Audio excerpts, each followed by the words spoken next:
Hello everybody, welcome back to Walpoville. Huge surprise, another Shatterpoint figure, and huge surprise, there's going to be some object source lighting on this. We actually did mix. I was going to do this for a video, but I said, you know what, the heck with it, we'll just do it. We'll just do it on stream here. I did mix up the red fluorescent paint pigment powder with the linseed oil. What we want to do is see if we can have the kind of a red like we did here for Zentris, and we're going to do that on Darth Maul. Now let me make sure that we got a decent focus for this guy here. It's a little bit difficult because there's a kind of a lot going on there. I think we got him now. So again, red glow on him. At least this time it's all kind of coming from here instead of having the dual light sources. Hey there, Arathu. I completely forgot today was Friday, and that Pyro Club is going. So hopefully, well, I don't know. Are there less kobolds than when they started, or is there still about the same amount of kobolds? I guess no matter what, there's going to be too many of them, right? Because there's going to be lots and lots of kobolds. Now, what we're going to do here is, looks like mostly Van Dyke Brown here with his. I'm going to just gather up my reference picture over here. Yeah, Van Dyke Brown. Well, you could even have a little bit of indigo, but we'll just keep it relatively simple. A little bit the VDB here, and some indigo. How about we just split them down the middle? Something like this for him, maybe. Especially on the non-object source-lit side, such as it is, whatever. Looks like there's a fair amount of, well, there's some blue on him, some brown.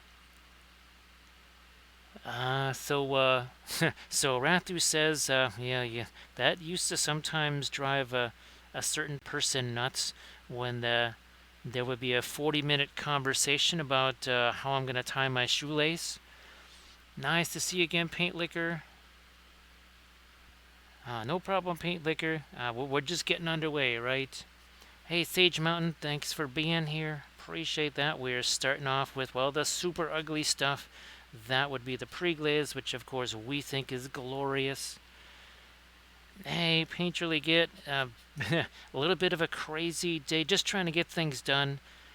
Lots of things to do. There's stuff happening tomorrow and Sunday, and trying to get ready for that has been a little bit wild there. Hopefully, the hound is doing okay. I just saw another picture again of the doggy on Instas earlier today. So hopefully doggy is doing well. Everybody please give Painterly Git a follow, because reasons for sure. Now this actually, I did use the new cork pieces on this base. First time I've done that, so that was pretty wild. Yeah, there's just a lot of things to get done. There was some not so fun stuff. Some not so fun stuff to get done. There was obviously a little bit of that yesterday too. Now I'm going to actually let a little bit of the, shall we say, brown matter work its way into that. Back to the Van Dyke Brown here. Now, hopefully everybody had themselves a good Friday, and Narathu obviously, now it's very early on a Saturday AM for you there. That's for sure. And hopefully, I know that it wasn't that long before you were actually going to get a chance to head back down to the Netherlands once again to have some fun there. And again, we're doing the same thing as usual, right? We're going to get our pre-glaze in here. Again, all the ugly stuff. I'm going to wipe some of this here away. Some of it, and then, boy, you can already see some of that starting to set there. Now, I would have used a little bit less thinner over here, but this stuff is really absorbent here. Plastic, well, not so much. So, so more of that's going to wipe away. And we'll start over here on this, because a lot of this gets replaced anyhow. Thank you so much, Rathu. Boy, I completely forgot to copy that link before the stream, so thanks for remembering for me. Appreciate that. So yeah, that will be helping with basically a lot of the house stuff, things that, well, now I can't really do myself anymore. I used to be able to do those things, but now they've kind of gone beyond that. So that is appreciated. Everybody that's already contributed that. Definitely Much obliged, for sure. And I'm painfully getting you if you want to show off your painted Kathy miniatures. I have the new Oxalis plants printed out. I had the other ones that I printed and then promptly lost them again as I tried to make a new filming area. So there you go. Oh, Rathu, that's fantastic. Even better. That's great. Well, hope that you guys are having a blast. Say hello for me. Alright, we're almost ready to start getting into red. So I'm going to be curious to see what happens again with the fluoro red here. So again, I mean, you can get these from Green Stuff World. There are fluorescent powders kind of all over the place. I mean, every pigment starts out as a powder. This is all your acrylic paints and stuff. The oils, this is how they begin, as a powder. And again, we mixed them with some linseed oil, and that's what we made. And now we got some of that on the palette, and some of that is going to go now onto our, I almost said Dooku, but this is Darth Maul here. I don't know when that Dooku figure is supposed to show up. Who knows? Now, of course, this is much thinner than the usual fluorescent paint. The stuff from Marion Street, right? That's really thick. This stuff, since I mixed it myself, it's going to be thinner. So what we're trying to do is just get a little bit of that glow down here, and then a couple of other places. It's sort of like a pre-glaze of our glowy color, so I don't mind if it mixes in with this and gets a little bit darker. Hey there, Kelly Goblin. Thank you so much for posting that. Again, the Reaper still has the tribute figure going on. That's the Sio Kathy, as I call it. So Paint Your Get, gee whiz, I'll try and send you some pictures. It is this really interesting rig. It's almost like what you would see, say, for a monitor, where you would basically be able to swing the monitor around in different places. Well, this was for the Surface Pro. And what that allows me to do is not only have the thing off the table and create a huge amount of space, it also keeps it a lot safer from all of the, paint spatters. And, well, again, you can see some of the paint spatters on me right here. So Kelly Goblin, I don't know if there's, I think they're still kind of doing that, but there's a link to the, and you can see it up in the chat there, the GoFundMe campaign. That's really the most current thing that we're trying to spread around. Yeah, because I've kind of shared it where I can share it. I try and share it in every single post, you know, the usual type thing.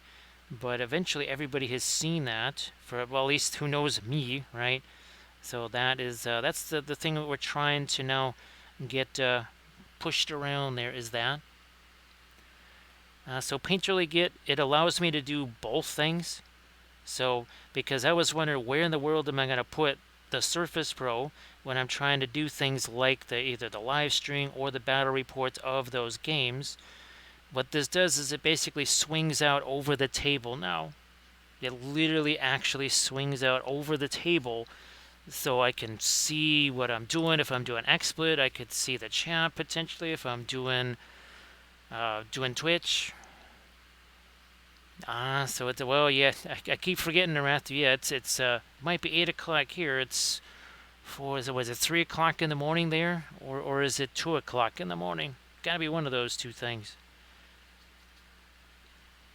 Let me see.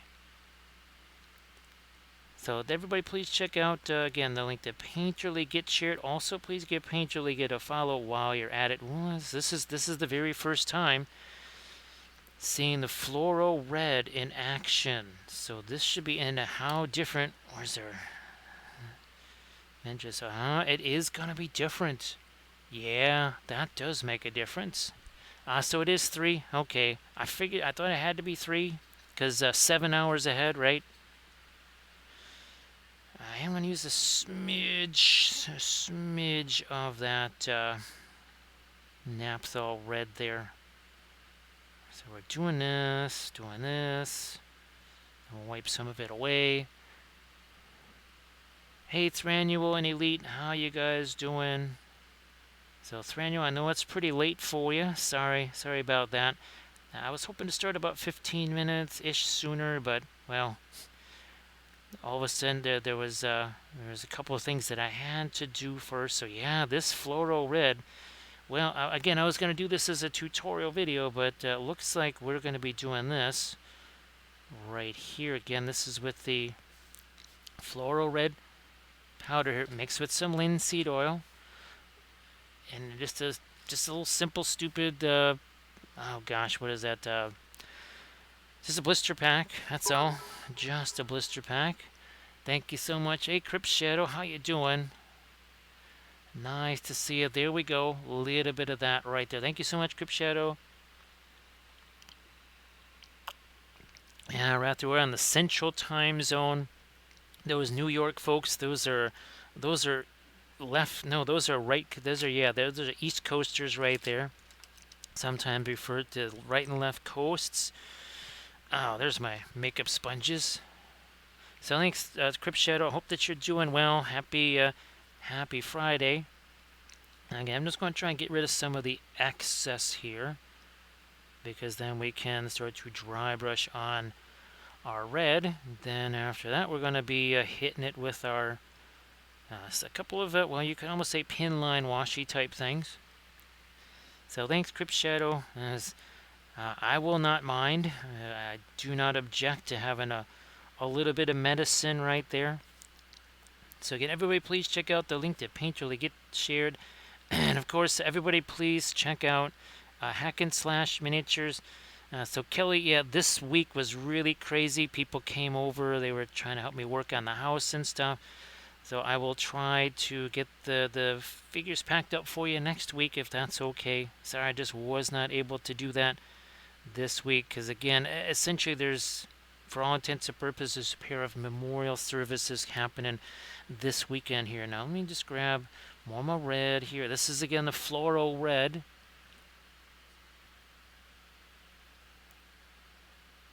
Gonna put, there we are. There you go. Yeah, this is significantly different than the Zentris. Yeah, or Ventress, whatever the heck her name is. Never even heard of that character before until this Shatterpoint thing. So I have the Dooku box, whatever that expansion. I think that's yeah, whatever that expansion box is. That's, well, it'll be coming this way. There was 3 other ones. Those are on pre-order right now. Oh boy, it's been so. I think I might have seen that one in the theaters and then never again since. So, unfortunately, I have no recollection of that. I know that happened because I remember this guy. I remember all the posters and everything. This guy was all over the posters and such. But yeah, really haven't seen much Star Wars stuff in quite a while. Been really years, I think. Yeah. Let's do this way. Let's get some over here now. Now, of course, oh, and conveniently enough, it happens to be also red. So again, this can also tell us right where some of the light might end up there. Now, last night's stream, and it was a late night stream. I think it ended at about 3-ish in the morning for me. But this is another one of the clone troopers. I did actually find, what's his name, that Captain Rex, I think. There he is. And I just gave him a regular head instead of doing a helmet just because, I don't know, reasons. That's what we're doing with him. So yeah, Elite, well, for me, it'll actually, for me, it's always going to be Babylon 5. Now, let's get to some, looks like there's some indigo that's got to go into a little bit of this here. So let's start to think about some dark here, especially along our edges here. So we're going to start to darken some things down, just because, especially again right at the edge here, like so. Yeah, let's do some more here and definitely get some down here. Maybe we'll go back and forth between some of the indigo and the Van Dyke brown. Get some more dark here. Again, it's not just a matter of this being dark. We need to make sure there's a little bit of a color difference here. Some parts a little bit more with the warm red, other parts more with the cooler blues or just the neutral brown, something like that.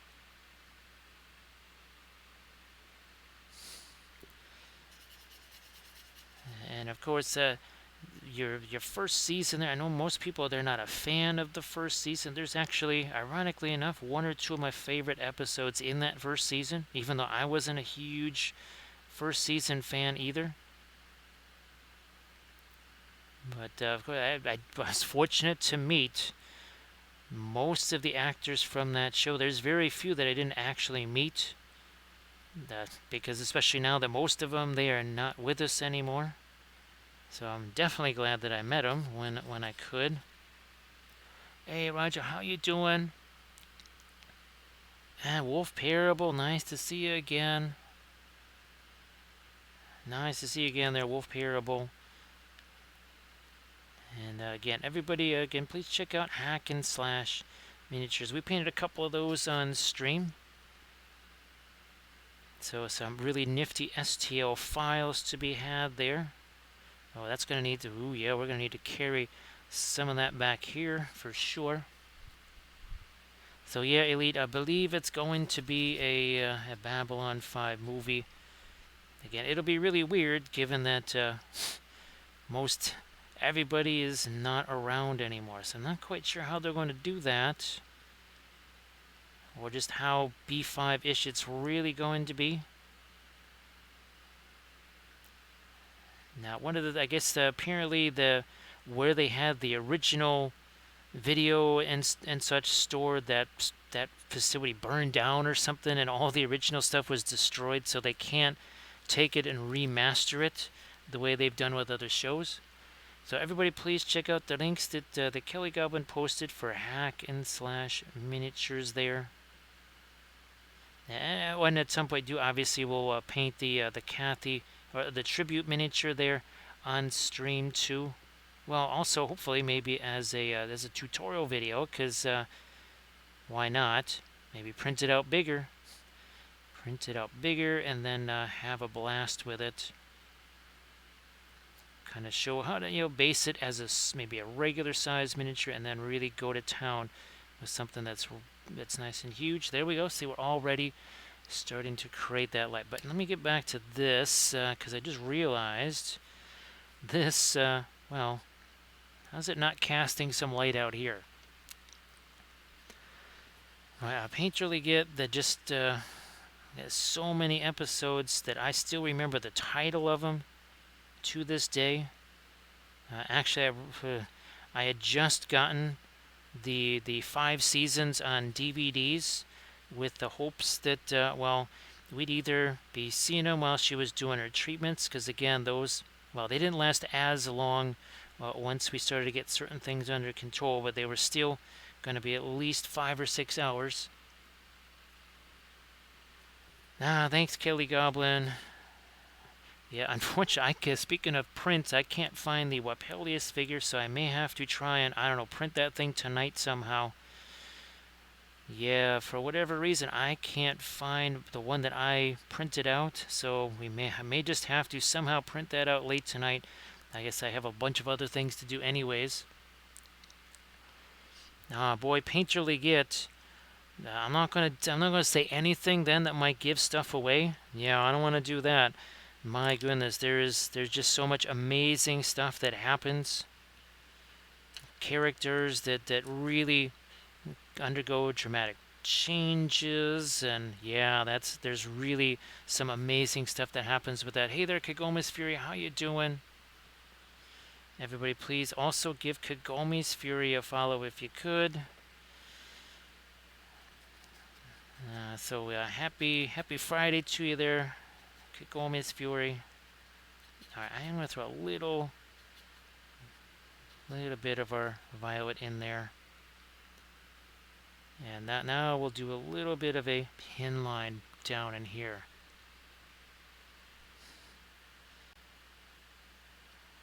I mean, obviously, the third season, there's just so many things, and you have Earthwatch, the Psi Core, when you find out about the Earth Minbari War, right? That idea that, and of course we are all Zathras. Everyone is Zathras.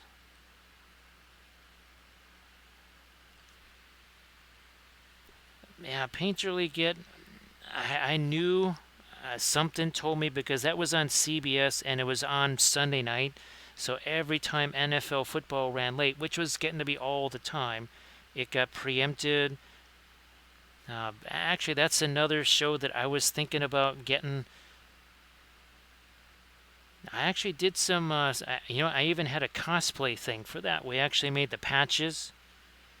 We actually made some patches, not just the wild cards, but we had the Angry Angels. We had some patches made of them too. So that was actually that was another show that I definitely enjoyed. And I was sad to see it go, but something told me that was going to happen given where it was on the schedule. Again, doing some. This is just some real simple pin line washi stuff here. That's it. Keep it simple. Keep it safe.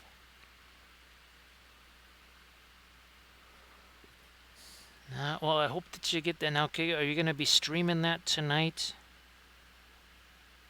Or are you going to be streaming tomorrow there?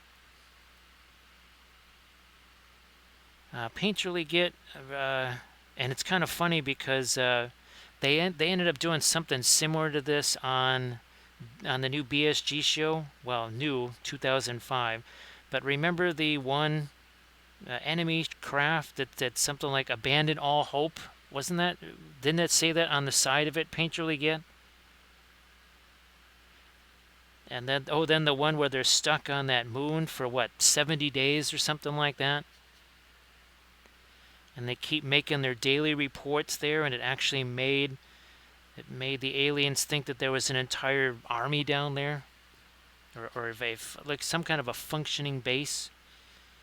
And all they did was just kept doing their daily reports. Yeah, that's the show I'll have to find. Painterly Git it. Well, I'm sure there's a DVD of that around somewhere. So there we are. See, we're starting to darken down that. I'm actually going to get, while I wait for some of this to set here, I'm actually going to grab, I almost stuck this in my vat of fluorescent red that I mixed. So I'm kind of glad that I used that. I think that's going to be really interesting. Oh my goodness. Here it is. So I've just been using this. My favorite is the Black 3.0. But on stream it's a lot easier just to use this. And this is kind of my first layer. Then the Black 3.0 kind of takes over and kind of as the final. There we go. So that's a little bit better right there. So yeah, Painterly Git, there was that. My niece really liked it too. I enjoyed that. And then of course there was Caprica. That was a show that was a spin-off from that, and in some ways I almost like that better than the BSG. But that was kind of like Space Above and Beyond. It only ever got the one season, and that was it. So Elite, unfortunately, that's a question I couldn't answer for you, but I'm sure there must be somebody in the chat that can. Who knows, maybe Arathu can answer that question. Again, Star Wars, that's not really, that's not something I'm going to know a whole bunch about.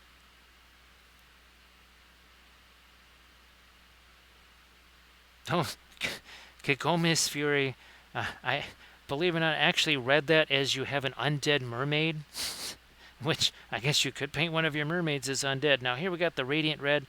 I don't think we're going to be doing that here. I'm going to get me some of the Fluoro Yellow here, and we're going to hit this. Hey there, Mo's Magic. How you doing? Because again, we're just trying to avoid the pinkies right here. Let's see if this here is going to work. Where's that? Is it Ventress or Zentress? I can never. I'm still stuck on Zathras. So yeah, that floral red does make a difference. Wow, it's more than I thought. Now we're going to just start to get some of our, get a little bit of a lighter red in here. Just start to map out where maybe we want some of this lightest red to go. And this is the advantage of the oils here, right? It's all just going to mix. It's all just going to mix. Can even take a blending brush to that. And just spread that out this way. Now I can maybe find, oh, this might, yeah, that might work as a really soft blending brush there. Let's carry some of this stuff out here. Like so. So already starting to get that nice little bit of an object sourcelet thing. Here they go. This is the Marion Street floral yellow, by the way. Now I have to kind of stick down here for the time being, because some of this, we just did those pin line washes in there. Now, who has entered our domain? We have now Fleshhammer Minis. How you doing there, Fleshhammer? Nice to see you again. Thank you so much for the raid. If everybody could please give Fleshhammer Minis a follow, that would be sensational. You know, Painterly Git, there's actually one of those sort of media, almost like Critical Drinker or whatever, and he was talking about that. It basically, he's is like, whatever happened to this show or such and such show, and he did something on Space Above and Beyond. So thank you so much, everybody. Please again give Fleshhammer Minis a follow if you could. Follows, well, they're free, so definitely do that. We just got going here, less than a half an hour ago. Painting up the Darth Maul. This is from Shatterpoint here. This is from Shatterpoint, the new release. And we've done a whole bunch of other, well, lightsaber-toting characters. So this one here, there's the, what is this, Showa here. We also did, here's your Anakin Skywalker here. Now, these are not the bases that they normally are on. We added something to those, obviously. Same thing here with the clone troopers. So we did this one. Oh gosh, I know this was last night's. I think this one was on Monday. Yeah. So we did the two clone troopers again. Those are 3D printed bits. That's not how they. You don't get them that way. Same thing here with the Mando. So there's your Bo-Katan. Now, if you see that base, and then you look at this base, so that's how they normally are. Hey there, Talon, how you doing? So there you are. See, that's how this normally comes. Here we added some 3D printed bits to it. Still did all the fun fiery stuff, the non-metallic metal stuff, all those good things. So Painterly Git, I think it's because it was a little bit longer. You know, we're used to the, whatever, the streaming type shows where there's only 10 episodes in a season. I think, well, that was in a day, right? A day and age when a full season was somewhere between 20 to 24 episodes. Not that way anymore, is it? Sometimes that might be the entire run of a show.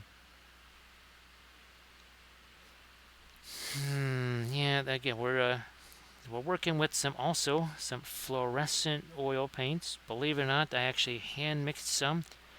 We took this fluorescent pigment powder, mixed it with some linseed oil, and I created my own fluoro red oil paint there. So thanks again, Talon. Did that one as a tutorial video for the Patreon page. Now here we're just trying to catch a little of our object source lighting here. less is more. More is way too much. We don't want to go bonkers with too much paint here, of course. So yeah, Paint Really Get. I seem to I forget what his channel is, but it's kind of like what the heck happened to this show. Oh gosh, what was the one with the submarine? Uh, boy, it was right on the tip of my tongue. No, Sequest. That's another show. I think that they were talking about bringing that one back. Oh, thanks. Hey, Xander. Wow, right at literally as I finally spit that out of my face, the reminder was a Sequest. Now, of course, again, some of the people in that show don't exist anymore, unfortunately. Moe's Magic, I actually, believe it or not, when I was a kid, I used to watch that pretty much every single day. I remember that. I'm trying not to remember the theme song because I don't want that going through my head for the next 2 weeks. So again, we're just trying to pick up some of this light where we can. Not too much though. Doing a very gentle, essentially a dry brush stroker. But you can see each time I do that, it's blending with what's already here. Let's see. So yeah, the McHale's Navy, used to watch that. Alright, let's, not as much of our lighting back here. We'll eventually take our blending brush to some of that. I think we better, yeah, see there's some of our pre-glaze. It's still very much active right there.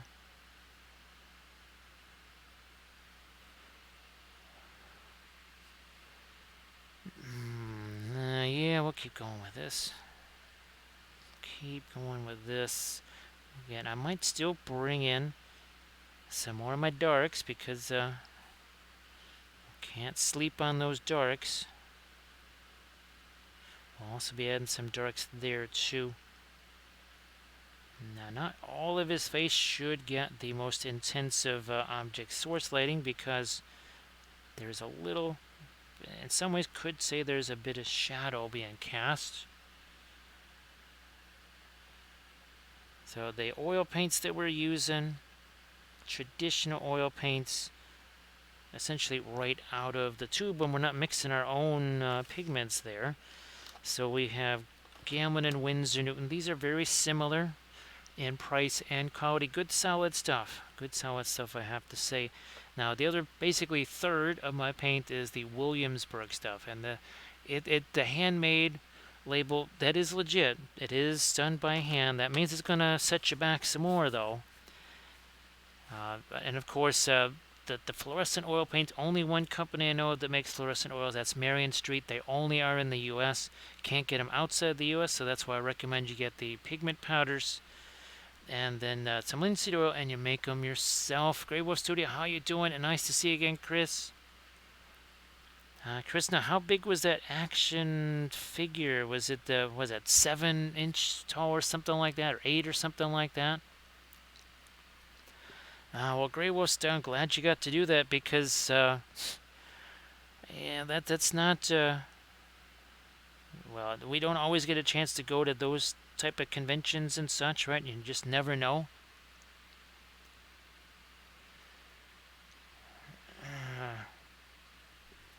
Boy, Paint Really Get.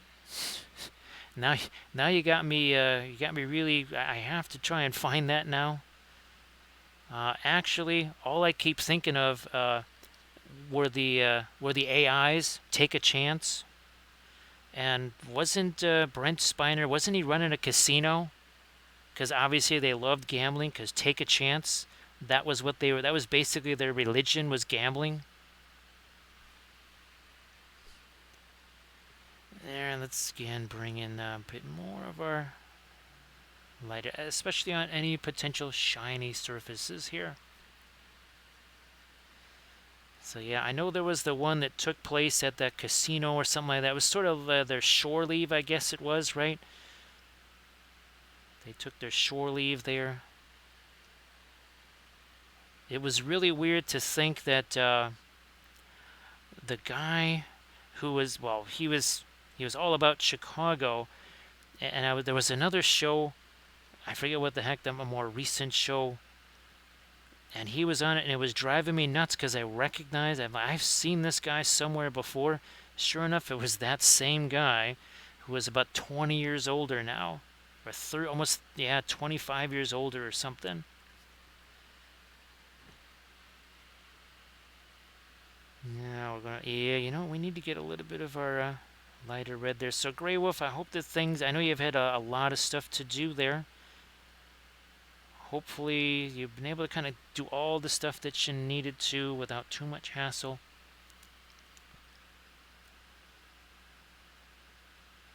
Again, going to try and find a little bit more of my light down here, and then and all we've been doing is a little bit of dry brushy stuff, right? Oh, by the way, this is 36 minutes in.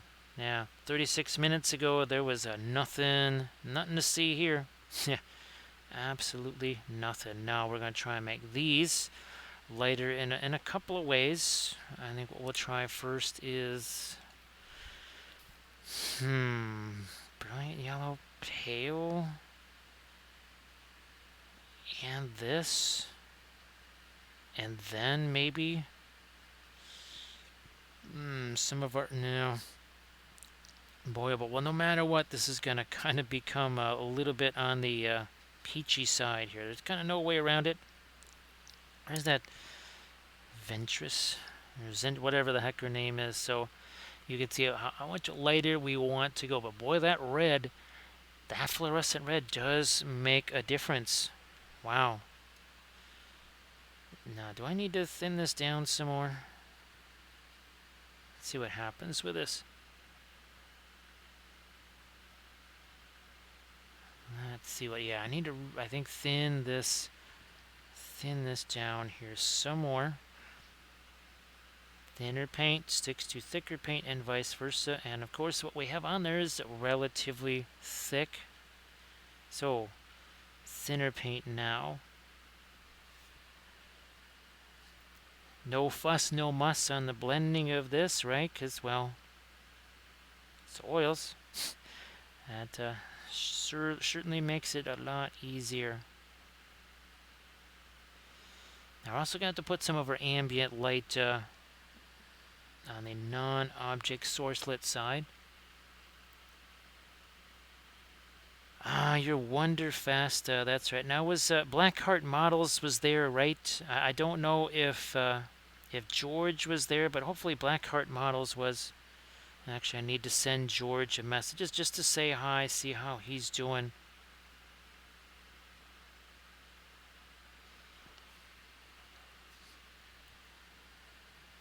Oh, and hey, Kagomisphere, I hope that I know we were talking about with the red and such. We were talking about that, and I hope that that those kind of recipes, maybe those were going to work out for you as well. Speaking of, here, let's welcome in our newest little hobbit here. One second, let me get my floral red out here. There we go, and thank you so much. Appreciate that. Hey, Wolfenstein, nice to see you. And thank you so much, Caffeine Kimmy. Appreciate that. And along comes the Gandalf, and he says I hope this guy not like a junior Balrog over here. He's like, what's a Balrog? It's like, well, he's a lot bigger than you, or maybe not, because Tolkien didn't really say he was 20 feet tall, but he did have a long whip. He didn't have a double-edged sword, though.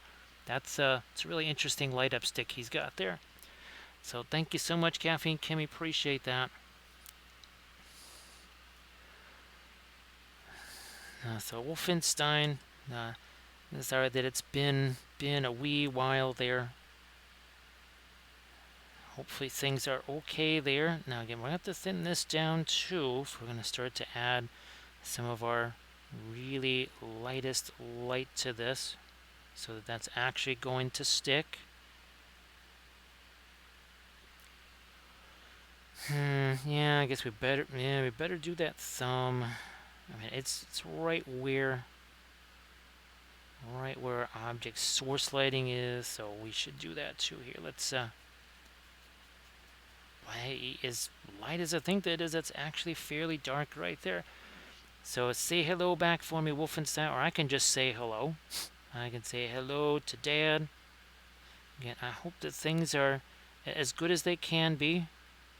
I know sometimes it's about all you can hope for. It's not going to be ideal, but just as good as possible.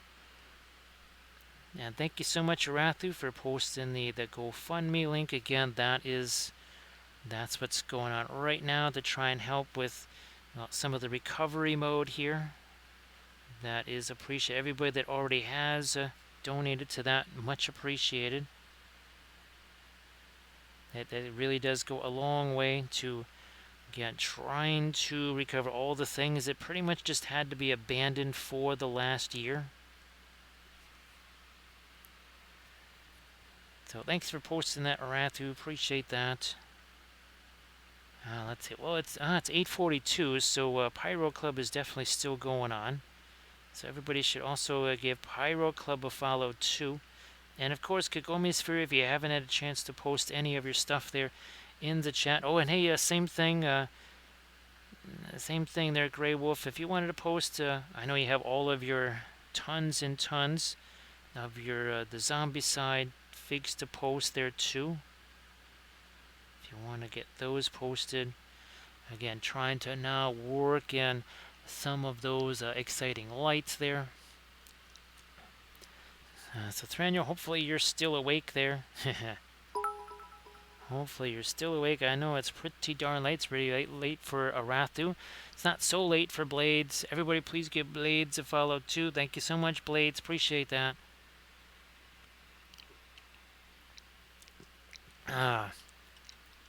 So this is the Darth Maul figure from the new Shatterpoint starter box. Let's get some more of the lighter. Then we'll come back and we'll really try and hit some of these things with some of that darkest dark. We can still go lighter than this, but I want to see what happens with the dark first. So again, Blades, I hope that you're doing well, and just like with Kago and such, if you want to post any links there in the chat, stuff that you've been working on, that's spectacular. Yeah, and yeah, Blades, definitely if you want to share anything there that you've been working on. I saw your Instagram post there about how it's almost like a Klingon-like handshake there, where the paw goes mostly the way up your arm there. So it's always great to see some really fun dogs. And again, we're messing around with the red object source lighting here. And again, let's see how this looks next to this here, because I think, yeah, see, I tried to simulate the red there using the magenta and stuff. This is definitely spicier, no doubt about it. Rascal, that's his. Yeah, I was going nuts trying to remember. Like, I should remember the name. I've only heard it several times. But yeah, couldn't quite remember it there.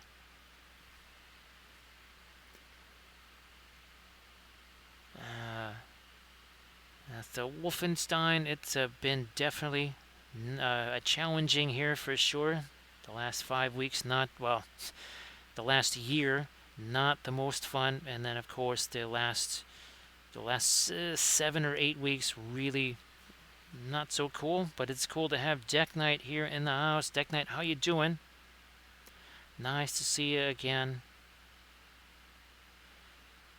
And we're gonna throw a little more light there. And there's a Megan in the house. So Megan, yeah, I saw your message there. Saw your message. Looks like you've really had a chance. I mean, this has been one heck of an odyssey there. Yeah, you're gonna, and it just kind of keeps on going and going and going. So I'm really glad that this has been so much fun for you. Hopefully the kids are still enjoying it as much as they were. It sure seems that way. Again, everybody please also give Megan Paints a follow if you could. Again, Megan Paints. Give Megan Paints a follow. Now we're also, again, we're going to be coming back into this with some of our darker stuff here too, so let's not lose sight of that. Let's not lose sight of it. But again, we're just trying to get in some of our lighter tones. They're not necessarily even the lightest tones. We could go lighter than this. So they're traveled out. They've been the tourists for long enough, and now they're ready to just head on back. Now, hopefully the travels are nice and easy. Everything goes really well. All right, let's do a little bit of our, again, lighter reddish glow here, such as it is. And we will be coming back in again with some of our heftier darks. So it really is fun to, where's our Anakin one? It's kind of wild to see the two of these in the side by side here. That's really fun. Now let me see if I can. Which was the one that we used for that? Oh, that one's already got some lighter stuff on. Okay, no problems. Hey, Hobbies for Happiness, how you doing? Everybody please give Hobbies for Happiness a follow. So Hobbies for Happiness, I hope that everything is going spectacular up there, and hopefully you had a blast. I don't know, well, no, you're probably still playing. You must still be playing. Also, again, give Hobbies for Happiness a follow. Also give the Pyro Club a follow. Because the Pyro Club, I believe, they're still doing their thing right now. So say we all. Thank you so much, Apollo. I appreciate that. Now, how appropriate is that, right? So say we all for Apollo. He's like, you wouldn't want to trade, would you? He's like, well, what do you got to trade? He's like, well, I got this sword here. He's like, that looks like a kitchen utensil.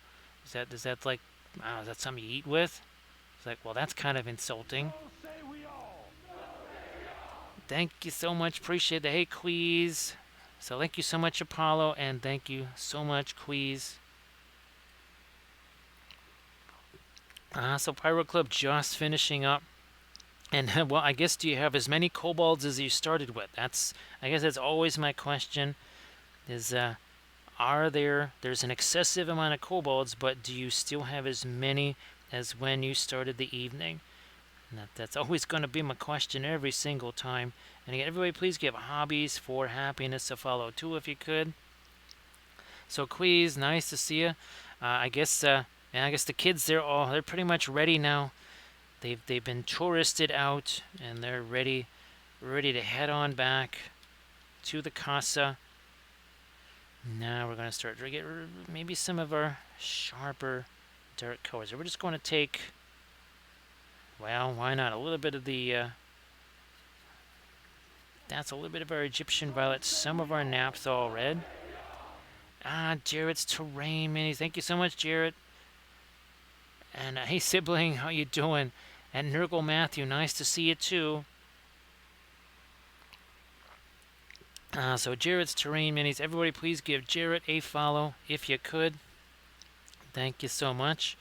Now I need to move a few things over because we're almost at a hype train, and I think now we made it. Yeah, it's a good thing I was doing that because Grey Wolf Studio did the thing. He's like, I can stop this. I can't stop. You can't stop a hype train. There it is. There's a hype train coming through, all aboard. All aboard the hype train. There it is. The camera's in a little bit different spot, so we can't quite point it in the usual way. So there's our hype train. So again, we've done a whole bunch of, this is actually our fourth lightsaber wielding Jedi or anti-Jedi here. So we got some different colors there. We got, what's his name? Here's there's your Anakin there. And of course we've been doing some of the clone troopers. Our last two streams were actually these guys. We will be painting, was that the Captain Rex figure? Well, hopefully tomorrow, if I can get him all based and ready to go tonight. And then, of course, we did Bo-Katan's clan right here. We did all three of them, actually. And again, you can see the glowy stuff there. Now, again, this is how the bases are going to be coming out of the box. Really flat, plain like that. We have obviously added to them. They don't come with these bases like those desert rock bases. Yeah, they don't come that way. Thank you so much, Meat Spawn. Appreciate that. Thank you so much. And thanks, Kago. And everybody, please give Hobbies for Happiness and also, again, Jarrett's Terrain Minis a follow if you could. And thank you so much, Meat Spawn. Appreciate that. Thanks for all the subs, all the bits, and the cheers. Also, the follows, they are very helpful. So thank you so much. Now, as we darken this down, that also should make this that much lighter. There you go. So that becomes even lighter now.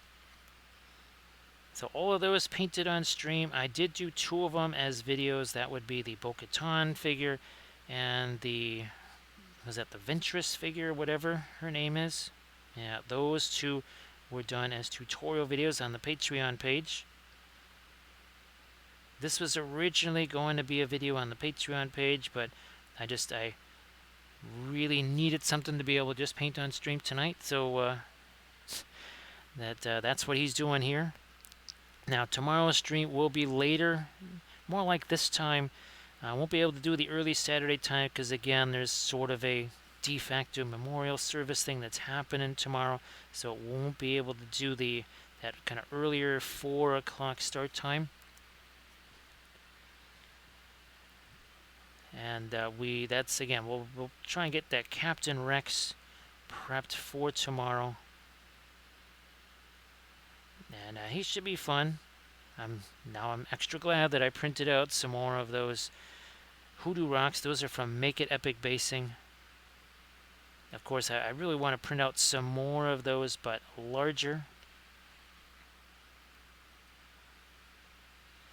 Now, here, let's bring this down. Nah, not so much the thinner there. Again, the darker this is, the lighter object source lighting is going to appear.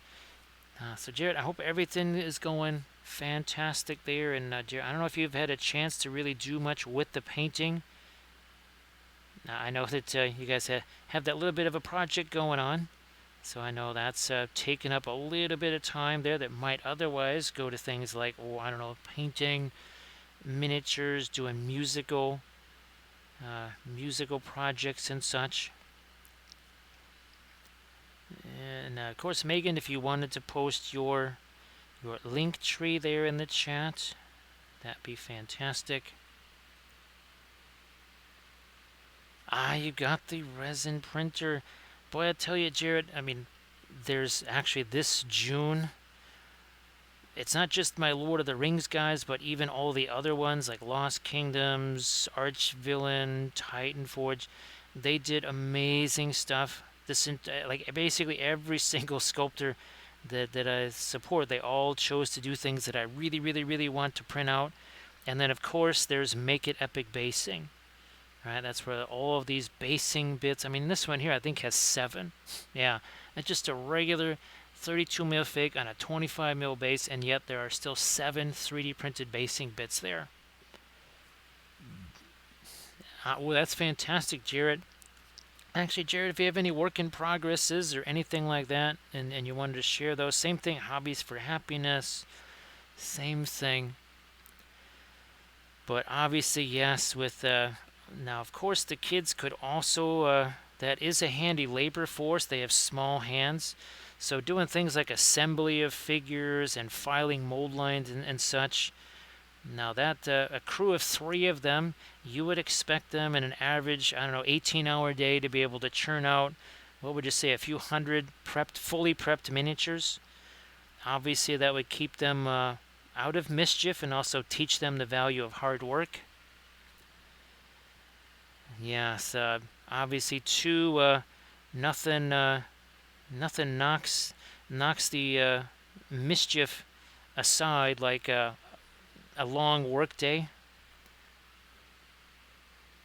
Oh, they're gonna have a paint day tomorrow with the cousins' kids. So yes, well, there you go, Jared. Again, they can learn the value of work and hard work that is. I mean, they're young. They have plenty of energy. They got lots of energy. So that needs to be expended somewhere productive, of course, as we add some more darks here. Well, Megan, actually, could you take me a picture of that? Obviously, there's no store around here that's going to have that, but I just to have that record, so that I could ask somebody else from maybe I don't know, a location where maybe they would have something like that, or that's something that could be grown or whatever. Yeah, if you could shoot me a picture of that, I'd be really curious to see what in the world that looks like. So sibling is maybe thinking this needs to be done too. Again, that's a more productive version than the children's mace, which is essentially an aerosolized version of NyQuil. You know, there's the kind of the cheaper version of that, which is designed for only one target, but then you can also have the area effect weapon, which could take down basically all kids in about a 5-foot radius, maybe 6 foot. It's fast acting because they do move quick, so you got to drop them really quick. You can't have it take too much time. So here, let's get some more of our darks in here again. See, we're starting to pick up all of these edges. Oh, by the way, this is less than an hour. Yeah, basically an hour ago, it was just primer. It's looking a little bit less like that now, wouldn't you say? So Kelly Goblin, actually, that I was gonna call it Instant Nap Time. That was gonna be a new Kickstarter campaign. Yeah, Instant Nap Time, basically relief for parents in a jar. So let's say you need to get yourself some sleep. You're just too tired from working during the day, and you say, oh, the kids they're not being compliant, so to speak. Well, you break out the instant nap time, down they go. And parents, mom and dad, get a little bit of a time for themselves. Now on the pants here, we need to get some lighter colors. So we're going to move this over here. Terra Rosa, Indian Yellow. And actually, you know what? Some of this Radiant Violet over here. Let's use this. Hey, KS, how you doing? So Kelly Goblin, having 4 kids, is is a potential buyer for the Instant Nap Time Kickstarter. Again, sometimes the kids have a tendency to be a little bit on the rambunctious side, and if you ever hoped that kids could come with an off switch or something like that, this is your dream come true. Instant nap time. Those, well, we'll give them a little bit of the. Maybe that should be more. We'll maybe take our Radiant Violet and some of our Radiant Grit. Now this also kind of looks.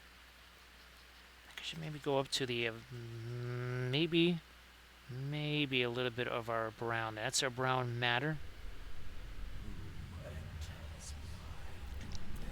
And there it is. There's the aforementioned Pyro Club. How you guys doing? Everybody, please give the Pyro Club a follow if you could.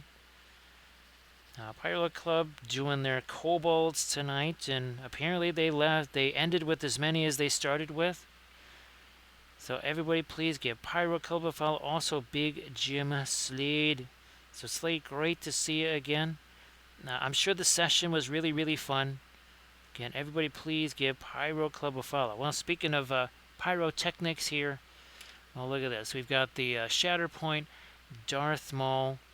Again, trying to work up some of our object source lighting on him. 1 hour ago, he had no paint whatsoever. Now, our last stream, we did this one last night. Actually, technically earlier today. Yeah, about 17 hours ago, I think we were painting one of the clone troopers right here. And this was the one, I think this was our Monday stream. Yeah, that was the Monday stream. Thank you so much, Ola. I appreciate that. Gandalf comes along and he says, you know what? Guns, armor, glowy sticks that are way better than look at this thing, man.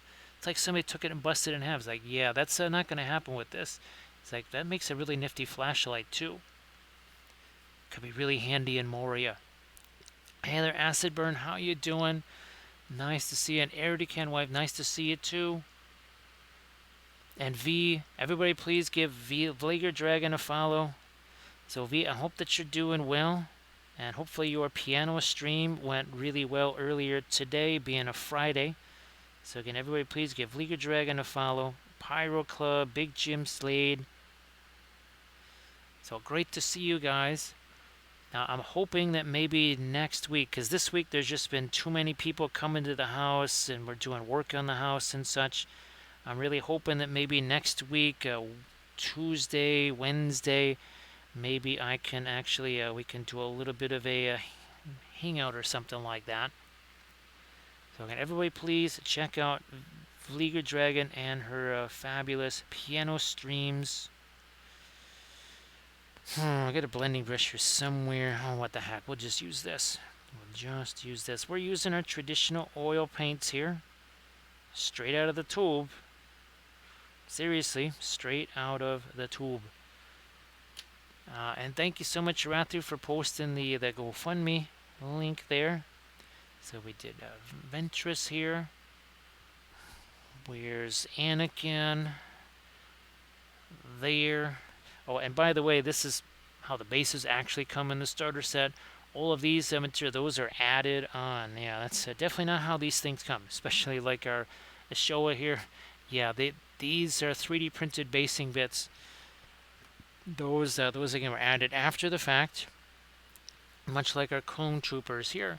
And I have the Captain Rex figure finally assembled. He's gonna get the same treatment with the Hoodoo Rocks there. So RSB, sometimes yes, sometimes no. Remember I was telling you about mixing oil paints here? So I took these fluorescent powders here, that's the red, mixed it with linseed, and I created myself my own oil paint. And actually that's what we've been using here on this figure. So actually, V, all I can imagine is, what's that raft? I'm just imagining you like in the raft game. So you're kind of walking around with the giant shark's head on, only now you're playing the piano with the giant shark's head on. That's pretty much all I can imagine. All I can visualize right now is you playing the piano with a giant shark's head on. Hey, Landrast, how you doing? Well, Landrast, of course, this is the second one that we painted during the stream, right? I mean, gee whiz, come on. We've already been painting for 1 hour and 3 minutes. This has to be the second one. At least Landrast, I found I found this guy, so now we can actually get him on a base. I prepped him, put him together. So that is the well, there's the droids, but yeah, other than that, there's just the droids still left to assemble. So Adams, this is going to be definitely more of a thinner version here. You can kind of see it over here. Let me get a brush that we can kind of stick in there. So you can see this is much more thin, whereas let's say something like here, let's grab the So this is the Marion Street fluorescent. You can see that. You can see how heavy that is by comparison. So that's going to be the difference between mixing your own, right, and then using, say, something like the Marion Street. So we're not far off. Now, so V, you don't happen to have any pictures? That would be absolutely hilarious to see the pictures of that. Now, obviously, again, everybody please give Leaguer Dragon a follow so you can check out V wearing the giant shark costume. I guess my next question, V, is just how warm is that costume? Because that's got to be toasty. Maybe in the winter time, you know, not so much, but in the summer, I don't know how toasty that is to wear. Again, we're just doing a little bit more of our application of our shadow color there. So it is very warm. So everybody please check out that Discord link there. Again, V shared that. That's V doing her piano stream in said. Oh my goodness, in that costume there, which should be absolutely hilarious again. Now let's continue again. We're just adding again some more of our dark shade. This is sort of a pin line wash, not a true pin line wash, I would say. So again, everybody please give Pyro Club a follow, Big Jim Slade, and Acid Burn. I hope that you're doing well. Hopefully the session went really well. Again, I always ask that did you guys end with as many kobolds as you started with? Let me get some more of my dark here, and maybe even something that's got a little bit of indigo. A little bit of indigo in it, so it's not just a dark coat, it's also got a little bit of an opposite when it comes to the color of it. So more of a cooler bluish gray as opposed to all of this. You know what? I'm going to say, sure enough, yep. We need to get some light over here. Let's shed some light on this. So unfortunately, there's still a kobold issue. There are still too many kobolds.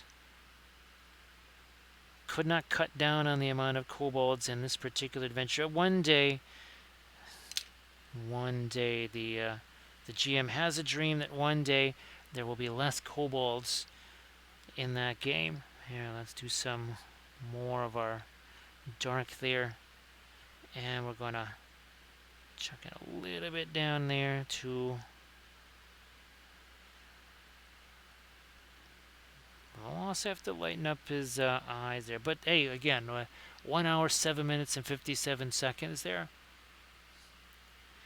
So I heard that there was a 40-minute conversation in a doorway. I guess that apparently there was an argument over the kobolds, over who was going to hold the door open. So yeah, I heard about the legendary 40-minute doorway conversation. Again, one of these days, one of those conversations might just lead to fewer kobolds. Of course, we know a certain person in Middle Earth that likes to have a conversation. That would be Elrond here. He runs the Middle Earth Protection Agency. It's like, yeah, say you got an end problem. Like, whoa, who's this dude? Anyway, get out. This is my scene. You got an end problem, right? They're getting all up into Isengard. They're busting up all your stuff. They're just creating a mess, right? Well, we have a conversation, and maybe they go away. Oh my goodness. Hey Dave, how you doing? Hey DiMarino, how you doing? So Hobbies for Happiness says that you could almost, you could practically write a novel maybe, or at least a telenovela. There you go. You could have a telenovela about the kobolds. There you are. There's your new project, a telenovela. All the kobolds. So actually, Demarine, if you want to post any of your historical or any of your new stuff there in the chat, that would be fantastic. Please go ahead and do so. Here, let me get rid of that there. I just realized, no, we don't want that. Don't want the Facebook sounds going off there. We want, yeah, let's get a little, oh yeah, we can really darken this up here. Get a nice, strong dark down in here. So yeah, Demarine, if you want to post a little linky there, maybe an Insta link or something like that. Now let's think about some even lighter object source light on some of these bits, especially the something that's going to be harder, something like metal, something with a sharper edge. Just a few of these edges here and there.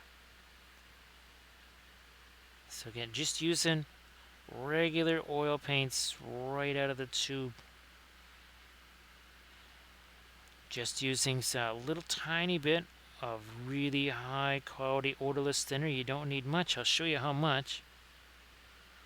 It's a water bottle cap. That's it. That's all we'll be using the entire evening. You want to clean your brushes. You're not using that. You're using something like this. Oh, look, it's also for dried acrylics. Not hazardous. No vapors.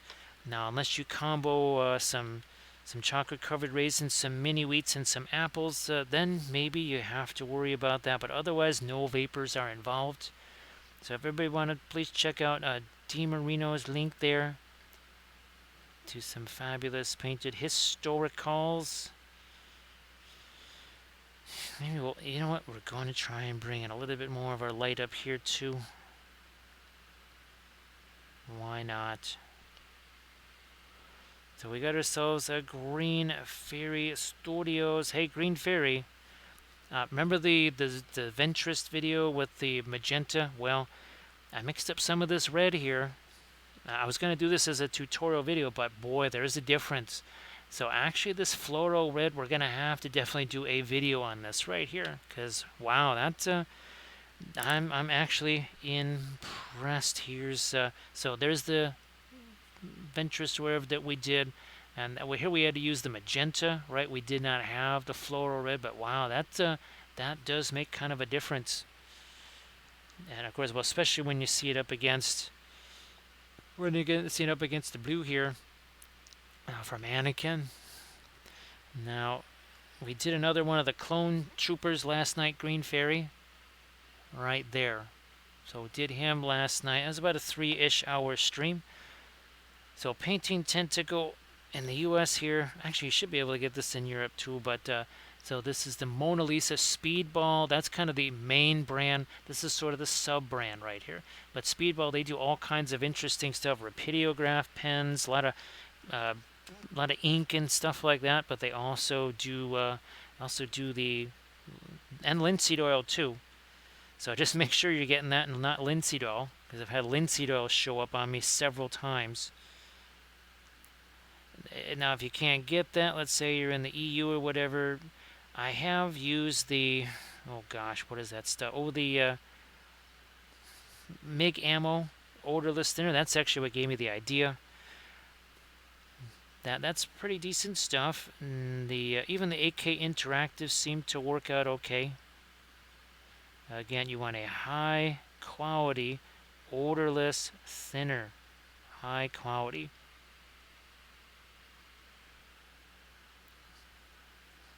Because you use the cheap, nasty dime store stuff, not only is it going to have the stinkies there, but it's not going to be good for your brushes, the paint, or anything like that. So yeah, you want to have you want the good stuff. And again, like Green Fairy was just saying there, you don't want to get the nasty dime store stuff. That you'll regret that. I know that was one of my very first oil painting classes that I taught. I was at ReaperCon years ago. And I opened up, and it wasn't even thinner. Actually, it was, I think it was somebody's, it was like a wash or something, and it had tons of thinner in it. And I opened up about 6 feet away from people. And all of a sudden they were complaining that their eyes were burning. Speaking of eyes, we're going to get some eyes on Darth Maul here. And thank you so much. Hey, no time for a bowl. How you doing? So thank you so much, no time for a bowl. That's 12 months worth right there. Boy, no time for a bowl. This is I just mixed this up literally right before the stream, maybe 10 minutes before the stream started here. Just this and some of the that linseed oil, actually also from Mona Lisa. Now, again, if you don't, the reason I did these is because they're easier for folks in the EU to get. You could use any pigment powder, marblers, wasn't it, Megan? The stuff that you found on Amazon, and that worked really well. We've done several videos with that. And again, it's just linseed oil. Mix in linseed oil, mix in the pigment powder, and zingo, you got yourself your own home mixed oil paint. We also do the same thing for some of the metallic oil paints. And yes, we did. I meant to get this uploaded before the stream started, but we did do another one of our tutorial videos. That was another army, actually getting back to the army painting series now. So no time for bowl. How you doing down there? And I hope that you've been able to get some painting stuff done. And thanks again for the sub. Appreciate that. Thank you so much, as always. So you know what? I think I am going to get a little bit more of the light here on our on the ground. Believe it or not, that's fairly dark. Now, one of the things that does happen with reds is they have a tendency to be a bit on the shiny side. Violet can do the same thing, maybe even the Egyptian violet. Phthalo green, phthalo blue, those sometimes also have a tendency to be on the shinier side. But here, trying to get some of these harder surfaces have a little bit of a glint to them. And Green Fairy, if you wanted to post some of your oil painted stuff there, I know you have some that you can post. Some of the shadows over brimstone figures. That would be fantastic for folks to see. So I'm glad that you have that painting tentacle. It's so fun. I'm so used to that. I know I was painting that giant mural at the friend's house just a few days ago. Yeah, they. Oh my goodness.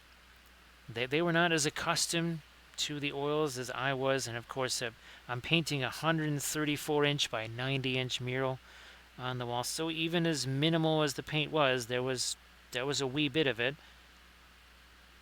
And for some reason they did not open the window. Don't know why.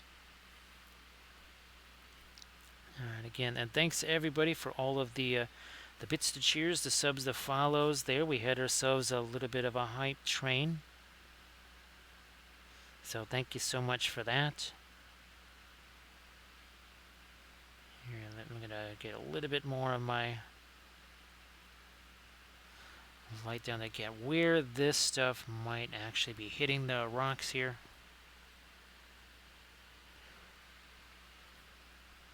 So not too shabby for, again, 1 hour, 18 minutes.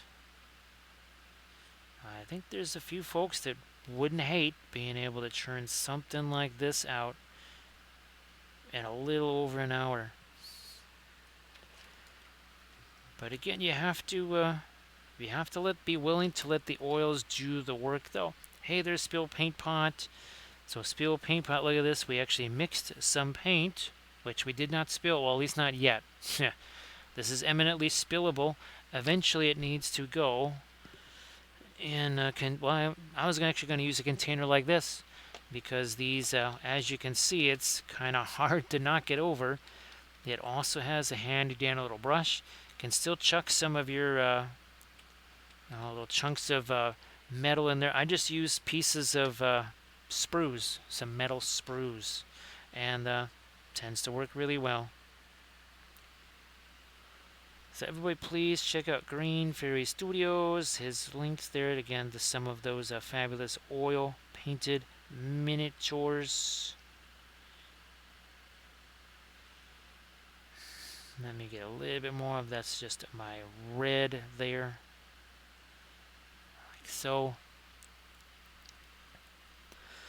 Painting tentacle, the easiest way to start is with the object source lighting, and that's where we've started in every single one of these. The first thing that happens, again, whether it's the fiery glow like this or whether it's the blue glow, doesn't matter. Doesn't matter what it is. That's always we start with the object source lighting instead of trying to tack it on at the end. Because, well, I mean, here again, look at this. It's right. Basically, almost everything back here is orange. Why paint this whole thing with all the non-metallic stuff and then paint over it? Same thing here when we know to get this dual lightsaber. Pretty much everything here is going to be influenced by the red. Just make it red, right? And you can see here where we've started to paint in some of the not object source lighting stuff. And that's the same thing for things like busts or multiple light source color figures here, like our Wapelia spell brush. So here we have, again, two different color light sources there. Again, two different light color sources here. And there's very little ambient light. I mean, there's just these little slivers of ambient light. So why paint all that, right, when we could just start with the object source lighting and then, well, whatever, like this little bit of the ambient light here. Now I can just paint this, not really have to worry about it so much. You know what? I'm going to maybe use the radiant violet for that. So that is one way. Ooh, that's going to be way too light. Holy smokies. If the ambient light is lighter than our object source light, and that there's going to be a problem. So let's tone that down a bit. Let's tone that down a smidge. Blending brush, just like we were doing on our clone troopers. Take this and a little bit of tap, tap, tap. A nice soft brush. There's no paint on it. Hashtag no layers. Also no paint. Therefore no layers. See what I did there? Again, if you have a whole bunch of layers piled on there, because you're basically thinking of the oils like there's some sort of super slow drying acrylics. Yeah, what you're going to do is you're going to just pile up way too much paint, and you'll have sad face because it's going to take a long time to dry. And it could be really bothersome to even try and get some of the additional layers of paint applied. So, again, something that you want to avoid. Plenty of filbert brushes here. Let's do something like this, get some gray on this. So Megan and Queez, thanks so much for being here. I know you'll probably have to go to sleep early here since you're going to be heading back. But I do hope, again, that the travel's not too much of a hassle, and glad that you guys have kind of had a bit of a magical time there. Certainly looked that way. Looked like you were really having lots of fun. So I guess if you get back, well, by tomorrow, then that means that Queez could play several games of 40K on Sunday. It'd be just perfect. You wouldn't be tired at all from all the travel. And like the Green Fairy is saying there, again, with what we do with our blending brushes, also, right, with our pre-glaze and the sponges here. So as he says, there's a subtractive nature to the process that also really does help to cut down on excessive layers, kind of like excessive cobalts. Yeah, see, Big Jim, that's all Big Jim has to do to start cutting down on cobalts is use makeup sponges. All of a sudden, those cobalts, let's say you got a cobalt problem. You grab your makeup sponges, you have a conversation, maybe they go away. So Megan is doing the folding of the laundry now. Again, I'm just glad that worked out. Sometimes those things, well, from a logistical standpoint, or maybe the places that you booked, things didn't go as they were supposed to. It looks like that was as minimal amounts of hassle. as you could get in a trip like that. So I'm really glad that was the case.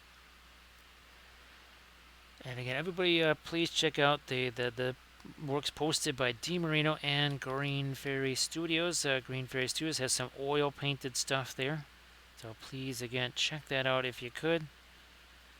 Now we're going to get a little bit of the light over here. Like so. Yeah, something like that. Maybe a little bit more light here. Not too much. Ooh, yeah, that lightsaber is going to be projecting some light back here. Also down here, more than I would have thought. At least at first. Now just get back to our red over here. Again, so Megan, I hope all of the travel stuff goes really well. You get back to the house and well, you can recover from the vacation. Yeah, you'll need a vacation to detox from that and get back into a different mode there. So Megan is going to ease right back into it with, I don't know, probably about a 30-hour continuous non-stop painting stream. So Megan, if you want to post again your link tree there with some of your fabulous painted stuff, that'd be great.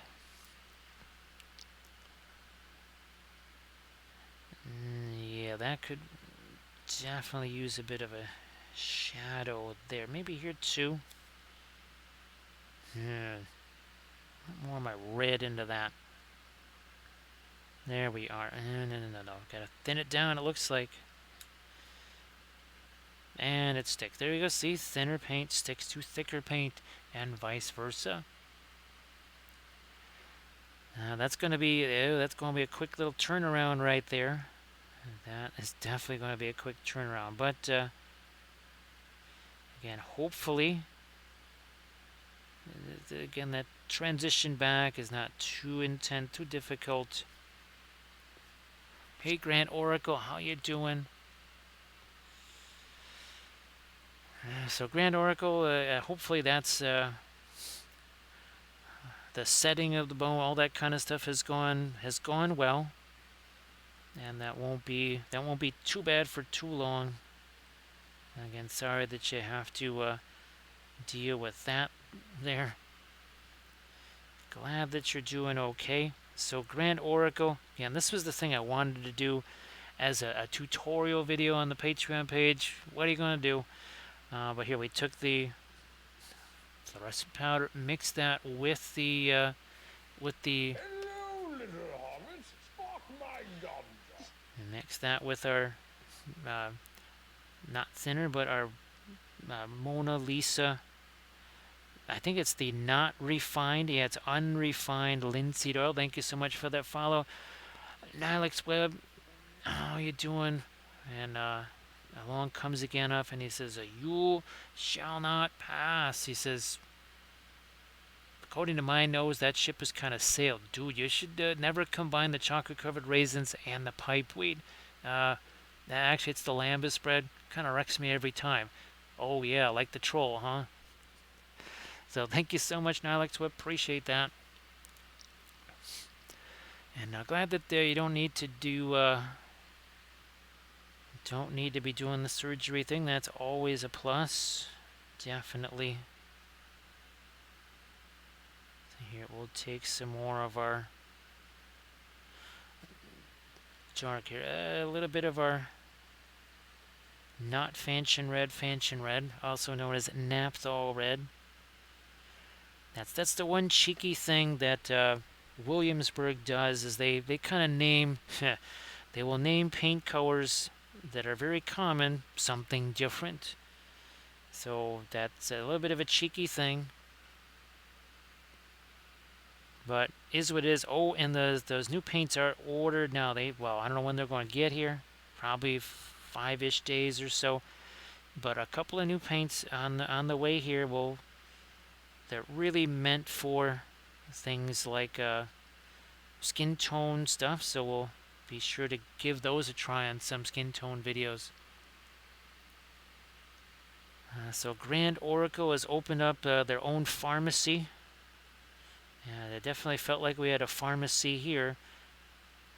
And thank goodness the folks at the pharmacy is, again, a family-owned place just about a block and a half away. They were really fantastic during all that. So again, a shout out to them. They were really very, very, very nice to us. Definitely not like just a walking into a Walgreens or something like that. That's for sure. Now here we're going to throw a little bit of dark here. And then we're going to take our blending brush. Like so. Again, hashtag no layers. No need. No need for layers. So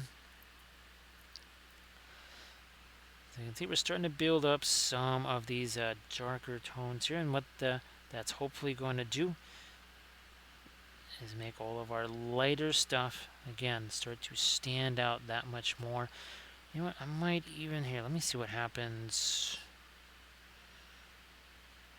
But then, nah, just going to be the same color there.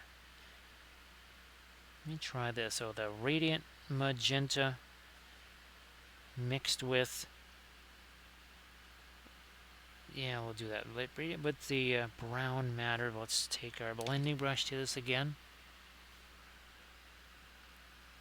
So a little bit of tap, tap, tap there again. See, there's I could do a whole bunch of layers right there. I don't know, 10 layers of paint or something. Or have something that's just as smooth after, well, one layer. Yeah. Somehow, I'm going to go with the one layer. Yeah.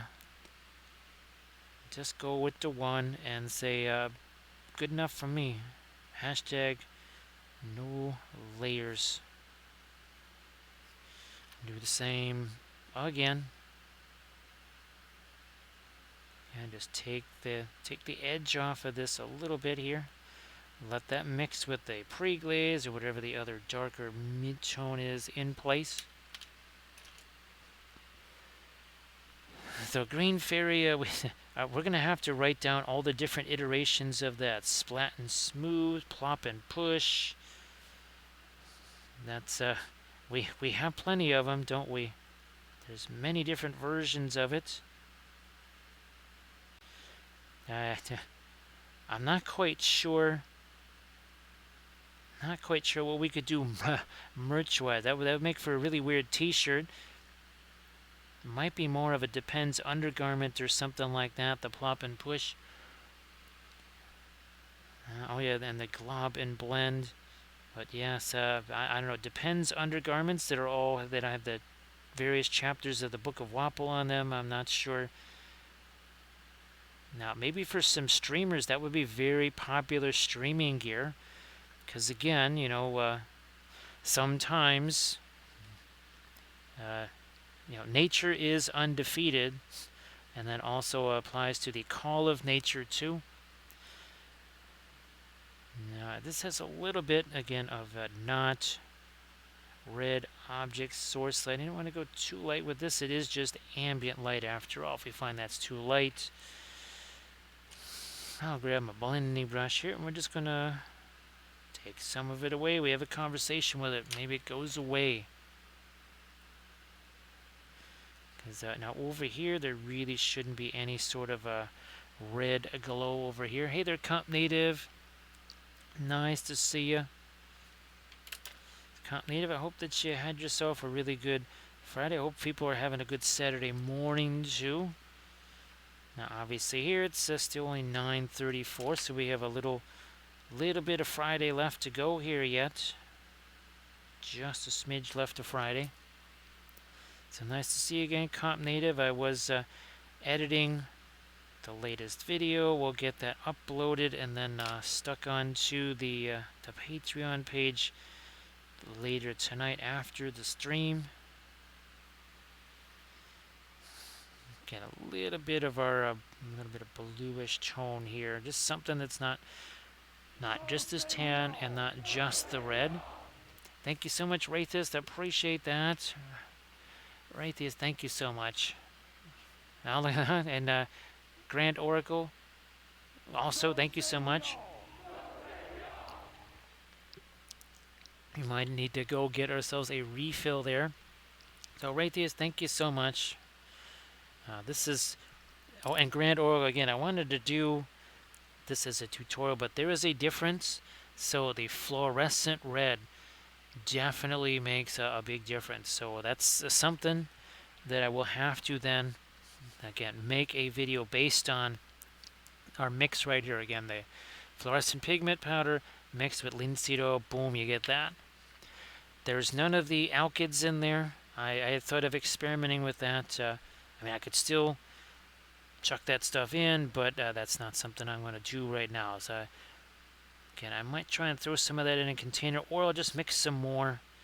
Maybe tomorrow I'll mix some more, and then I can get that all chucked into one of those little jars there. Yeah, I don't want to go too much lighter with this, because it'll then just rival what we've done over here. So what I'm going to do is, if I can here...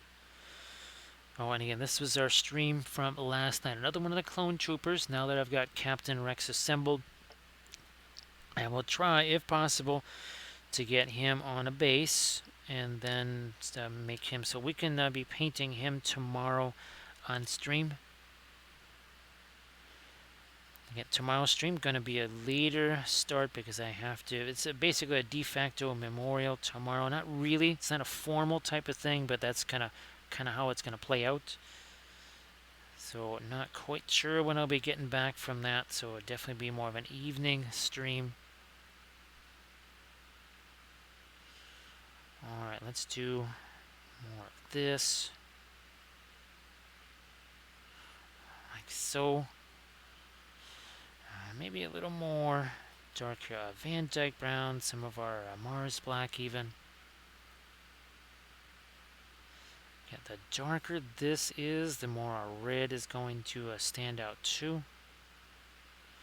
I think we should probably get a little bit, yeah, I might get a little bit more of our red down over here too.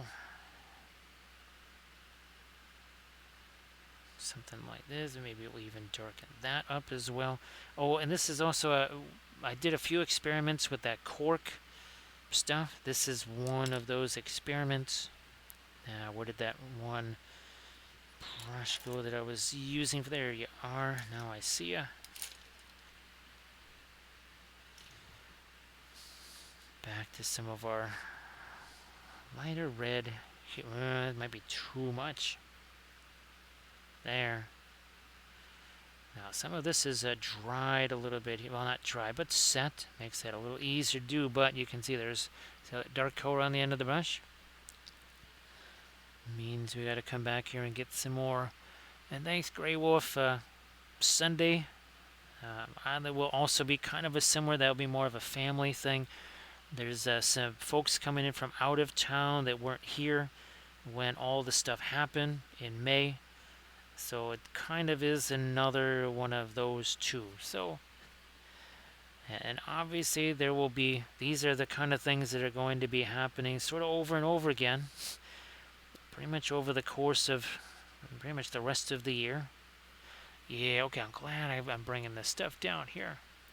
And again, I appreciate everybody that has helped us out in all the different ways. There was the Amazon wish list and all the donations here too that happened. And again, now we've got the GoFundMe thing, which is that's happening now. And that's for, again, the stuff that pretty much had to be completely ignored here for the almost 2 years, really. That now, at that extent, nothing I can do about those things by myself either. Laminas, how you doing? Nice to see you. Oh, Valfair, as long as they weren't smashing any glasses or making you have any more instances where you landed on hard things or hard things landed on you. That's the most important thing for sure. So thank you so much, Laminus. Actually, Laminus, I have basically another light coming for that Sonic Mini 4K. If it fixes it, yay. If it doesn't, well, then maybe it's time for the Saturns. So Laminus, I hope that you're doing okay there. And again, Valfera, hopefully, I don't know if you've got the medicines kicking in there, and you're looking to get some shut-eye there. Oh, thanks, Arid. Thank you so much, Arid. Everybody, please give Arity Canwife a follow if you could. Thank you so much. Now, Arid, I think you already posted your, as we call it here, your Pinstagram images, but if you wanted to post those again, that'd be fabulous. And thanks, Arid. That's really going to help a ton. Thank you so much. I was I was just getting some things again for some of these memorial things that are going to be happening over the next 2 days, and then another one again on the 24th. So those funds are very much needed. Yeah, the PayPal got a little bit depleted today, that's for sure. So thanks for refreshing that, Arid. Thank you so much. That's really good. Well, Valfred, that's fantastic. And of course, if you wanted to share any of your picks there too. We're not painting any dragon scales on the ground this time, this time, Valfera, so it should be very safe for you. I'm glad that you're able to get some files prepped for printing. Actually, Luminous, I'm going to have to take a chance tonight. I still have not found the stupid Wapelius Spellbrush figure, which technically I have to have all prepped and ready to go by Monday. So that means I'm just going to have to try and take a stab at printing it and just hope that since it's a bigger file, it ends up being okay. But yeah, I'm going to have to find that, and we'll have to get that going after the stream.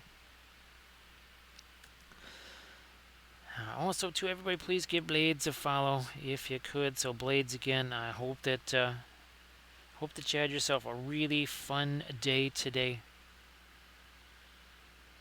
Yeah, boy, I don't know if I really need to put that much more of a light in the eye, but we'll try it there. Let's see. So Laminus, it's this one right here. This is from Lazy Squire Games.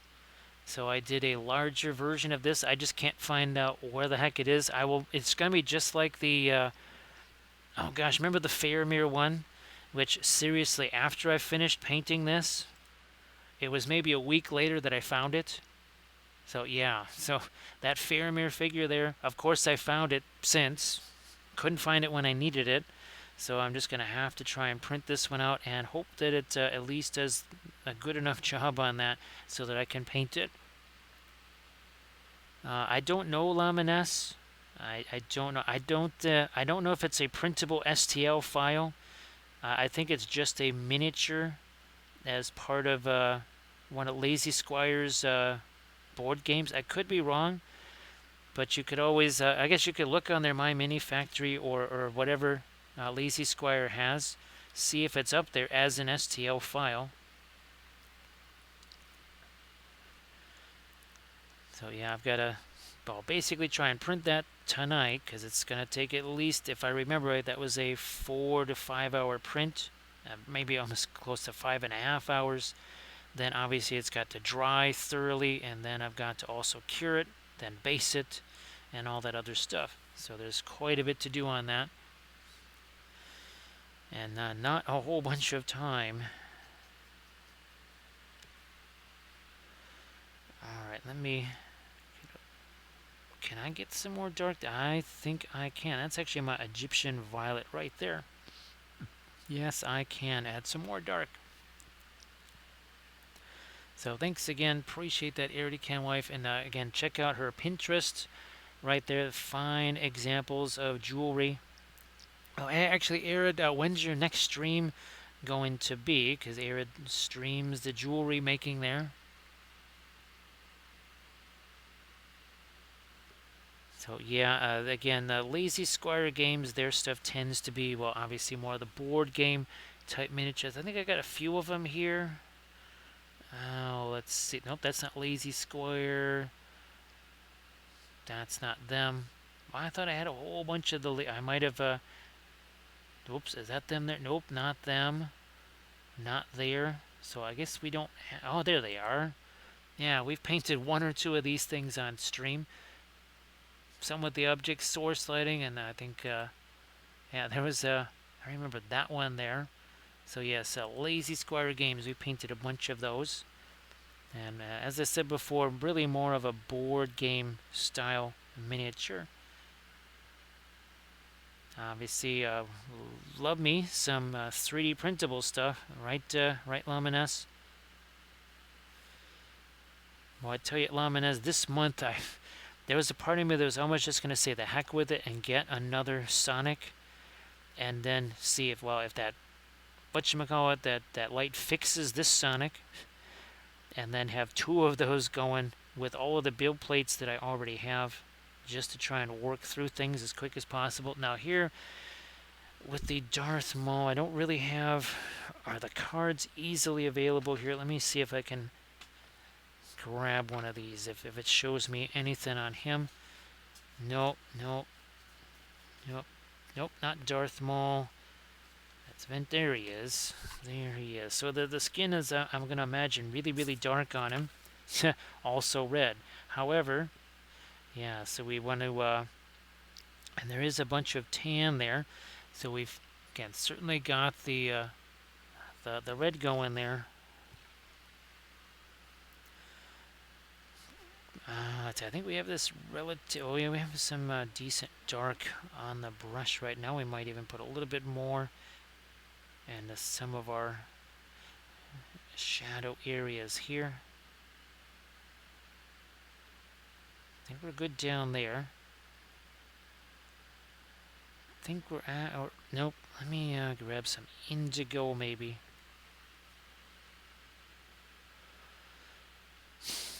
So, hey there, Chris. How you doing? Actually, Chris, Arathu is in the chat, so so now you have a challenger for the Star Wars humor.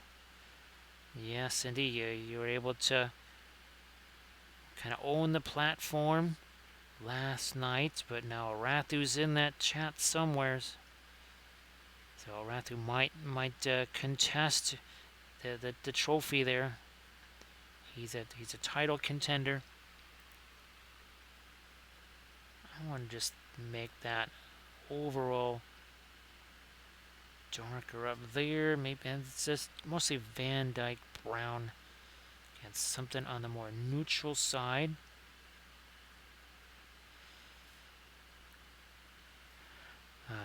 These miniatures, they have a tendency to, well, have a little bit too many pieces and parts. I recoil. Well, recoil again. Sorry that you have to be going through all of that. If I didn't get you another message again, sorry, there's just been a lot going on here. But everybody, say hello to Recoil. And Recoil again, really sorry that you also have to kind of experience some of that kind of stuff. Now, I just wish that you didn't have to. Wish that nobody did. Those are not fun at all. Feelings to have bopping around inside your head, are they? Not at all. Now, let's do something like this. You can see the, again, extreme brushwork precision there. Now, yeah, recoil again. I really do hope that there's no more downside stuff that happens, and at least things get just kind of stabilized there. Well, we'll let you catch your breath at least. Ah, there we go. Look at that. See, that does not take very much at all, does it? Not very much at all. Here, we'll do the same right here. We want to make sure that skin tone doesn't get too light. But it can't all just be that same dark sitting over there. So here we go. We'll just, again, take our blending brush to it. It's a brush that's relatively soft. It also has no paint on it. So now we have an ambient light that turns around and then becomes our object source light. Now here, That does actually hit that shoulder. I'm going to try a little bit darker, and then barring that, we'll go with some of our light. Not too light, but let's start off with this indigo violet. Yeah, indigo blue and Egyptian violet. Combine those together. Well, that's a very sturdy color, no doubt, for sure. Very sturdy stuff.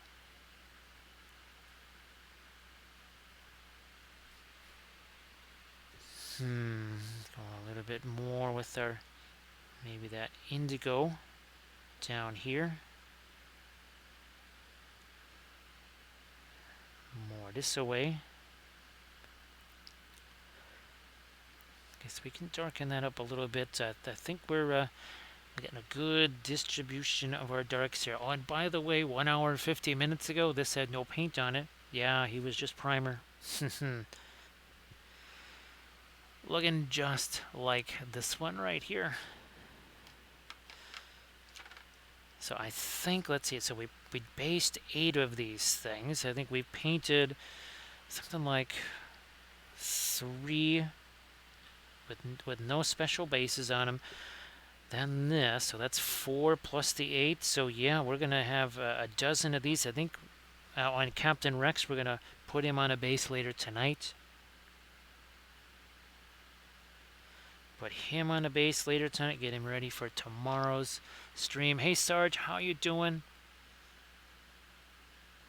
So, Sarge, glad that you're almost done there, and you'll be able to... I'm going to have to do a little bit of redo on that later on, for sure.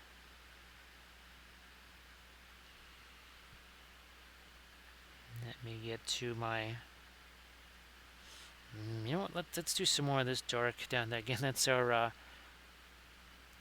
indigo violet, or Egyptian indigo.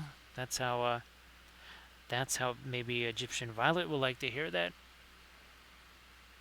Well, Recoil, I'm glad that she can hear my voice. So Recoil's mom, we are thinking about you here. We're thinking about you really, really, really hard, and we want you to definitely get better as fast as possible. So it's always great to have you in the stream too, so that you and Recoil can spend, well, many hours listening to me or watching me do all this crazy object source lighting stuff over and over and over again, because this is the object source lighting channel. Yes, indeed. It's also a cavalry channel, a Lord of the Rings channel, a culinary channel. Now, oh, and Blades, I think my brother-in-law and my sister, they ate the poutine chips there. Now, they've had regular poutine, so I think they were kind of expecting, well, I guess they were expecting, I don't know, because I've never actually technically had the poutine before, so I haven't actually had those chips too, so I gave them to them.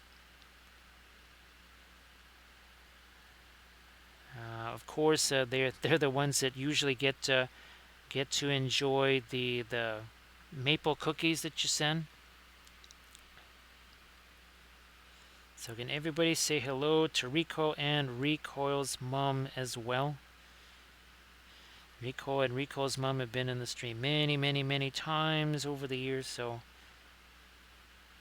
everybody please say hello and give our best wishes again to Recoil's mom. Now, I'm just doing more light here because look where this lightsaber is. Clearly would reach down to there. Clearly would get to that.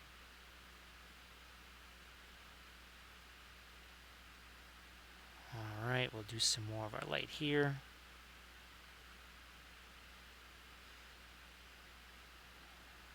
Like so. What about the... no, I think underneath the eye here. Maybe we should do some... Well, this might be a little bit dingier then, but let's see what happens right... There's an awful lot going on there.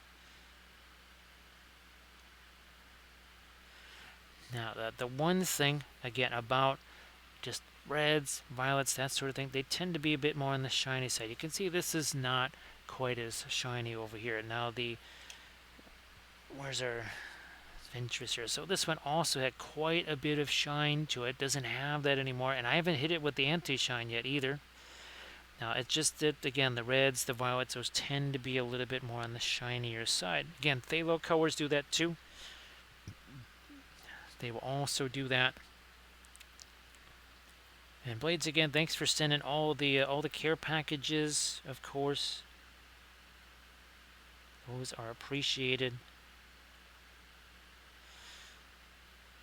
So, Rico, hopefully you have yourself a healthy supply of Tim Tams there. I think I've pretty much exhausted the Tim Tams that I had here.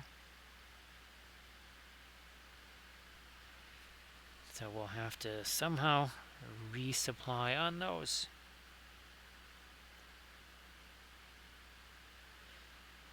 And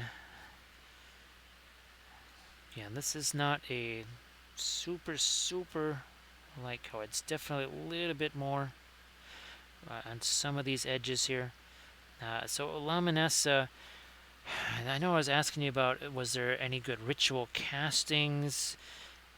And some of the other ones that you support, I just know for me, again, it just happened to be one of those where every single creator that I'm involved with, they all did just incredible releases this month. As we try and find ourselves a little bit more of our light here.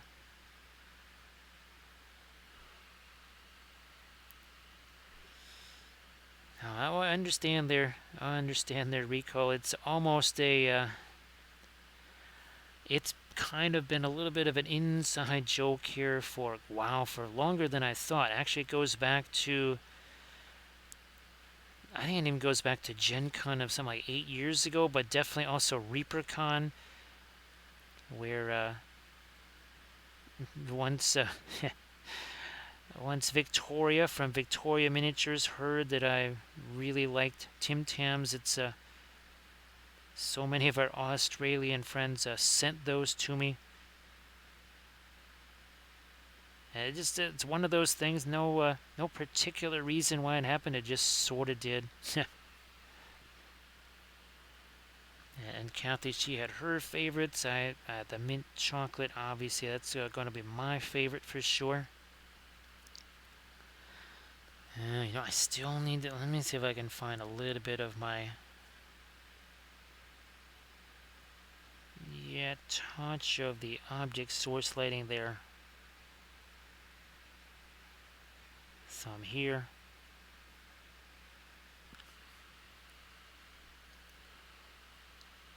Let's see. So yeah, Laminessa. It's been a little while. I actually did manage to print out a few of the ritual casting. I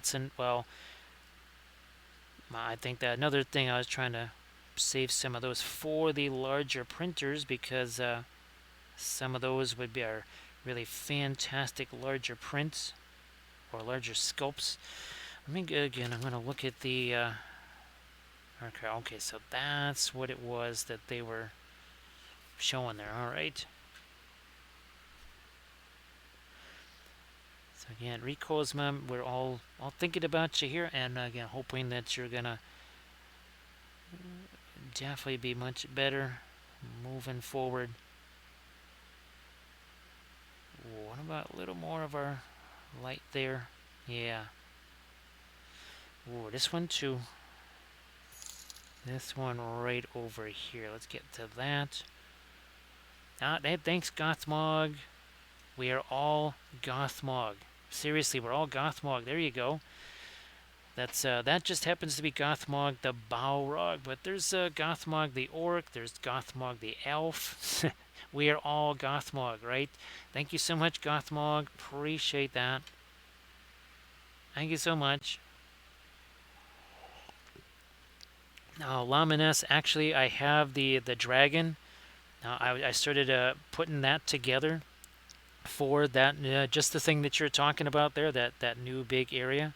So yeah, that is most definitely. I'm just trying to figure out what kind of a base that I want to put him on. Is it going to be a wooden plaque, a round one, an oval one?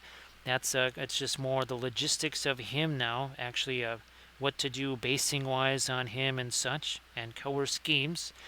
That one really fabulous print from CA Sculpts. It's the one that kind of had the. I know you printed out the bust version for me. Well, for whatever reason, I looked at.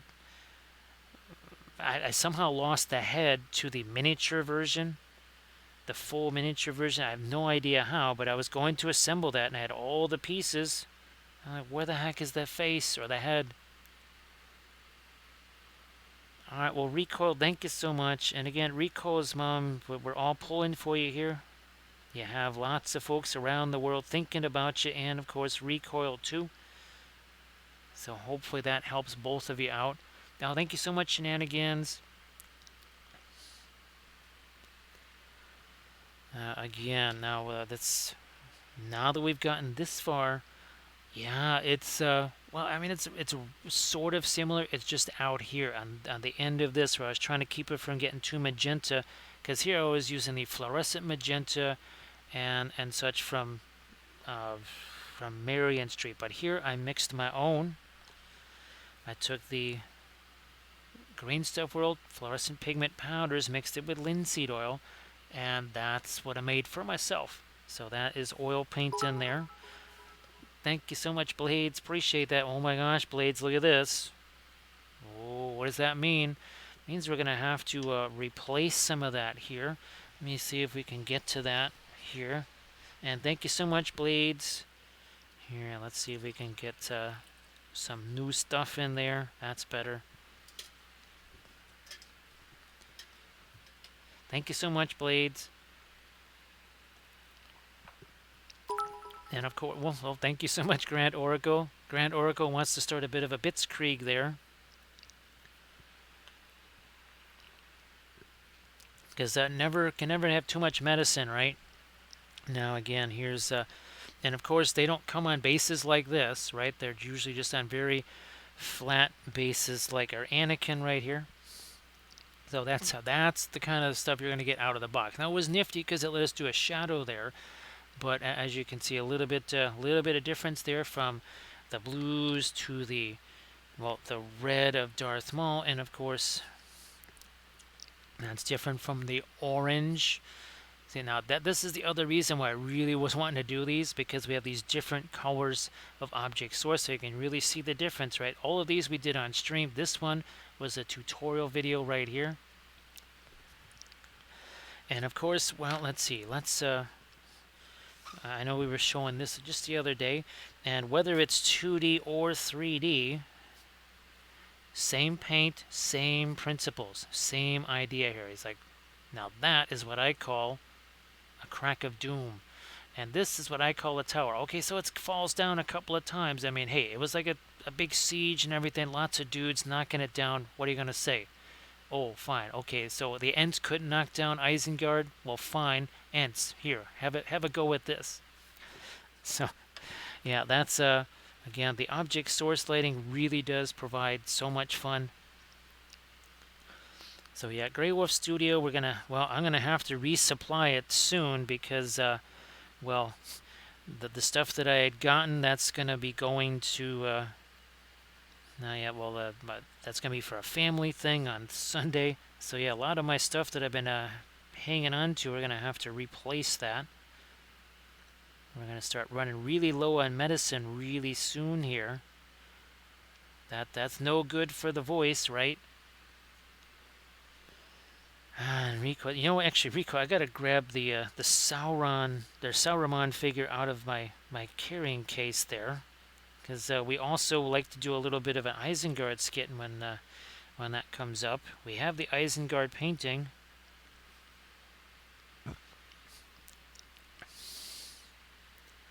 Hey, Parker the Viking, nice to see you again. Hope you're doing well. Everybody, please give Parker the Viking a follow.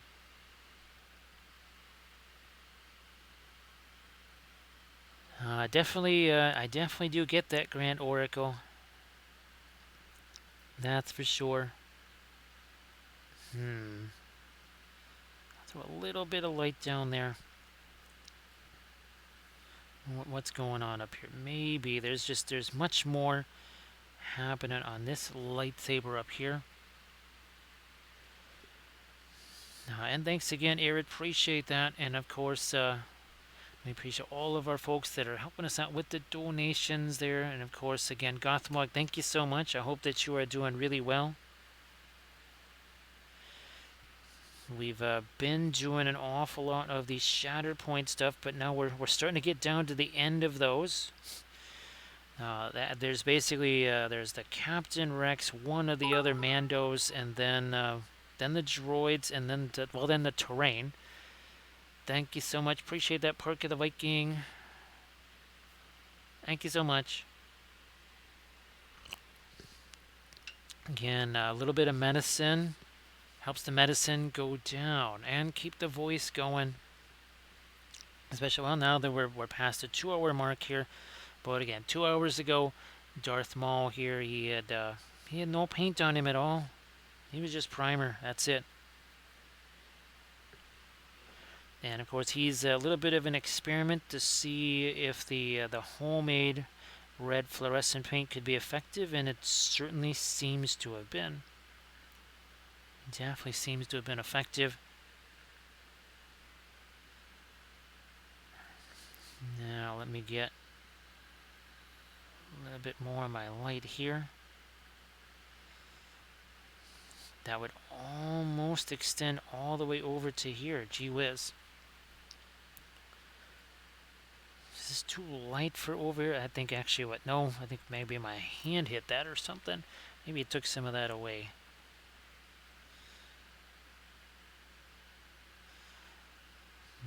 Well, okay. What I need to do then, if we're going to have this light coming down here, we're going to have to darken this back down again. So, no big deal. Grey Wolf, this is a pretty opportune time to do that little thing that we call film noir. This should be really fascinating. I'm going to get this Anakin here too. I'll have that ready, but let's do this and see. Well, we still have some object source lighting there, mostly because just all the similarities of color there. But see here, you kind of you lose out on the object source lighting. Now here's another example of that. Now here, because again, in this area, we have the object source lighting because it's so much of the blue, it had to be a real value study. But as we get out to this side, you can see it doesn't necessarily look too much like object source lighting. Let's bring the color back, and that should illustrate this example here. This is why we lead with the object source lighting. So again, you can see these two areas are so dominated by the light, by the color of the light, we need to use a lot of value. But out here, when it comes to again, the ambient light there, the ambient color, a little bit different than our light source. So all of a sudden here, we don't get quite the same lighting effect anymore, because you lose that form of contrast. But again, there is more to contrast than just light versus dark. You have warm versus cool, saturated versus unsaturated, so on and so forth.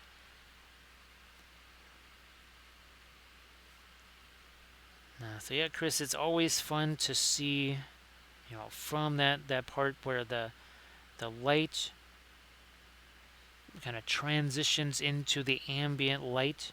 And now that we've darkened this down, we're starting to get a little bit more of a glow effect here too.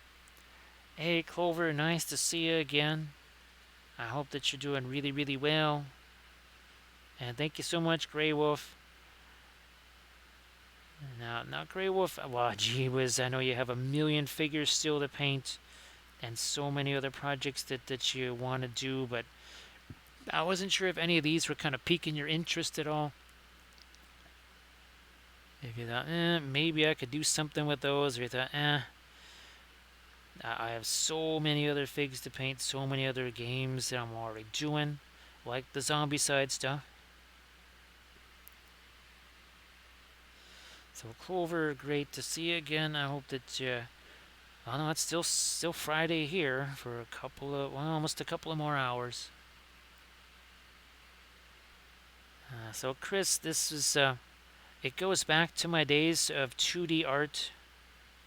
I mean, here, well, I can show you this. Here, well, I'll show you some of the old 2D art stuff that we did. And I think you've seen some of the 2D art streams that we've done here, but it goes all the way back again to the days of the 2D art. So here, yeah, not so much with the object source lighting. These are some watercolors on a hot press watercolor board. A little bit of object source lighting there. Then we've got some pastels over here. And then we get into, that's actually what is an acrylic there. We did that painting again with oils. Now here, this is a painting I did when I was 13. And as you can see, for all intents and purposes, there's object source lighting there, but it's 2D. So we've been doing that for quite some time, really, when you think about it.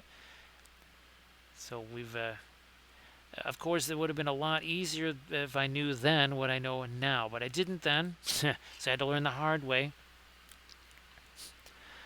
Hey, Clover, if you got any pictures of that, your Blood Bowl team painted in oils, it would be fabulous if you could post that. So again, people could see what is possible with the oil paints. So yeah, Grey Wolf is I didn't want to be facetious too much there, mentioning that like, hey, Grey Wolf, you're gonna add yet another system to all of the other systems and the pile of miniatures that need to be painted. Because I know you did all the Song of Ice and Fire stuff too on top of that. Chris, I went to art school. Also, obviously, I had classes in high school specifically designed to get me ready to go to art school. So there was quite a bit of that going on, and then there was other, obviously, the things I did outside art school. And then immediately after art school, well, then I started working as an artist, which is why my last day off was in 1989, because I basically went from the academy to work right down the street. Graduated on a Friday, basically. That was my last day of class, and by the next Monday, I was working at the computer graphics studio down the street. So everybody please check out those Insta links there by Clover. Couple of Instagram links. So yeah, Chris, well there I was trying to learn as much as I could from some of the painters that I saw on TV. Obviously, there wasn't any, there was no Google or YouTube back then. So I kind of had to struggle. Let's put it this way, it was a struggle. Because again, there was nobody to just kind of teach me those things. I kind of had to try and learn them myself. So that made it challenging, to say the least. And that's one of the reasons why I try to do all the teachy stuff now. Because, well, that was something that I had to kind of learn on my own back then. So hopefully stuff like what I do here makes it easier for folks, for sure. Oh, wow, this, gee whiz, there's so much of this that actually does need the object source lighting down here. Boy, Green Fairy, could you imagine just what we could have done if there was something like that back when we were kids?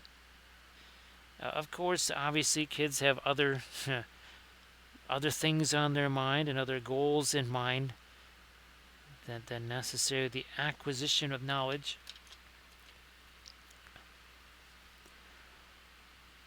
Well, Grey Wolf, again, well,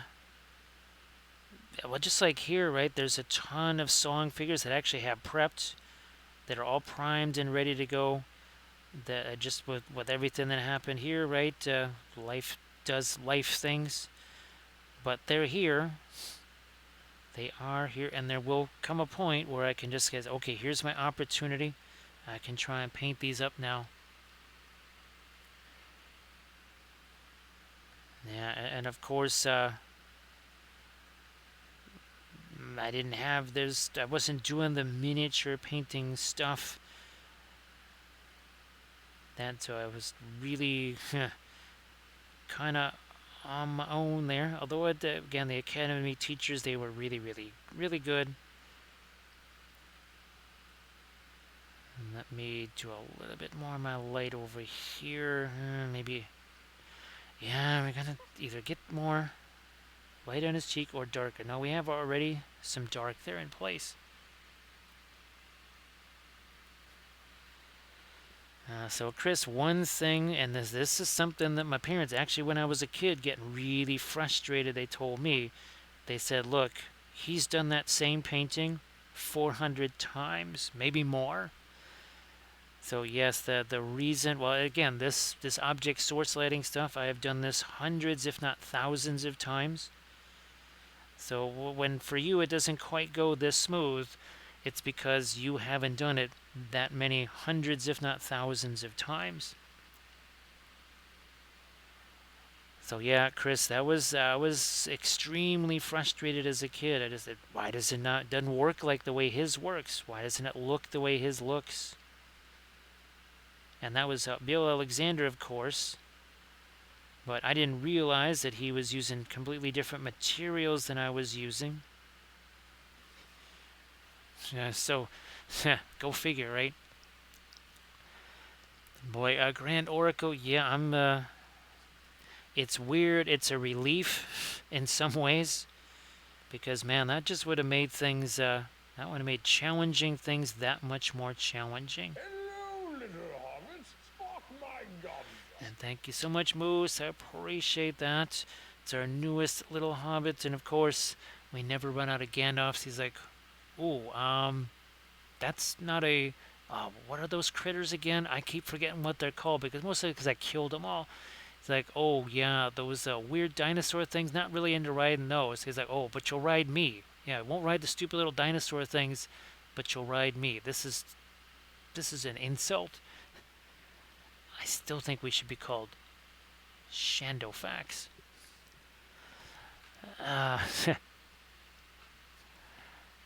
Like Green Fairy says, what is it? Think more or think less, do more. Yes. You can watch all the videos you want. You can think all you want. But unless you're actually taking that paintbrush in your hand and, well, for lack of a better term, allowing yourself to make some boo-boos, you gotta let yourself be able to screw up. Because that's why when I'm doing those painting videos for the Patreon page and something goes boom, that stays in there. We don't edit that out or anything like that. Especially, well, I'm almost always trying new stuff, and sometimes things go a little bit astray, needless to say. They don't quite go the way that I had planned, because it's something new, and, well, sometimes you just gotta learn the hard way. That's not the fun way to learn, the hard way, but sometimes it's the only way. Might even be the best way sometimes. Again, you just have to sometimes let yourself have the opportunity to fail, make mistakes, have things go a little bit sideways. And eventually they either go sideways less often, or you're better equipped to deal with things, or both. Could be both. You're also just better equipped to know what to do when maybe things kind of go boom.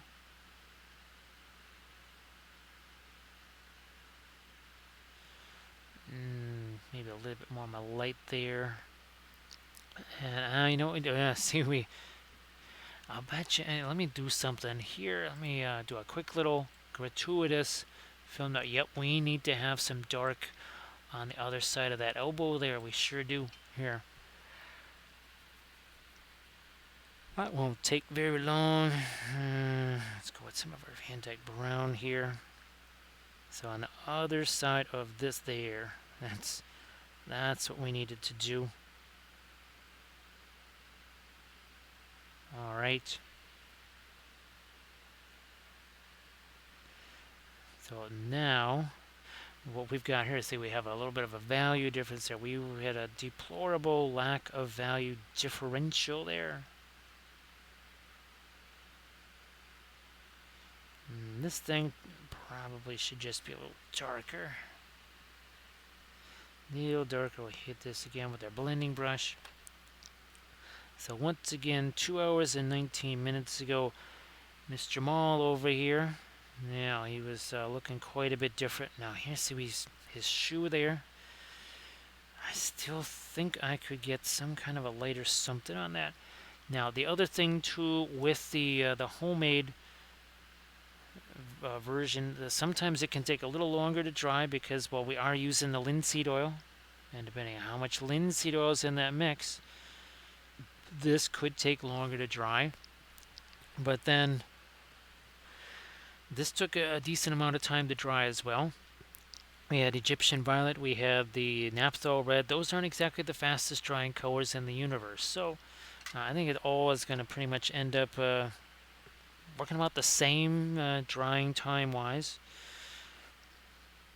Now here again, you can see we have our object source light, then a little bit of that shadow, right? That kind of demarcation light, and then we have some of our ambient light over there. But you have to have this light, see, then a dark zone, and then back to the ambient light.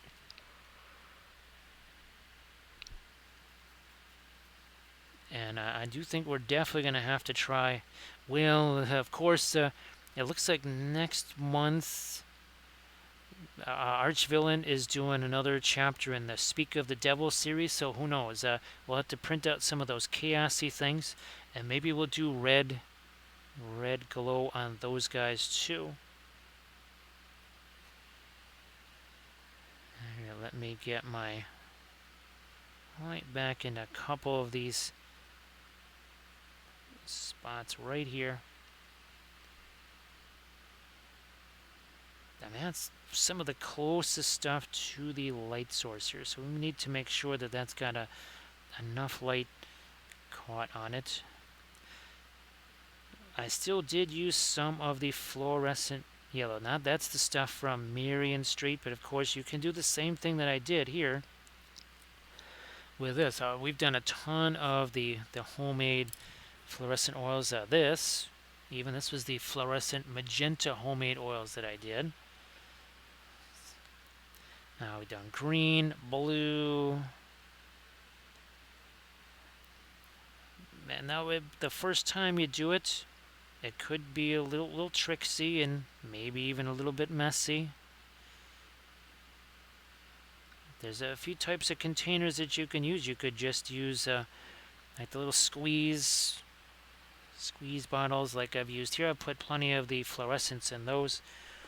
But you can also do something like these. Some of them even come with their own agitators, and again, these have a tendency to not fall over, to have to really hit that to knock it. Look at that. See, it kind of comes back to its thing, and it's got the little brush in there. And it obviously it falls over a lot less easily when there's paint in there. Also, basically a couple of chunks of metal, basically sprues from Metal Miniature. Reaper miniatures, Dark Sword miniatures, those tend to have a whole bunch of metal sprues, so I throw those in as agitators too.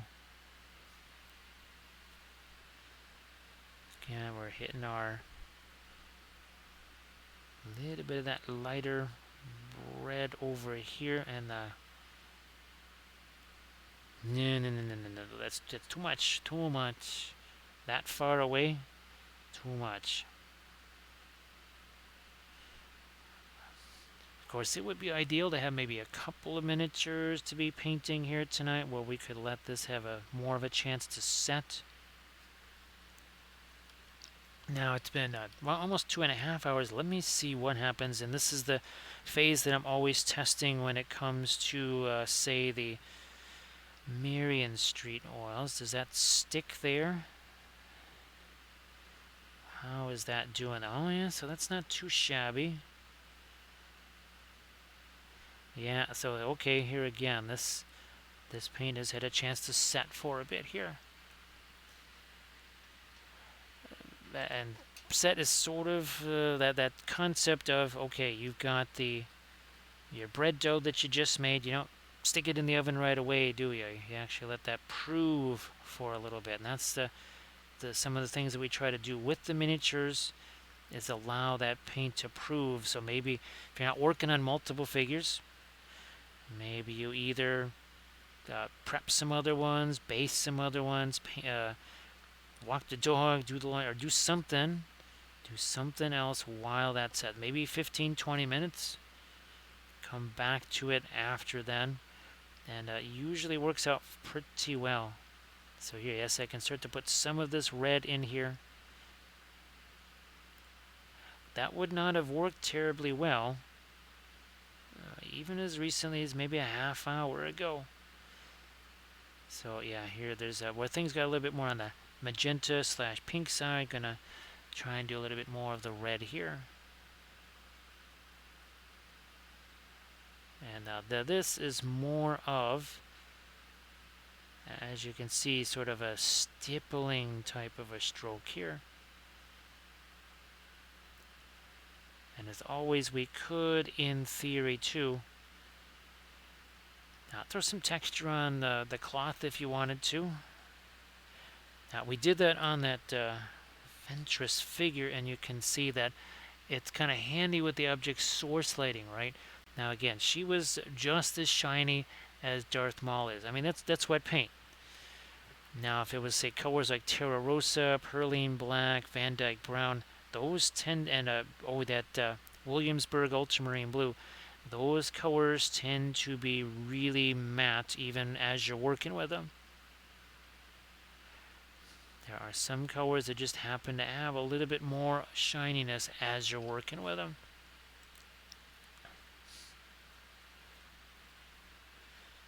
Now we'll continue here again with some of our reds. Yeah, see that? Some more of our red over here. Maybe all the way back to where they, again, up against that shadow area that we created there.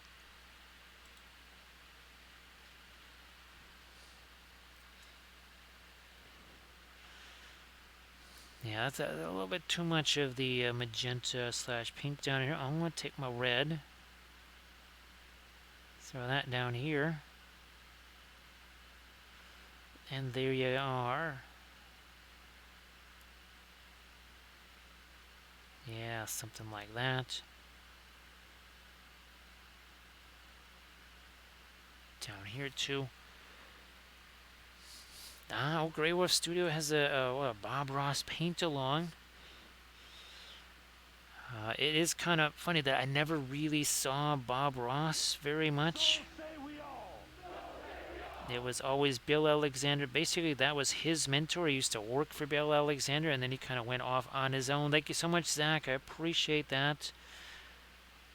Thank you. Thank you so much. So, Zach, we've been having some fun with again, this is the homemade fluorescent red that I mixed up right before the stream, about 10 minutes or so before the stream started. Mix this up here. Linseed oil, pigment powder. That's all it took.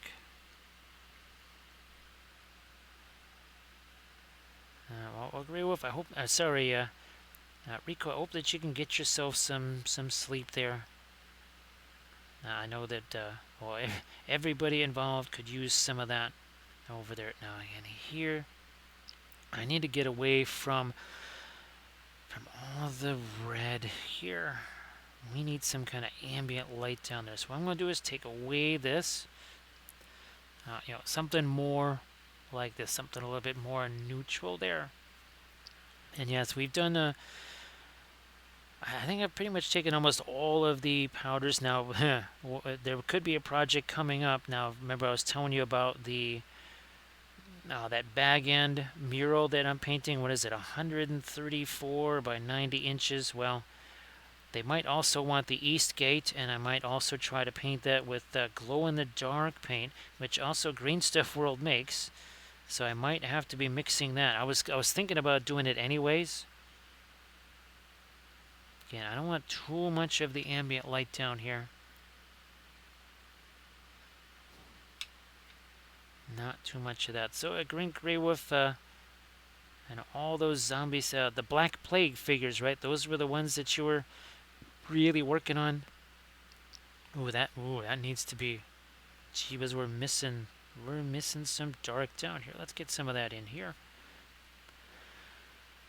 All right, well, Grey Wolf, you have a good night. Thank you so much for being here. And I know it's already getting kind of late for Blades there too. I know I realize it's Friday, but still, appreciate you being here, Blades. Thank you so much. Now we did Indigo Violet. Now we're doing Van Dyke Violet. that's that's another new look. Yeah, there wasn't even much of the pre-glaze down in here. No wonder. And of course, with the oil paint, so easy to get at these areas down here. All I need to do is just slap some paint there, grab this blending brush, and poof. Boy, Zach, that sounds good. That sounds really, really good. Yeah, so Blades, again, if you have to head out there. Actually, I also have very early days over the next 2. So Saturday, or yeah, tomorrow's going to be early morning. Sunday will also be an early day. Well, it's going to be a late Saturday. Trying to get ready for Sunday.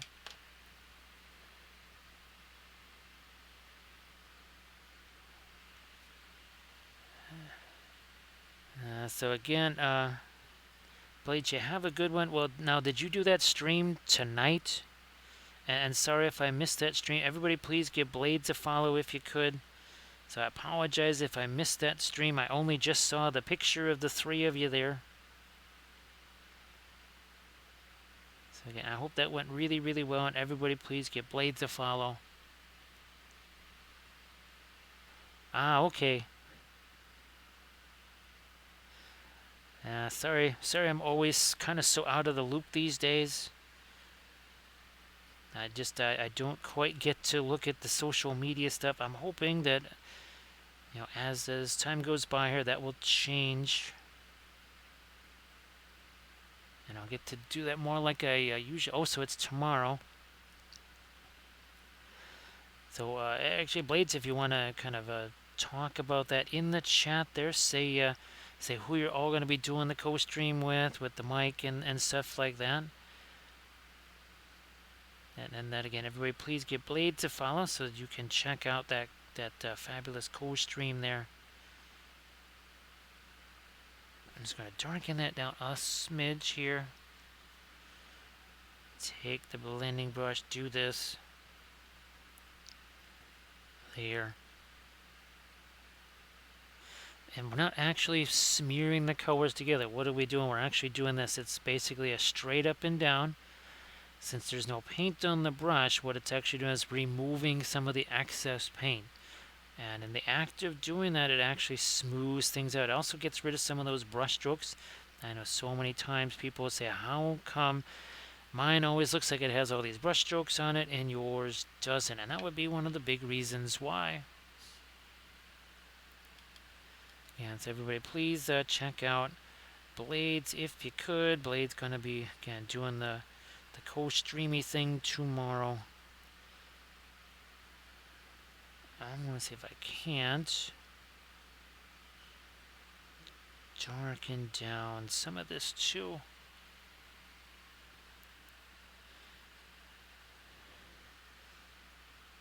Something like that.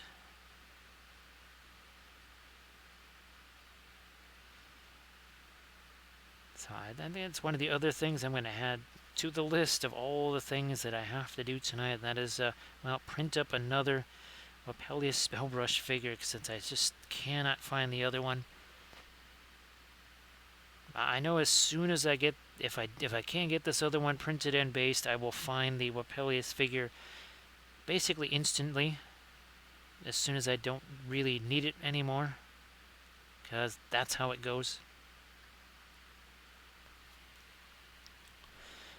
Now, this is a Van Dyke Brown with the I almost said Indian yellow, but Van Dyke brown with the Egyptian violet to really make that one heck of a strong coat. Also kind of warms it up a little bit.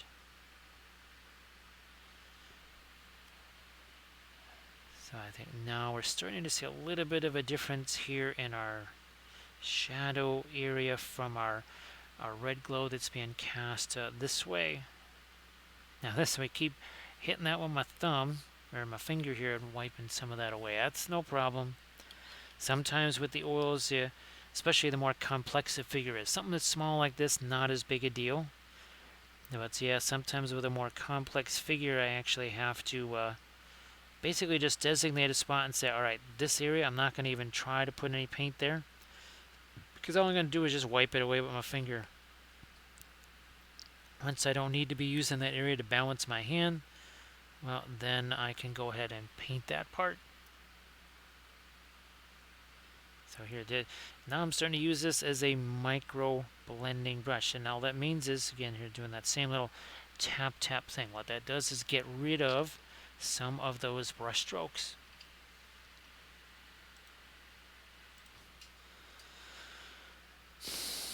Now, of course, well, let's see, there's the shadow that he might cast. So this right here, we need to actually get rid of that. Yeah, I just realized.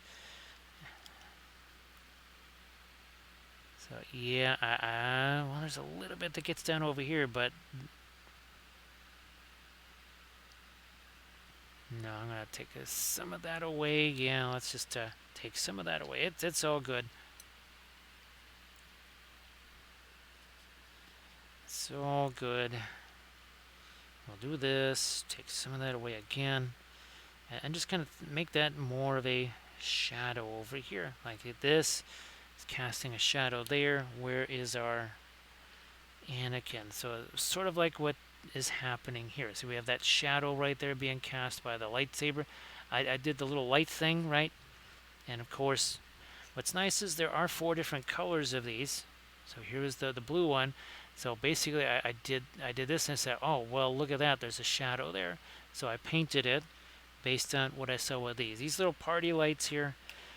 Again, they tend to come in a package of 3 dozen. I think this one just happened to be, for some reason, 40. That's a weird number, but that's how many there were. And should only be 6-7-ish hours. Not very much. Now I'm gonna go back to my indigo. Maybe some of this here. I'll lighten this up too. Right there, just again a little bit of ambient light, not the object source light. So essentially, these areas here, this is kind of the true color. Right, that's the true color of our Darth Maul. But then over here again, everything just pretty much dictated by what you're gonna see with that. Now maybe we can also. I'm going to take away even a little bit more of the red over here and maybe do more of our indigo. Well, it's pretty dark indigo, at least a mid-tone there. Yeah, so everybody please, if you could, give Blades a follow. And Blades, I hope that you have a blast on the co-stream there. Only ever got to do that one time. Dare I try to do a little more of the ambient light over here? Just got the indigo and the radiant blue mixed together. Nah, maybe that's too much. I'm going to go back here and we'll just take some of that away. Just because. Yeah, not too much of the ambient light, especially since we were kind of hoping to have a little bit of a shadow there.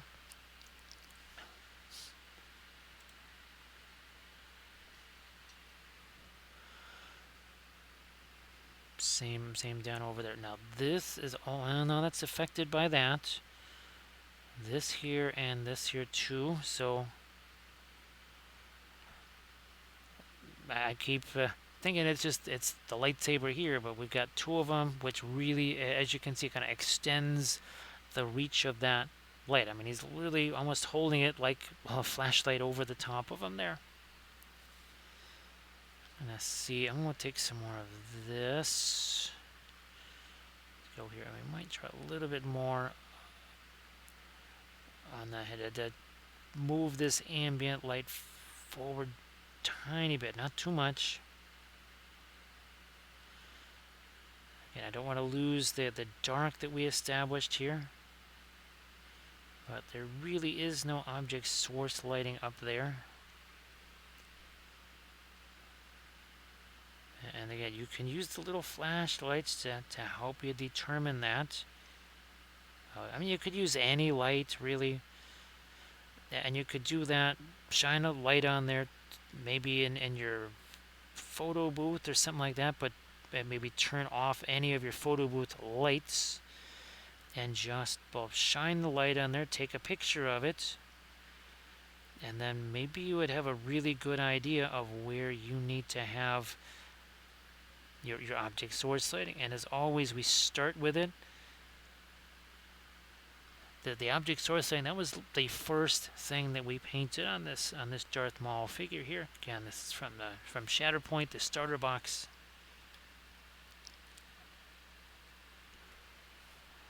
Yeah, not even 3 hours ago. It was just brushed on some primer like this here. We've been using our fluorescent red. Now here, when we did this, there was so little. There was very little ambient light there because of so many light sources. Thank you so much, Thunderhead Studio. Appreciate that. If everybody could please give Thunderhead Studio a follow. Well, just like that, that would be fantastic. And we're going to welcome ourselves. Hey, Riot Sister, nice to see you too. So, Jagos, nice to see you. And along comes again, and he says, oof, I'm telling you, it was the guys in that armor. It's like, you mean the Beskar guys? Well, yeah, that would be nice too, but those Clone Warrior guys, they had white armor. A little more protective than a white robe. Thanks, Iluvatar. So thank you so much for that follow, Jagos. So Thunderhead Studio, again, everybody please give Thunderhead Studio a follow. And of course, if you want to post anything in the chat there, Thunderhead, that'd be fantastic. Now, we've been doing a whole bunch of the Shatterpoint starter box here. This is the Anakin figure. Now, the bases, this is basically what you're getting, right? Very flat, kind of plain. We've added some things. So we're doing up our Darth Maul here. 2 hours and 42 minutes ago, he had Zippo as far as paint. Now here's another, again, an example of a base that we added some things to. Tree bark, 3D printed stuff. So Thunderhead Studio, Den, if you want to share some of your fabulous things in the chat, that would be really wonderful. Now again, Clone Troopers, not the bases that you're going to get. These are 3D printed Hoodoo Rocks from Make It Epic Basing. This was our Monday stream. This was our Saturday stream. We have Commander... was it the Commander or Captain Rex that we'll be painting tomorrow. We also did Bo-Katan and her crew. So Thunderhead Studio, I think I've been seeing some of your stuff there on Instagrams. If you wanted to post some of that, it's really been looking fabulous. So these were some of the first figures that we painted from the Shatterpoint box. Actually, we've got one more of these Mandos over here. There we go. So again, that's Bo-Katan and her crew right there, with the non-metallic stuff, with the object source lighting stuff. And of course, in the case of Bo-Katan, we added some 3D printed bits there. Obviously, so actually, Thunderhead Studio, have you been sculpting some vehicles, some terrain, and some basing there? It seems like you've been doing a whole bunch of different stuff. Here's actually, this is a Mando that kind of goes with this guy right here, and this is another one that we painted on stream. Get more 3D printed bits there, just to make things a little bit more interesting, of course. I thought so, yeah, Thunderhead. I haven't had much chance to look on the Instas and such, but I have seen some of the really nifty stuff you've been doing. So again, everybody please give Thunderhead Studio a follow.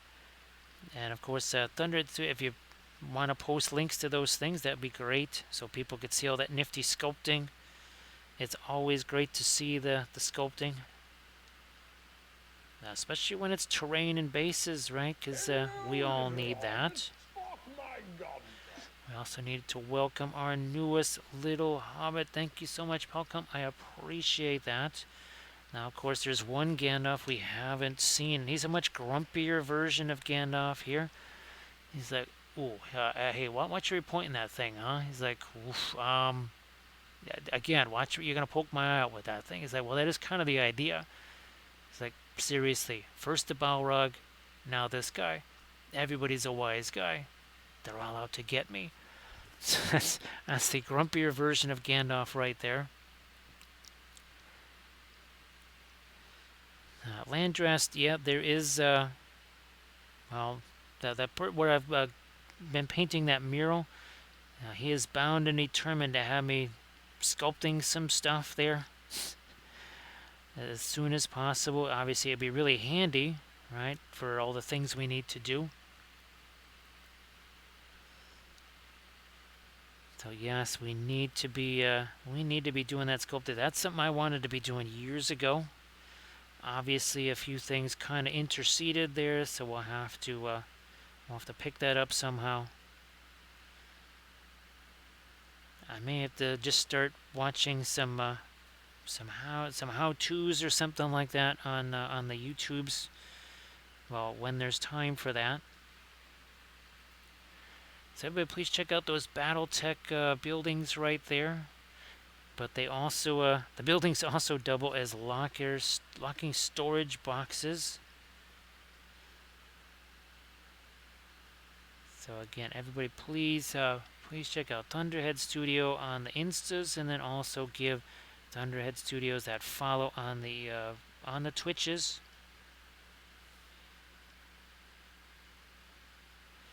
And of course, it's going to depend just how much.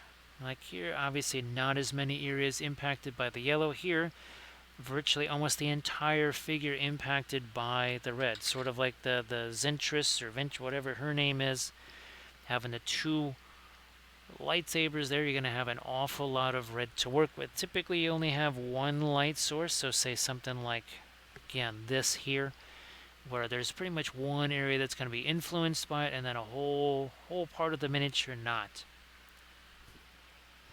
And that's just kind of how it goes sometimes with the object source lighting. Here we had two light sources. Between the two of them, again, very little ambient light to paint. That is why the object source lighting basically makes a miniature go that much faster. Same thing with our Aragorn right here, right, with the two light sources, very little to paint besides the orange. Now Landrast playing some BattleTech right now at the Shea Landrast, I believe, or are you playing that at the Game Castle? I think you're probably doing that at Shea Landrast. And again, everybody, please give Thunderhead Studio a follow. What, Thunderhead Studio, great to see you back. I know it's been a long time there.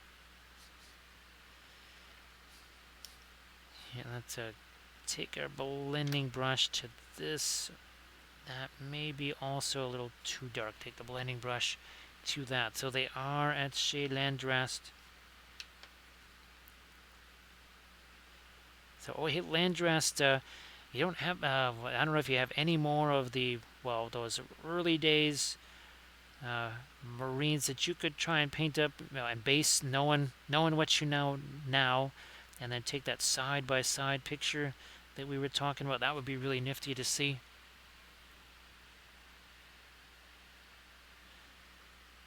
A little more dark maybe here. Is that a Sarge that no, that's Bench Guy. Thank you so much, Bench Guy. Appreciate that. So thank you so much. I hope that you are doing well. So everybody, please check out that link from again. That's the Instagram. Yes, Instagram from Thunderhead Studio. A little example of some oils there. So everybody, again, please check that out, and then give Thunderhead Studio that follow if you could. You know, I'm going to darken that down a smidge. Then we're going to take, again, our blending brush here. Hashtag no layers. There we are. So see that, again, no need for the airbrushy stuff or anything like that.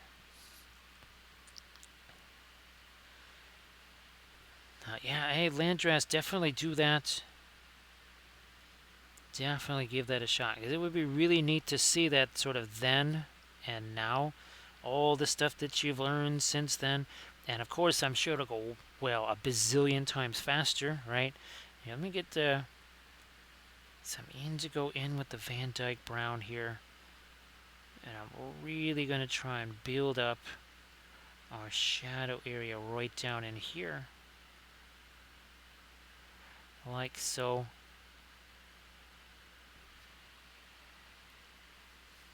Let me see what we got going on. I'm looking at my reference real quick there. The card art obviously is more on the anime, appearing a little bit more artsy there, as opposed to a picture of a miniature. So I have to kind of find and see what they had in mind for it. I've been really trying to stick with the official color scheme things. Of course, not so much with the basing, but at least with the painting. Oh, and oh, wait, that's right, Sarge, he was in here. Oh, I forgot to mention the Sarge, that this is actually one of the first miniatures that I've based using the cork chunks as opposed to, say, the bulletin board cork. Yeah, looking to do some more darks there. Also here, maybe even a little bit down there too, and let's wash behind his ears, quite literally. Alright, so Thunderhead Studio, thank you so much for the raid. Appreciate that. And thank you so much, Bench Guy. Appreciate the cheers and the bits. Those are always really, really helpful. I think we had ourselves, what, a level 2 hype train earlier in the stream, so thanks for that. And it looks like we only need 15 followers now. 15 followers to get to the magic 8K number, which means absolutely nothing, but would still be very fun. I'm serious, it means nothing. No parades or trophies, but it would just be fun.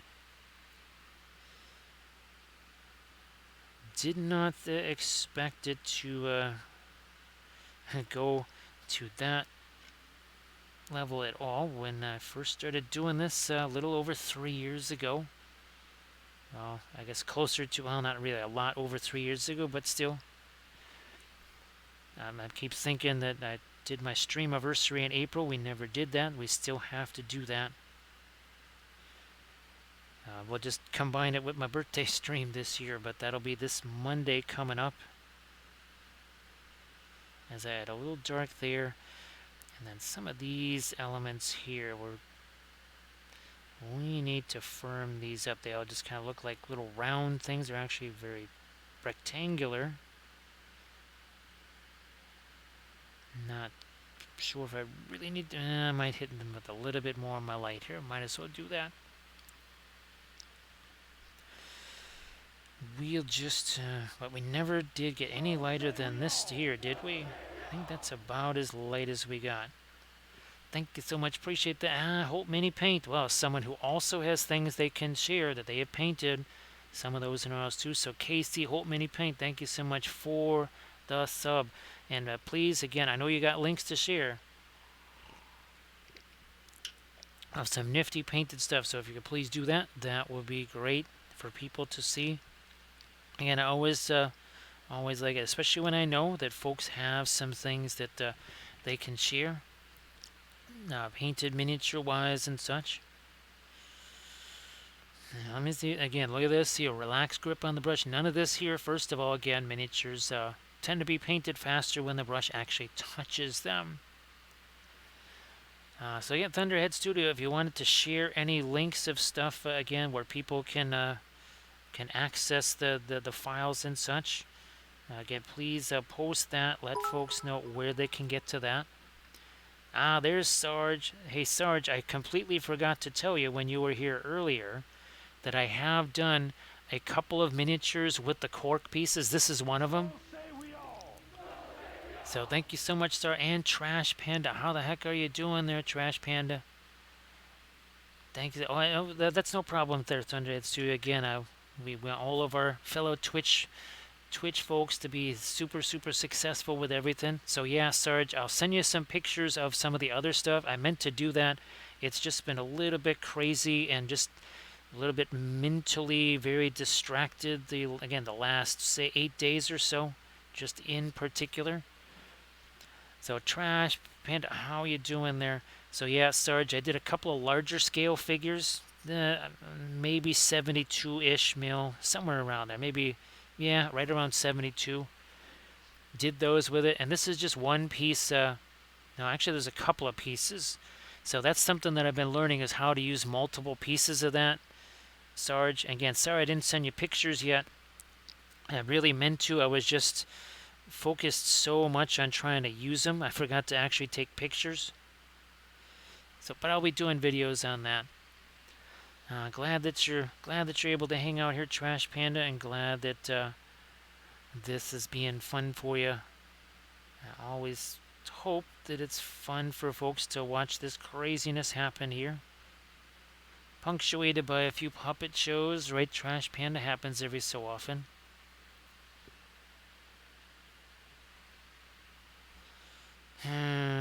Yeah, that might actually, maybe I touched that with my hand or something there. We're a little bit shy on some of their color there. Well, so we're going to lighten this up too. Maybe a smidge there. Thank you so much, Casey. Appreciate that. Thank you so much. Now, Trash Panda, were you able to get any painting done over the last few months? Hopefully so.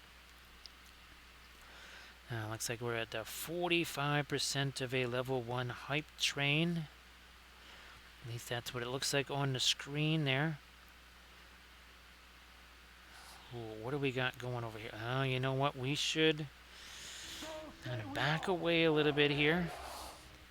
And it looks like Arid, after kindly putting her name on that scroll thing there, is going to start doing a little bit of a subbing there, a little gift sub, to make that go into an actual hype train. So what that means is you might hear a little bit of a sound here. And that's not Darth Maul, that is the sound of a hype train. I couldn't stop it before, maybe I could stop it. No, we can't. That is a hype train right there. There it is, hype train. All aboard the hype train. There it is, all aboard. There it goes, hype train.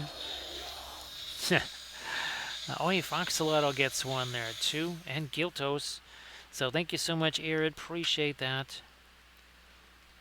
Now, Arid, did you already do the nightly walk with the dog yet? Don't know if you've had a chance to do that or take the usual relaxation therapy there. Hello, little hobbit. Spark my gum. Thank you so much, Xenobon. I appreciate that. And Gandalf comes along and says, "So wait a minute. I could have rode that train all the way to Mordor." He's like, "Dude, I don't think it goes that way." Well, I don't know. That train comes through here quite a bit, especially when this happens. Thank you so much, Sarge. Appreciate that. And it looks like we got ourselves to level 2 there. So what does that mean? Level 2 means I've got to find where... oh, there it is. Wow, that's really hiding over here. So we're going to grab this, and then we're going to have this. And you're thinking it's going to be... it's like, oh, wait a minute. It's another one of these trains. I can stop this one. No, we can't. No, he can't, because it's the mighty hype train cookie. There it is, hype train. Hype train. Thank you so much, Arid and Sarge, for providing the entertainment there as the hype train rolls on. So thank you so much for doing that, Arid and Sarge, all the folks that have contributed to that. And again, Arid, thank you so much for making that little... making our ticker go tick there. Yeah, and that's really helpful since we We did deplete that resource earlier trying to get some of those, some more of those memorial locket things. So thank you so much. Here, let's get our... I actually have to fill a bunch of those after the stream here tonight. Now, see, that's got a little too much of the pinkiness, so how about we grab a little bit of the yellow there. That gets it right off of that magenta look. Right off of that magenta look there. So yeah, Sarge, it was last night or the night before. Well, the last several days I've been furiously prepping all kinds of miniatures. And these were some of them were larger scale. And it's really interesting. It's a little bit, you have to really saw through that stuff. It's not like the cork board, which is pretty darn soft. You can almost cut that with just an X-Acto knife. But this stuff, yeah, you had to really kind of press pretty hard to cut that stuff. So I don't know if you've... oh, and hey, Sarge, if you want to post some of the pictures of some of the basing that you've been doing there. And hopefully the trolls... Hopefully you're starting to advance that troll project as well with the little creek or the little stream there. I'm going to throw just a little bit more light down here. Just going to be the red, hopefully. There we are. So again, Erid, thank you so much for everything. Appreciate that.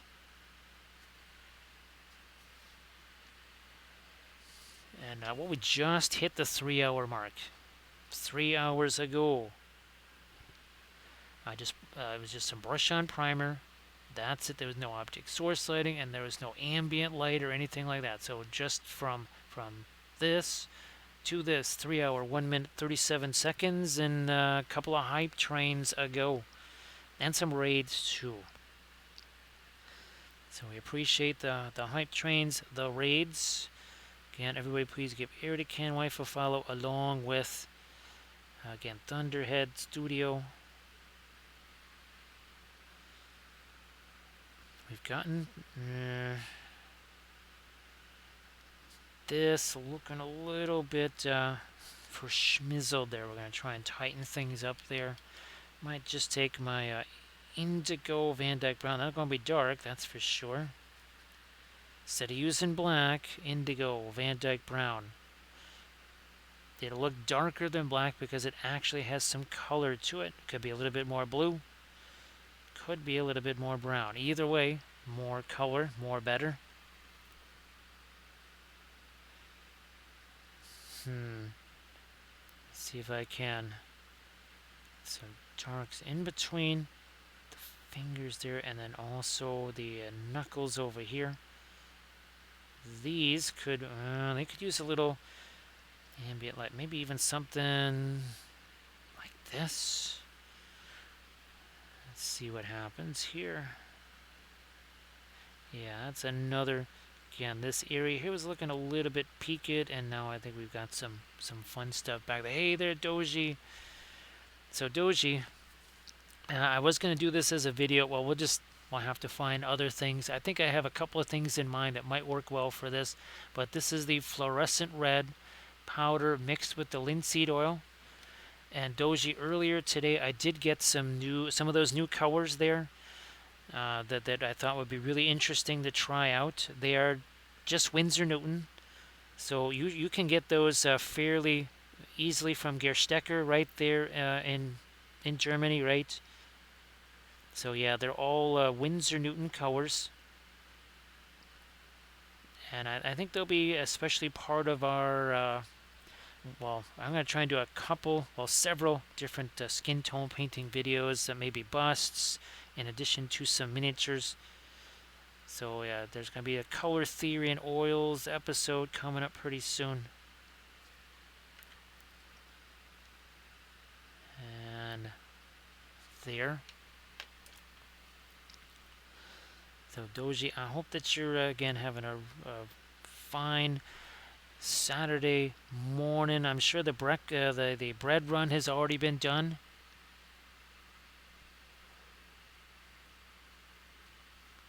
So yeah, so Doji, yeah, we can arrange that. We can fix that, right? In no time, we can go from months of nah, no, nothing new, to all of a sudden, hey, you got to have this.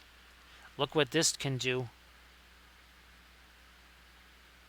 Now we'll see what those paints. Speaking of what they can do, we'll see what they can actually do. Again, we hope it all works out really well.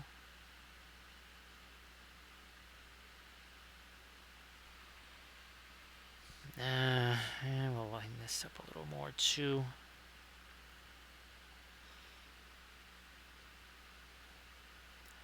Yeah, we've got some of that. Again, that indigo here, it might lighten this up a little more. That's the radiant blue and the indigo here. Getting ready for ye old bakery run. That's fantastic. All right, let's hit this too.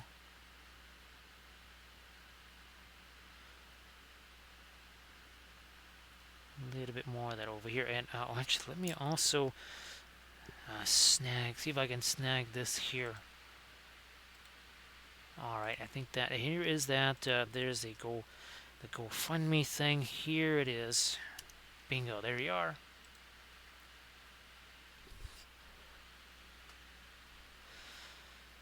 Alrighty, so we got that here. It's hard to do again. Armored Wolf is he's doing the Ren Fair thing. Oh, look at this! Look at how forlorn this is sitting over. This is our fast matte white that hasn't been touched at all in 3 hours and 6 minutes. Yes, we have not even used any white on this. There's none at all. So hopefully that also inspires folks to again find other things to use for their highlights besides, well, white. Oh geez, Luminous, thank you.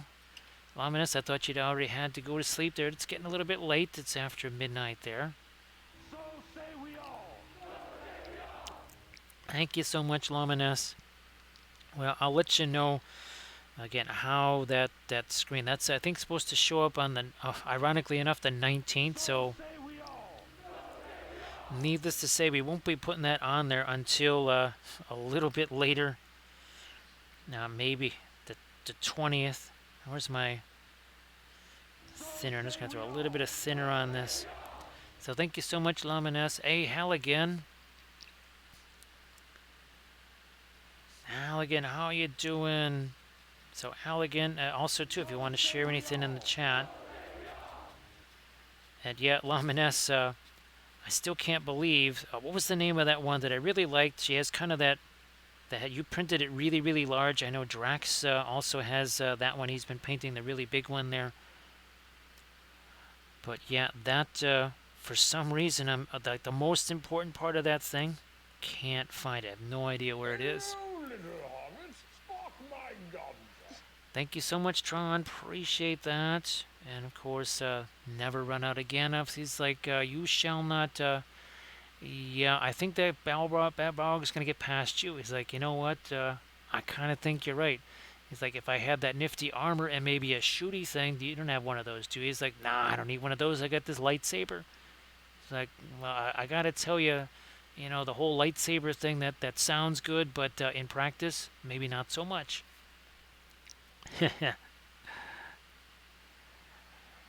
Yeah, the one with the really big headdress, and it's kind of it's got the flowy cloak and the miniature version of it. It's on those basically alternating angled circles there. Yeah, and I was hoping that went really well. I know, well, I think the last stream you were in here, you were getting all packed up for that, right? Naraya, thanks. Thank you so much, Luminous. Yeah, it wasn't the one with the big dress and the kind of the gargoyle that was leaning up against that with the two bats. It was that one with the with all this kind of circular stuff. And I think Isabel, yeah, that was the one with the well, sort of the vampire-ish lady, right, Isabel?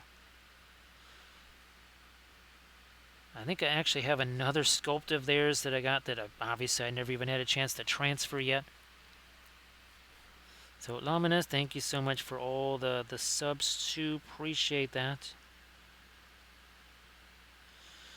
Okay, I'm just doing a little bit more of my light there. What are we trying to do on these? We gotta either make these little pieces of metal here have something a bit lighter on them, or we just make the surrounding areas a little bit darker, or we need some reflected light. Hey Jay Goss, glad you're still around. Yeah, so that Isabel, definitely the one holding the goblet. I painted that one up. Gee whiz, we got to get the pictures of that so that we can show those on stream here. Yeah, I knew there was something I was missing. Well, there's several somethings we're missing now. We're gonna have to really. We got a lot of stuff to do over the next weeks and months here to try and get things back in some measure of order here. So again, Luminous, thank you so much for the gift subs. Now, where's our? That's an awful lot like our clone trooper right there. Again, you can see those hard edges that we're looking to get there. But boy, yeah, that fluorescent red, that did the trick. And here again, we were trying to use the fluorescent magenta. You know what, I might actually, well here, just for funsies, I'm gonna do it anyways here. Let me get this and get some of my floral red here. And we'll just hit the ends of these. Like so, and then we'll let those dry. Just don't mind me while I had a little bit of that red there, just reasons. Well, Jagos, thanks for checking out the YouTube vids. I'm hoping to be able to start doing some more YouTube stuff. At least maybe some army showcase videos where I take all the armies that have been painted, the fleets of Armada, the Warcry war bands, that sort of thing. Get them out on some terrain with a painted backdrop and just kind of talk about them, show them off, maybe have a little bit of some B-roll video of me painting them. Hey, Terrain Jarrett's is still here. Yeah, so yeah, Luminous, that was the 3-part painting series that I did, where we took the we did the assembly version of it, then kind of did the priming and a little bit of the initial pre-glaze. Then we did some of the lighter effects on that. Hey, Night Whisper, how you doing? Everybody, please give Night Whisper a follow. So, Night Whisper, I hope that you're doing well. Happy, it's not quite Saturday here yet. And again, thank you so much, Jarrett's. I appreciate that. Everybody, again, give Jarrett's Terrain Minis a follow, too. And also the Pyro Club, Hobbies for Happiness. If you actually want to shout out Hobbies for Happiness, Jarrett, that would be fantastic too. Now look at that, Jagos getting the gift sub there from Jarrett. Thank you so much, Jarrett. Appreciate that.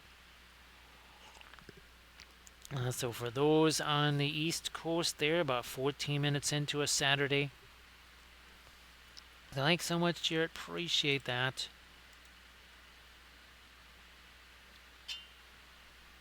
And again, thanks to everybody that has contributed to the GoFundMe thing. That is for the really kind of big, heavy-hitting things of the house there that I could have maybe been able to try and do something with maybe a year or two ago.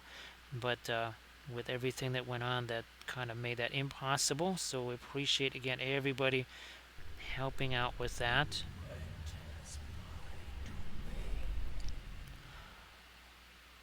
Oh, thanks so much, Jarrett. Appreciate that. Well, no, here's somebody else that you can follow, and it's free because they're going to fall freely after you follow, falling freely, because follows are free. And I'm not going to even try that again because I'm never going to be able to spit that out successfully. So everybody please give that follow there. So Falling Freely, nice to see you again. And thank you so much for the raid. Appreciate that.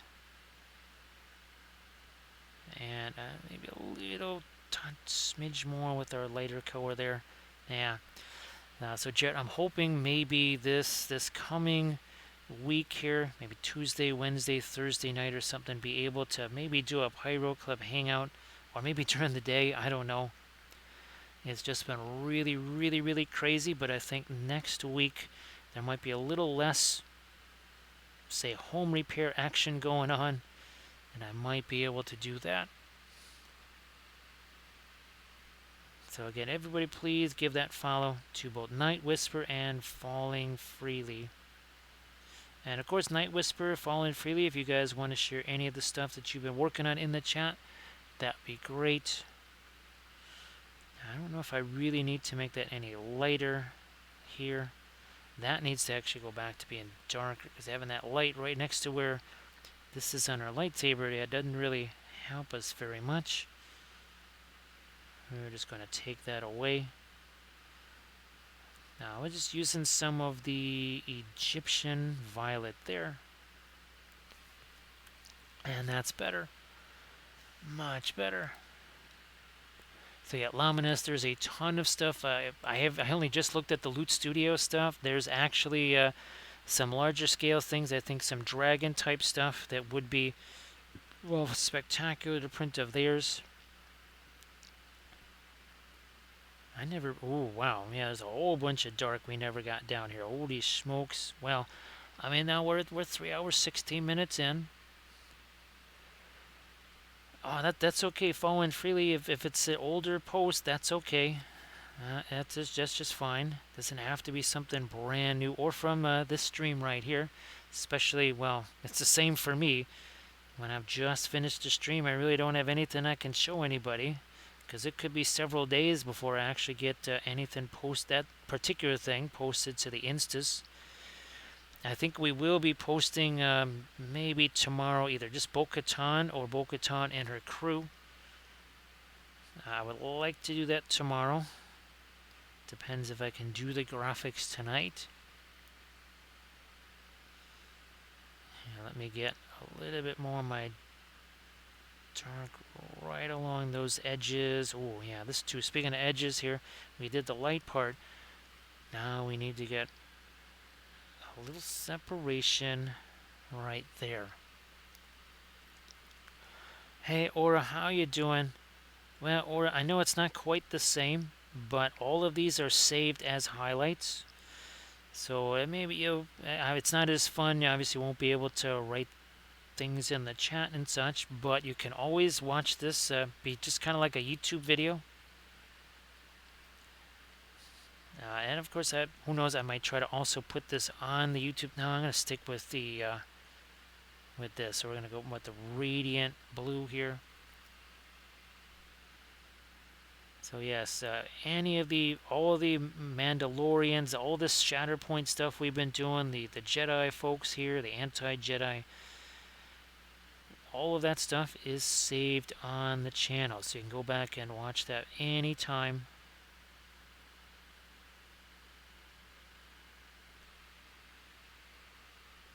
Well, that's good, Aura. And again, I would love to have some time to start turning these into, well, some YouTube type videos. But I think what I'm going to do is, So say we all.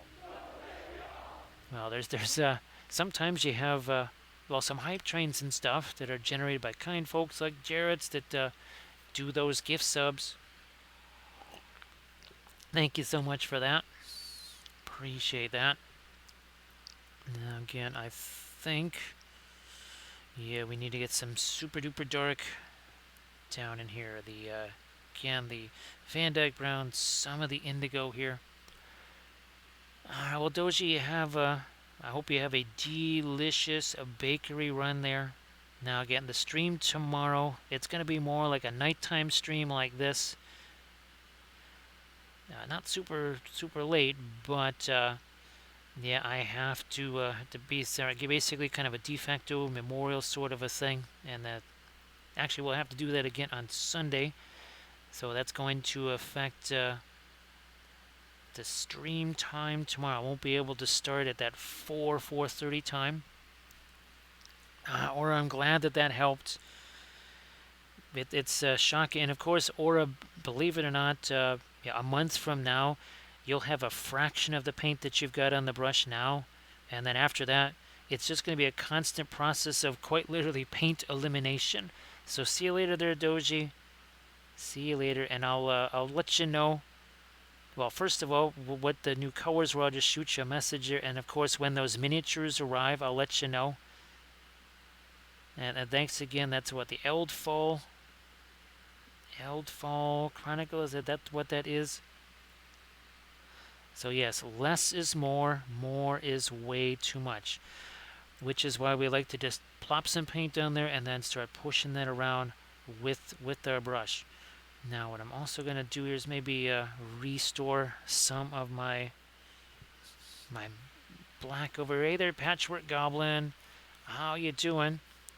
Everybody please give Patchwork Goblin a follow. Of course, Patchwork Goblin, if you want to share some of your links there in the chat, that would be fantastical. Please go ahead and do that. So I need this to see, because I keep wiping that away with my hand. So I can get a little bit darker there. Alright, it's good to know. So yeah, Patchwork Goblin, you want to post anything that you've been working on stream there. And of course, also to everybody give the hack and slash minis that follow too.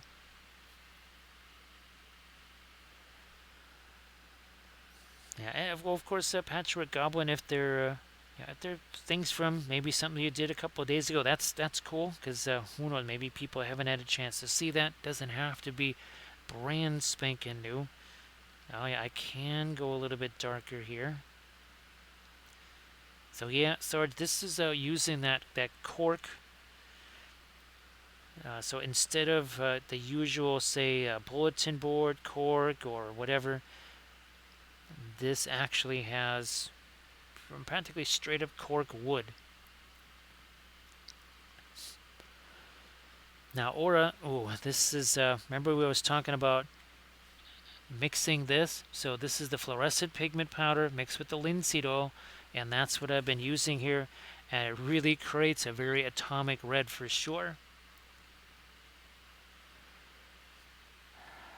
Oh, that, actually, Patchwork Goblin, that's always neat. Oh, yeah, there was some, I actually have a category called rescues.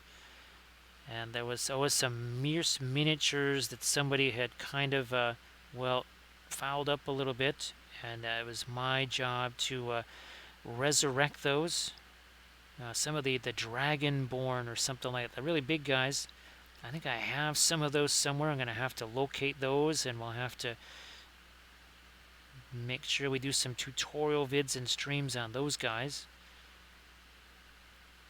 Some of my favorite miniatures there. Yeah, Aura, those were really, really nice. I think you could see in some of the videos, right, just how intense the pigmentation, and they lasted in the containers. They're the longest lasting of all of the pigment powder mixes that I've done. Yeah, some of the other ones have kind of either dried out or gotten wonky much, much faster. Those have really, I mean, maybe now they might be a little more dry because I haven't used them in so long. Well, Patchwork Goblin, now, given the size of Conquest figures, how many-ish units are you looking at? And are you looking, infantry units are typically, what, 10 to 20? At least I think so. And then your cav, it seems like a lot of the cav units are 3.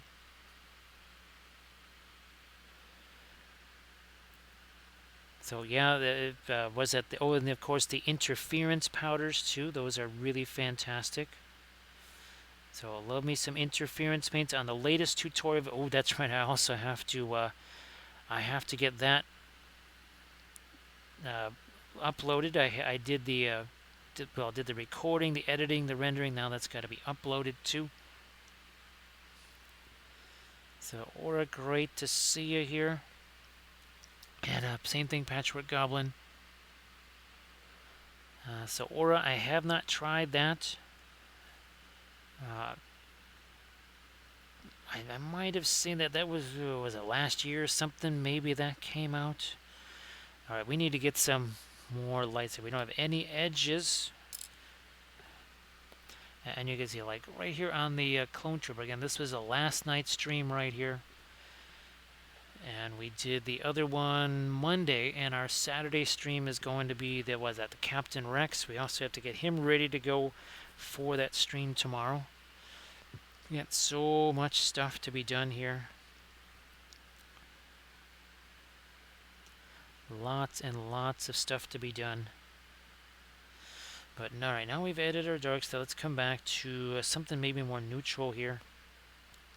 Some of the fast mat and some of our radiant violet. Thank you so much, Earthman Brick. Nice to see you again. Well, OKC, I don't know if you had a chance to post any of your stuff there in the chat. I think it's our Facebook links, right? But yeah, actually, Casey, if you want to post some of your stuff there in the chat, that would be fantastic before you head out. Oh, there it is, an Instagram link. So thank you so much. Appreciate that, Casey. And everybody, please go check out that link and say some nice things to KC before he's got to head out there.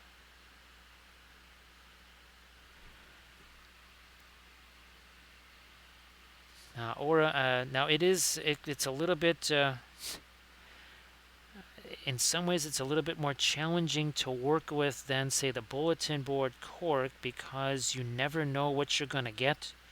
It's very random. Whereas the bulletin board cork, you pretty much, if you have a sheet of that, you've got the same stuff through the whole sheet, and it reacts very much the same. Whereas this other stuff, it's a little bit more randomized.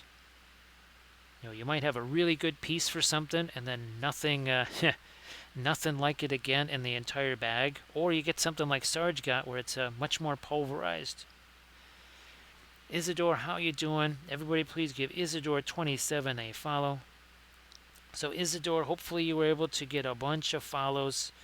Oh, was that our Monday stream, I think? Yeah, that must have been the Monday stream. Or was it a Thursday? Maybe it was last night. Or yeah. So everybody, please check out the link there from Holt Mini Paint. And of course, Isidore, if you want to post any links in the chat there to some of the stuff that you've been doing on stream. We found out, okay, so now I feel like that is a bit more of a metal. And also, too, you can see then we swing it around here, then we start to get into our object source lighting. Now, again, the shininess is going to be there because, well, reds just are typically more shiny. But also, too, again, the homemade fluorescence. So you can see it's got a little bit of a sheen to it. Well, there's quite a bit of linseed oil in there. So yeah, Aura, the bulletin board cork, it does not have to be that way. Because again, here, this is actually bulletin board cork, but we've added things to it so that, I wish I had that other one. I don't have the one that really would be fun for you to see. But, oh gosh, I don't know if I can take this one out of here without destroying everything. Well, we'd have to probably back out a little bit for people to see this, but that's also bulletin board cork. But as you can see, we've tilted a lot of the that's the Green Stuff World texture roller stuff.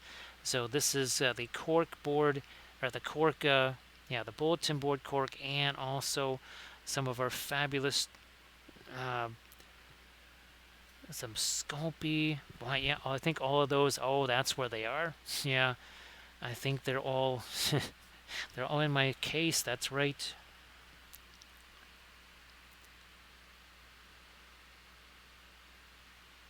So yeah, Aura, there's plenty of here. There's it really does not take much example. Oh, here we go. This one was also. Again, you can break up the bulletin board cork so that it has many more layers to it. And we've got, where is This one here.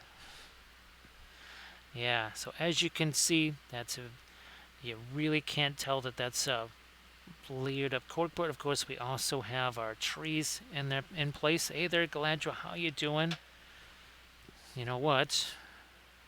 This is also, there's some of our cork right there, and again, by adding some different basing elements to it there, really add something special. Everybody, please check out the link there that Galadriel posted, the Instagram link. Well, Earthman Brick, thank you so much.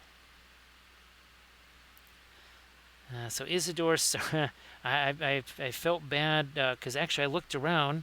I went to raid, and all the people that had been streaming suddenly stopped right when I went to raid. So that's we ended up at your house there. So Jagos, those are 3D printed from Make It Epic Basing. It's the same folks that did all the hoodoo rocks, that did all the different 3D printed the metal stuff. And well, now this is actually Goon Master Games right here. Those are all 3D printed there. Alright, so there, everybody, please check out Night Whispers link if you could. Also here too, there's just a bit of the bulletin board cork just to raise up this tree just a little bit. And that's another 3D printed tree there again from Make It Epic Basing. We've got right here, let me see, where's our, all of these are 3D printed. The miniatures are, the 2 casualties, Faramir, all of those tree branches. And oh, look, there's more. That's all 3D printed. The trees. Here's the Starfall Outriders. So the base itself, that sand dune effect, that was sculpted with Dazair dry clay. But all the palm trees and the palm leaves, those are all printed out. So yeah, really some fabulous stuff. Here, let me get back to my scene. There we go. Alright, so everybody please check out Night Whispers, Kathy, Tribute Miniature. And again, thank you so much to everybody that purchased those, painted those. A few folks were kind enough to send theirs to us. So it's just it's fantastic to have those. They meant a lot before, and now obviously they mean even more.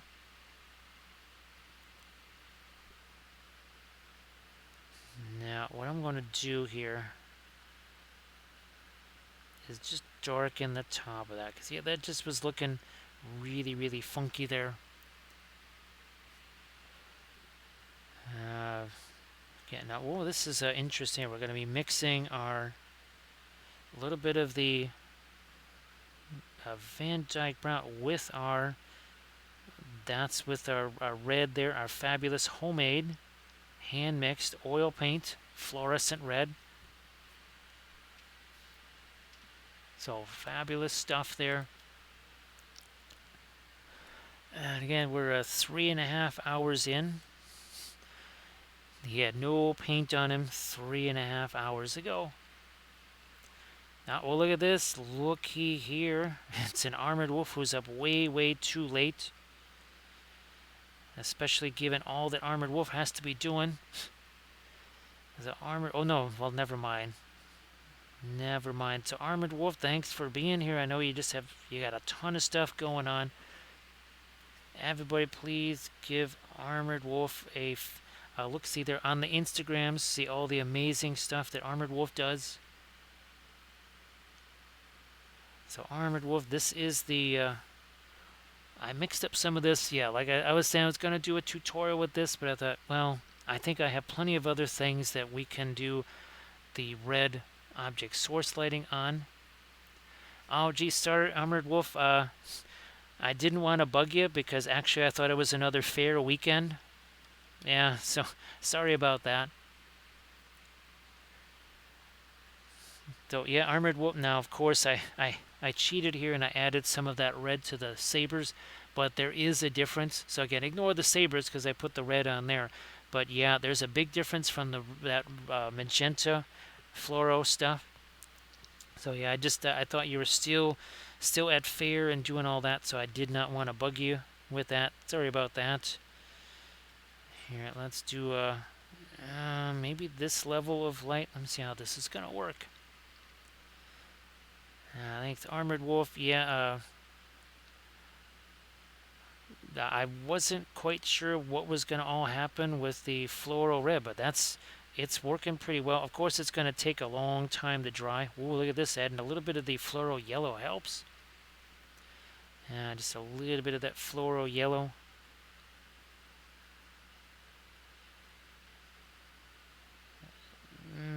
Yeah, we're gonna. That's actually gonna take away some of the peachiness here. I don't want it to be too orange though. Hey, Frozen Toes. Because, I mean, we got plenty of things that have the orange. And you can see there's a big difference, right, in how we've made that red a little bit lighter. It doesn't look too pink, though. Very different from our orange. So Frozen Toes, great to see you again. Let me see if I can. Okay.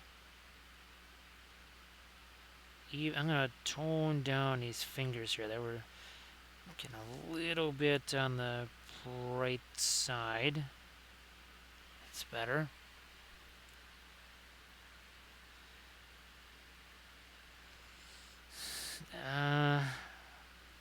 Yeah, I'll throw some of that over here too. Again, that's looking a little bit on the peachy side. Now, of course, when we start adding the Marion Street yellow to it, that also starts to make this more translucent.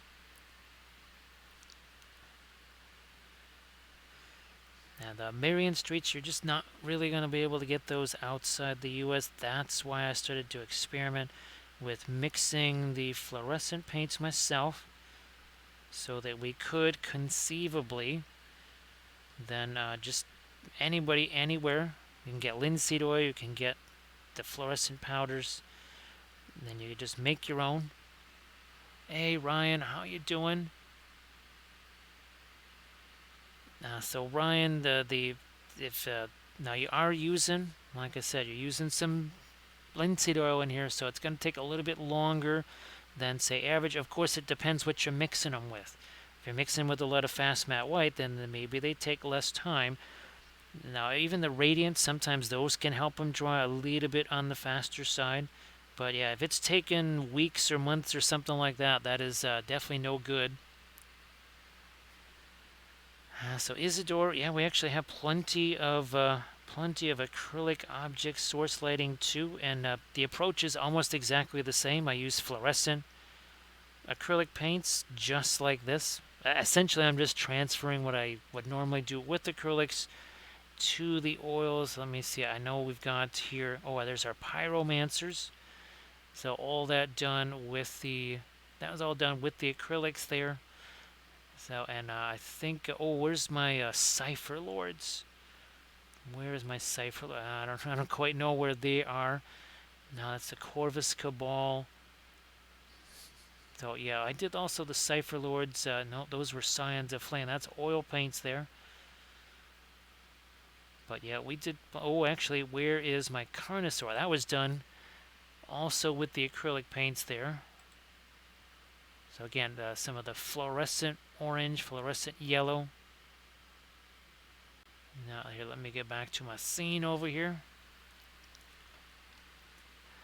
So yeah, Ryan. Again, it's going to depend what you're using them with, right? If you're mixing them with some of those colors that are just naturally faster drying, they will also dry faster.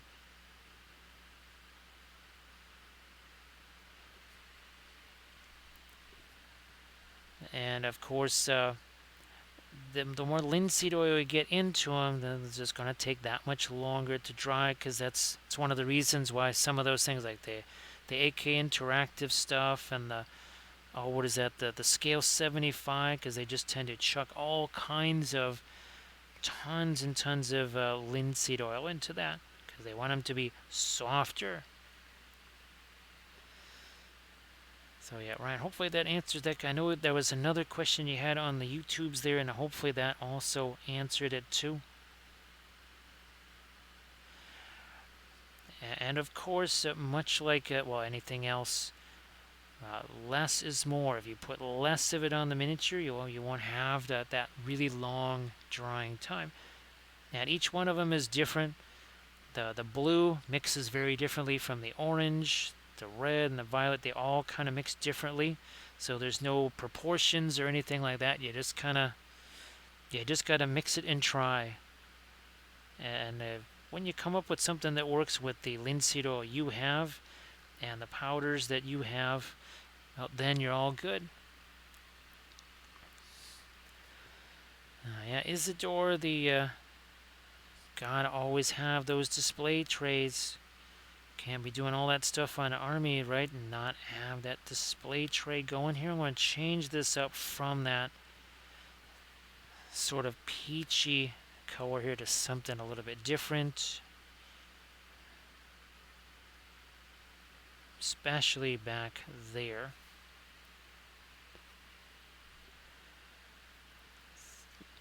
Again, using a little bit of the fluorescent orange here, but again, what that's going to do is make it more translucent, because that's what your Marion Street fluorescent oils are, much like the acrylic oils, super translucent.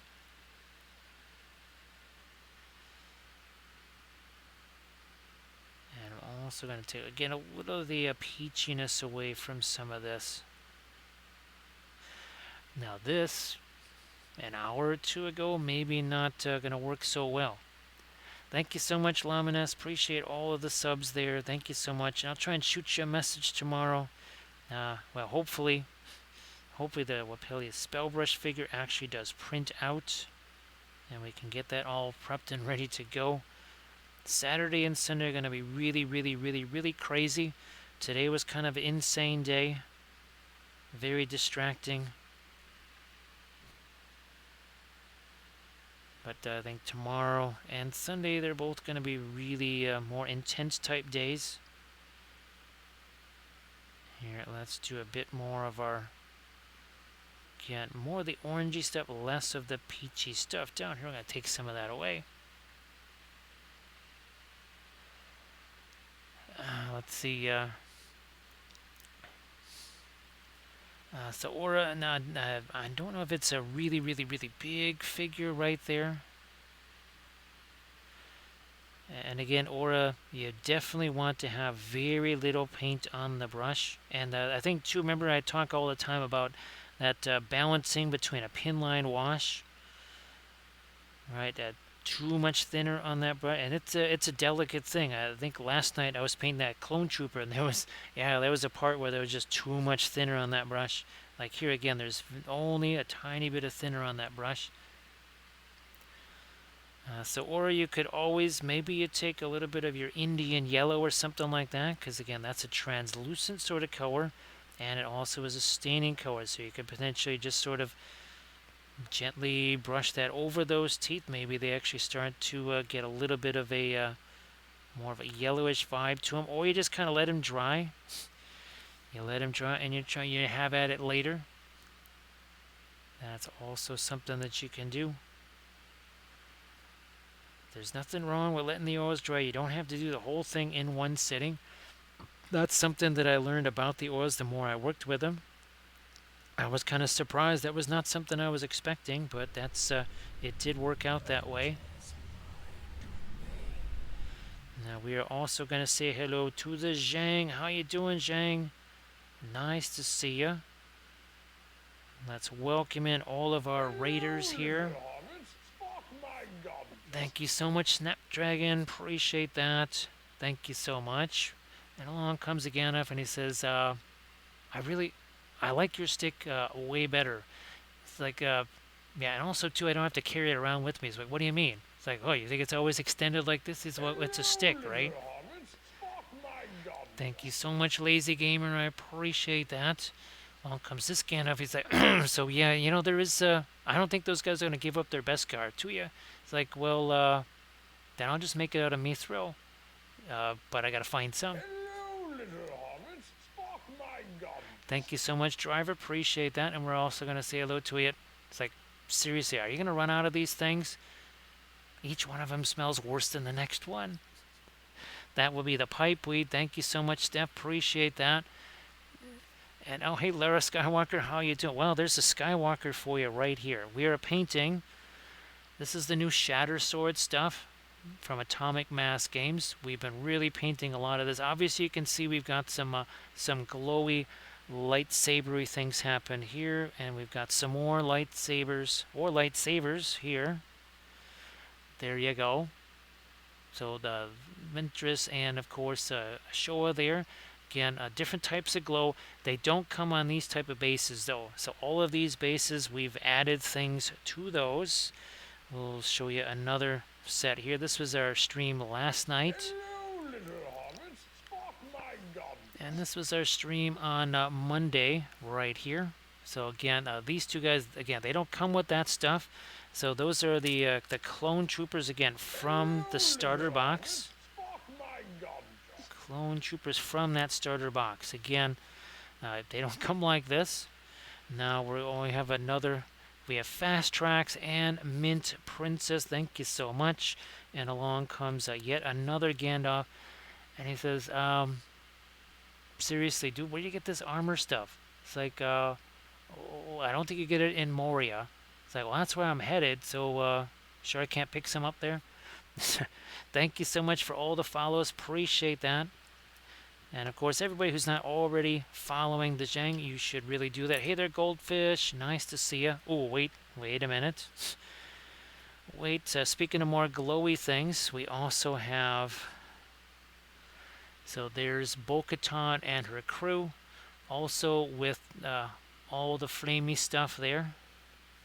All the flame. Now this again, this is how the bases, that's how you're going to get them out of the box. But again, we've added things here just to make it a little bit more interesting, haven't we? So I thought so, Lara Skywalker. As soon as I saw you there, I said, well, we have to show some of these. So thank you so much, Zhang. Thank you. And were you doing bricks tonight, or were you doing Gundam? Here's some more. Again, so here we have a multiple light source. So technically three. We have a blue, we have the yellow, and then the orange over here. And see, we even have a little bit of a smoke kind of an effect going there. And again, two different light sources here. More of those 3D printed bits to create an environment for this Mando right here. Hello, little hobbits. Spark my gun. So Zhang was doing the bricks tonight. Well, let's see. That means I think Grumpy Gandalf is going to show up here. He's like, again, could you maybe not point that at me? Those things look dangerous. It's like, dude, you are significantly bigger than me. He's like, well, didn't help me with the Balrog. Look at this here. Yeah, no arms. It's like, maybe you should have worn some Beskar. Again, maybe not pointing that at me. That's Grumpy Gandalf right there. He's very grumpy. And of course, Jing, if you wanted to share anything in the chat, that would be fantastic. Now, we're using traditional oil paints here. This is a little bit less traditional. You can get fluorescent oil paints here in the U.S. That brand, you cannot get it outside the U.S., but you can get pigment powders. You can get linseed oil from anywhere, and you can mix your own. So again, the red that you're seeing here, this is actually homemade mixed paint that I did, about 10 minutes before the stream. Thank you so much, Ezra Dragon. Appreciate that. So again, here, let's... So what we've been doing, let's see, 3 hours and 48 minutes ago, he had no paint on him. So he was just primer like this. So all this done in that less than 4 hours. And this is from, again, the Shatterpoint game right there. So there's your Darth Maul, or Lord Maul as they call him. And again, object source lighting here. And then ambient light over here. And of course, we've done tons and tons and tons of object source lighting on the channel here. Sometimes it takes the form of a bust like this. This is also homemade fluorescent paint. That's the magenta there. So we love our homemade fluorescents, because sometimes you just can't get the Marion Street stuff. Again, I can get it here. So say we all. And Zhang's going to get a gift sub there from Frozen Toes. Thank you so much, Frozen Toes. Appreciate that. Well, looky here. We're 7 followers away from the 8K mark. So thanks to all the new little hobbitses, So yeah, maybe our next stream will have to have a Hello, special little hobbits. follower hype Spark train. my gum. Thank you so much, Crooks. I appreciate that. It's funny, as we bring out another Gandalf, well, I'm thinking more like Shandolf. I was thinking Gandalfax. I actually have a couple of more Gandalfs that I'm prepping for painting. Yeah, Aura, and as always now here, remember, see what we got going over here? This is what I've been using right now. This has a bit of yellow in it. So whenever you're doing the reds, you don't want them to end up being peachy or pink or something like that. Magenta, you gotta hit them with that yellow.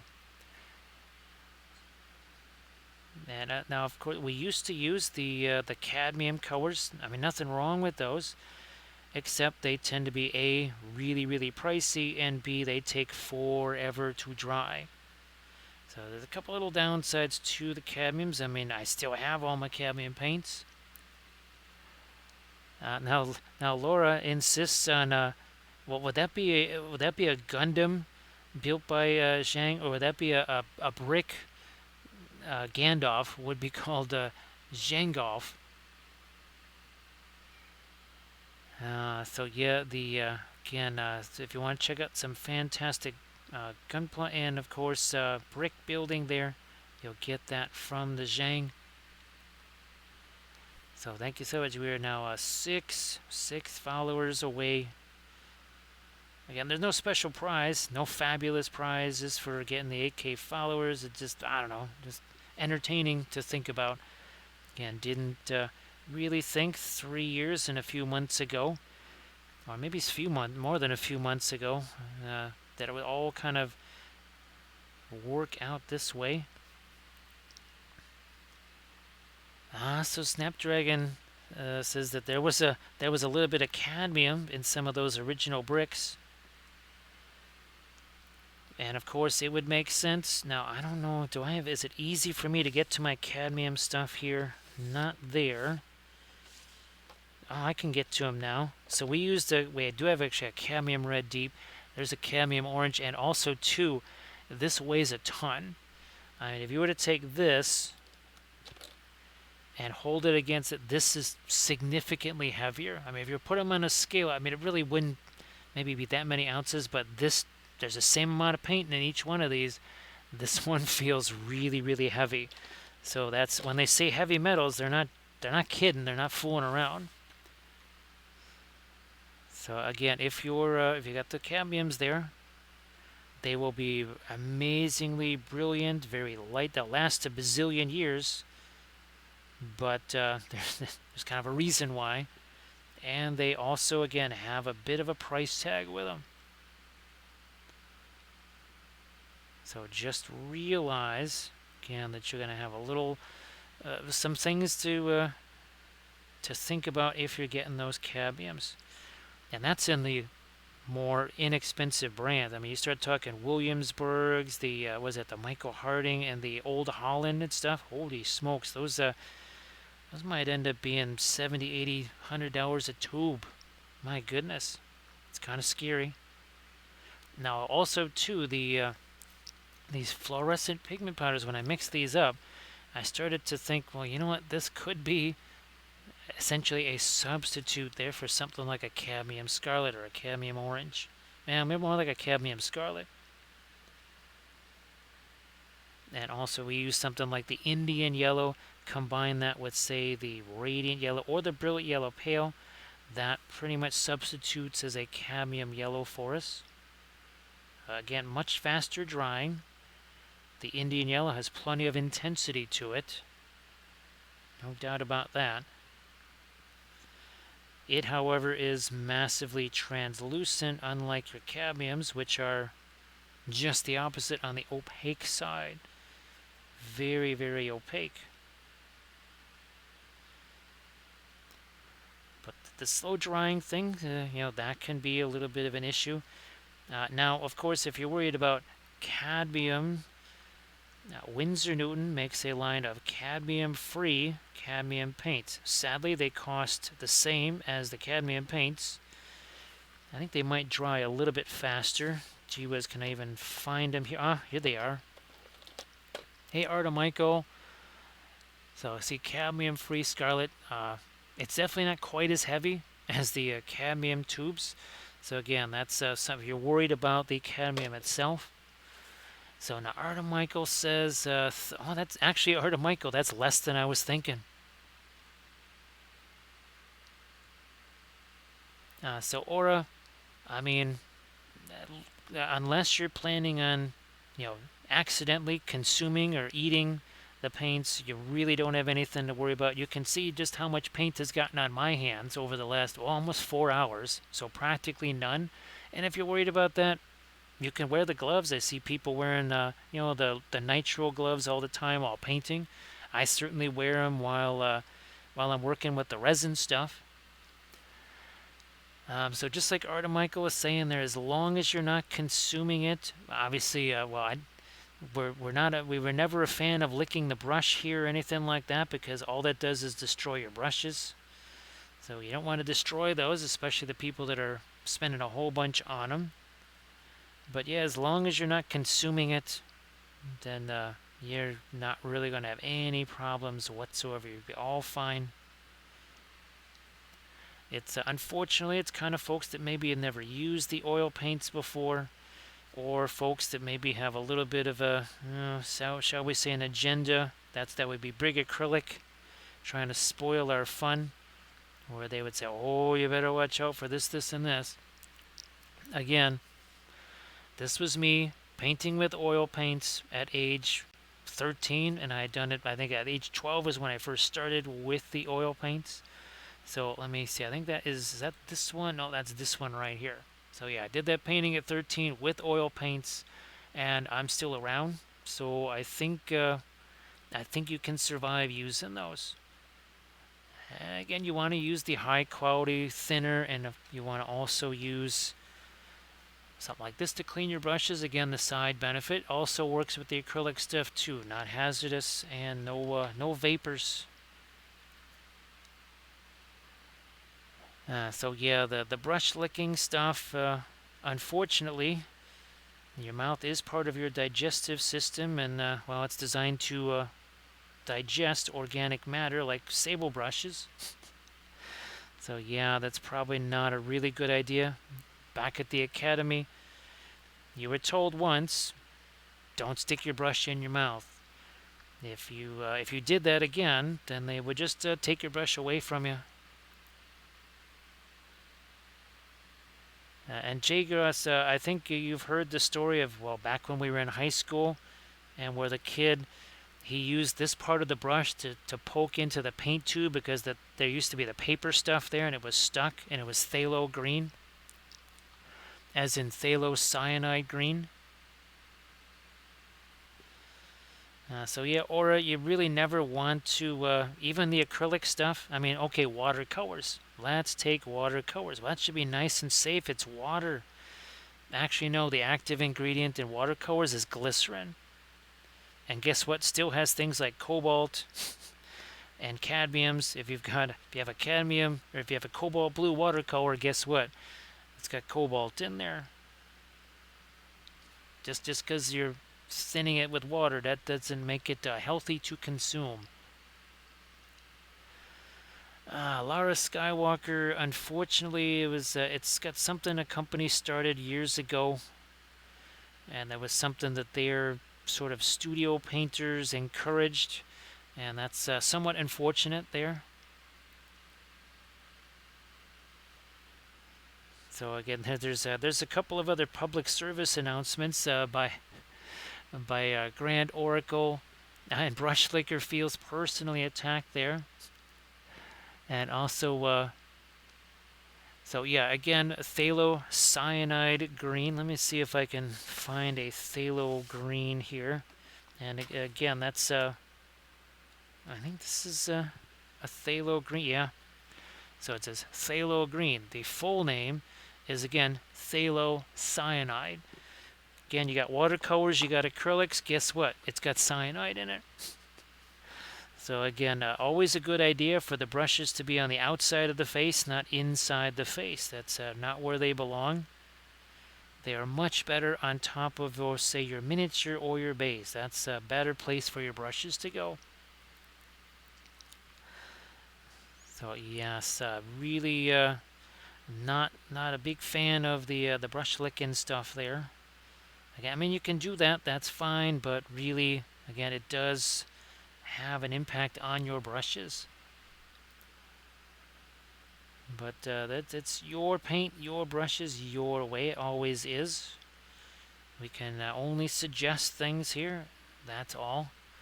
Just present some ideas. Hopefully some solutions. I just need a little bit more light there again to get the impact of the lightsaber. Now let me see if I can't. I'm going to use some of this more yellowish. No, that's about where we can go. Frozen Toes. I thought I was going to be all Bill Alexander. Who, obviously, he did all the same stuff because he came before Bob Ross. And I whacked that against the side of my desk. And guess what? There was phthalo green everywhere, all over the wall. Because that was right next to my desk. And it was on the carpet. So yeah, the parents were not a huge fan of that. Yeah, that whole hitting the brush against the side of the desk there and to get the stuff out of it, yeah, that didn't happen anymore after that. So yeah, that's no more spattering of the brush all over the place. Here I'm trying to maybe a little bit of reflective light on all these little dudes right here. And of course, again, that why do we have all this red here? Because this literally extends to either side.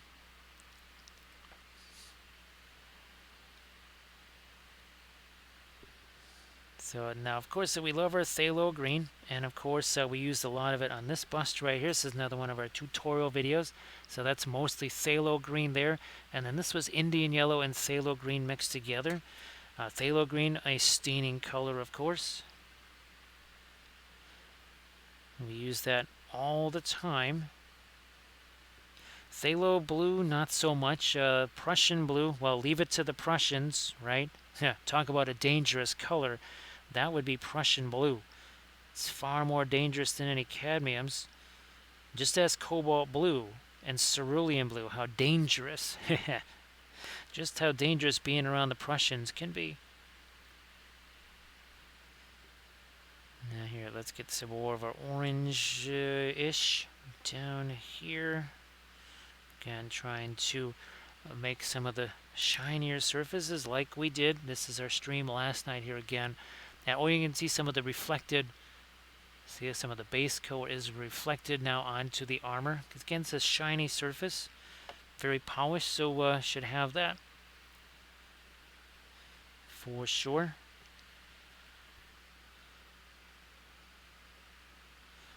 Again, let me get some more of my there.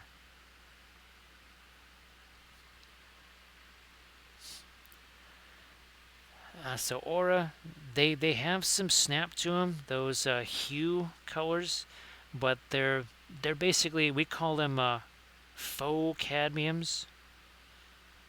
I refer to these as diet cadmiums because these actually really do look like cadmium colors. So yeah, when I tried the cadmium-free scarlet versus cadmium scarlet, they looked really the same. Again, those hue colors, they can be somewhat bright, but they're just not going to be that opaque either. So you can have cerulean. There's a cobalt blue hue, which looks sort of like it-ish. But again, the hues, we call those faux cadmiums versus diet cadmiums. And so far, only the Winsor Newton cadmium-free have gained the name diet cadmium. So thanks, Galadriel. Appreciate the lurk. Appreciate the lurk. Thank you so much. So again, I'm just defining some more areas here. Again, this is that cork. It's cork wood. It's not the cork board or the bulletin board cork. And now this has some more of that yellow in it. I'm just going to see if I can't. I got to thin it down some more. I'm not looking to do a pinline wash or anything remotely like that. And there we are.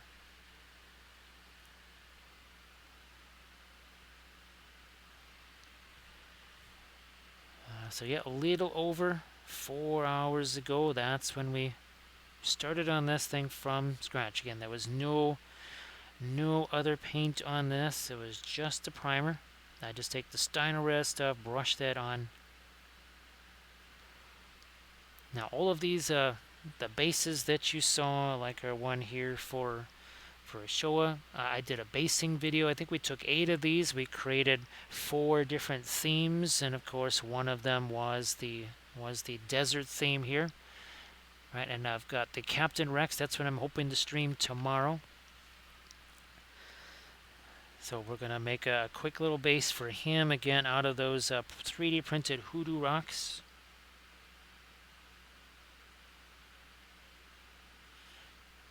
Yeah, why don't we do something like this here.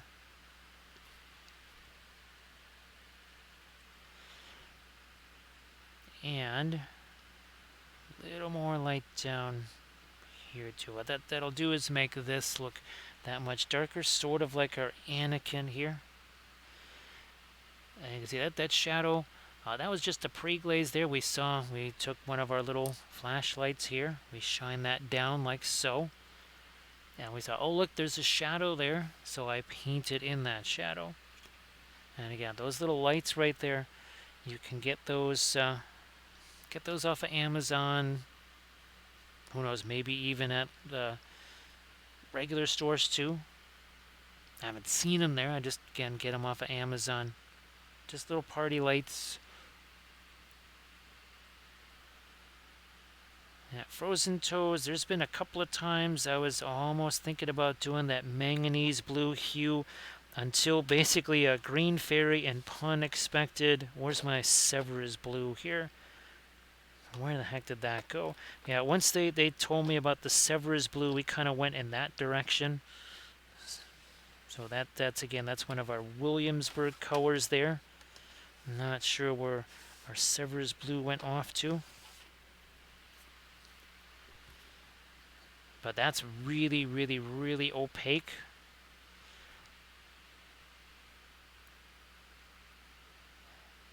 Yeah, I think we're good there with our orange. What about this stuff? That's a little bit too much of the yellow. There's actually a belt buckle there.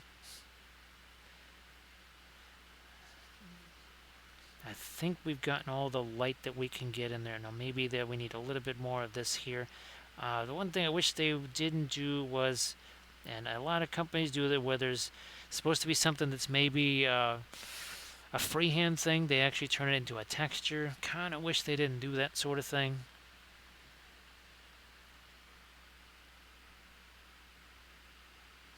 But I want to get a little bit of this orange right here on the lip there. Maybe right there on that chin. Yeah, Frozen Toes. I have to find out where the heck that Severus blue went off to. It's not sure where he went to, but he's around somewheres. That is a really wild color, I have to say. That Severus blue. It is definitely a nice. Oh, I know where it is. It's not in the house here. Yeah, I brought that to paint the giant mural. No wonder I don't see it in the things there. I didn't actually have to use any of it. Because I didn't really have to paint much of the sky. The wall color was adequate enough for the sky. It's like, why in the world is there no cerulean blue in there?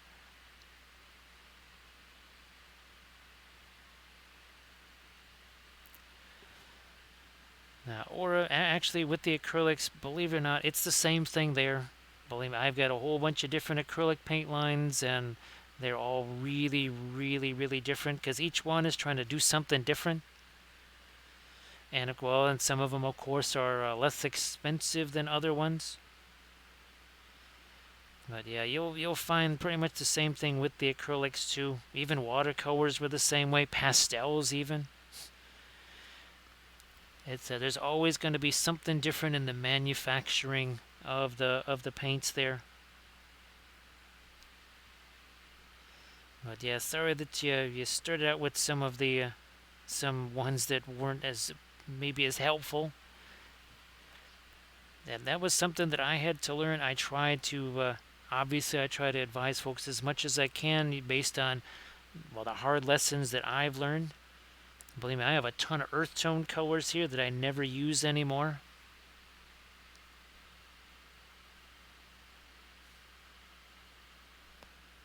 So I remember using the Pro Acryls. There was stuff that like you could do with them that you couldn't do with others. There's stuff you couldn't do with them that you could do with other stuff. Actually, my favorite of theirs were actually the transparent colors. That the regular colors, yeah, but those transparents, because those were much more like the Reaper liner paints. I really enjoyed those things. I don't know if he ever extended on the original. I think there was maybe 8 of those or something to start with, the transparent colors.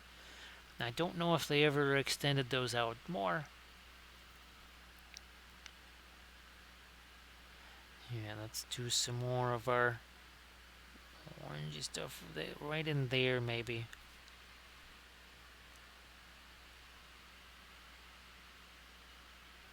So I know with the early days, well, we there was a lot of the Vallejo stuff and this, not so much the scale statement, but the Vallejo stuff.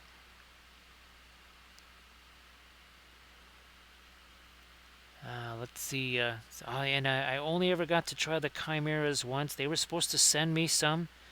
Sadly, they sent it while I had a hold mail, and I was 900 miles away at ReaperCon. And then the next year was the mysterious disease of completely unknown origin, so they were supposed to just bring him here to Adepticon. That never happened, so only ever got to use the Chimeras that one time. The nice thing about the oil paints is that, I mean, let's say you don't do the specialty stuff like the fluorescence and more the metallic stuff.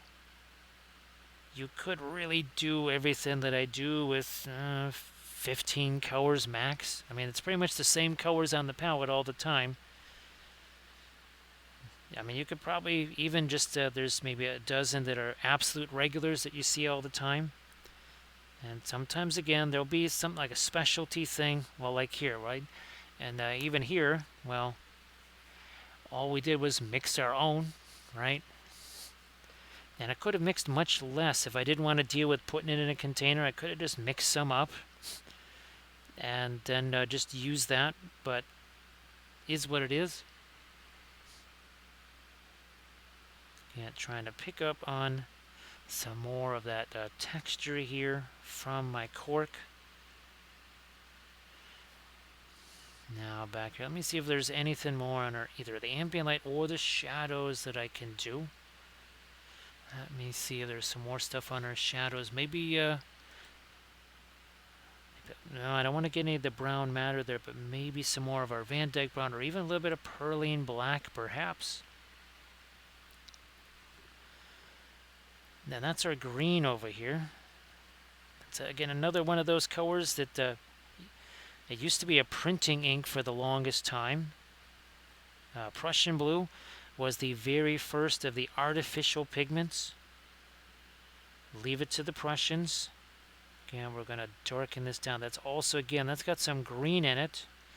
The idea is that that's just going to give us a little bit different color. Now here I'm going to also take some of my tan here. Blending brush. Hashtag no layers there. Again, just a little bit of tap, tap, tap there. Maybe A bit more of that. Add a little more here.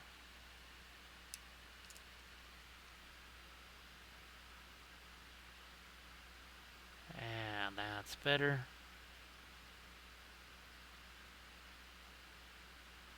Because those were looking mighty flat. It'd be different if you couldn't actually see this part here, but you can see that, so we needed to get a little bit more shape in that there. Thanks for joining again, Aaron. Again, appreciate all the gift subs and everything that you did during the stream here. Thank you so much. Again, that is going to be very helpful. Here, we'll do a little bit more of our right here. I don't want the ambient light to get too light. Don't want to get too light. And of course, Arid, if you wanted to share your Pinterest links, once again, Arid does all kinds of fantastic jewelry. Speaking of jewelry,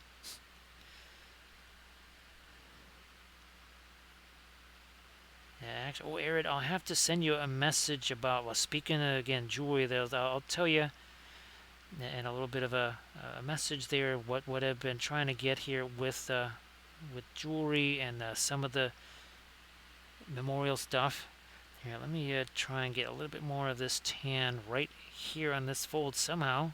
There we are. We just kind of never got any of the light. There we are. That's just, my God, I was like, what is weird over here? It's like there's something missing, and there was a little bit of shape missing right there. So that's, well, again, we appreciate all the lurking, of course. Thank you so much for all the folks that do the lurk thing, because that definitely helps with the Twitch math, which never goes for us, right? Right, Arid? So yeah, Arid, I'll shoot you a message. Something that's more of a long-term thing. I got sort of a temporary thing, essentially, sort of a. Again, I'll just shoot you a message there and let you know. It's something that kind of works for right now, but it's definitely not what I had visioned as a more permanent type thing. But yeah, a little bit of a kind of a customized piece of jewelry there. So yeah, Twitch math is never on our side. Twitch is always advantageous for Twitch. That's how its math always goes. Not so much for us, is it? Like the whole, there's a raid, right? And unless you do what, refresh your screen or something like that, you don't get counted at all. Hey, Inganes, nice to see you. So Inganes, I meant to do this as a tutorial video, but we'll just do, we'll do this again. So again, that's the green stuff word, fluorescent pigments, the powders mixed with the linseed oil, and boom. So yeah, Ariel, I'll try and send you a message about that. I'm not sure how possible it is, but it would be, actually it would be a very, very meaningful. Now here, let me see. Okay, that we do have the paint cleared out of that. This blending brush here, again, just see that instead of a whole bunch of layers there, not doing that. So even the raids don't matter anymore. Or even the refresh on that. Yeah, Zhang, I don't think, I think they basically are going to make it so we can't really get to that partnership level there. Again, there's really nothing super fantastic. It's just when you have things like, say, the, oh gosh, what were they doing with the Diablo 4, right? And there's a bandwidth shortage. They'll take it away from us and give it to other folks.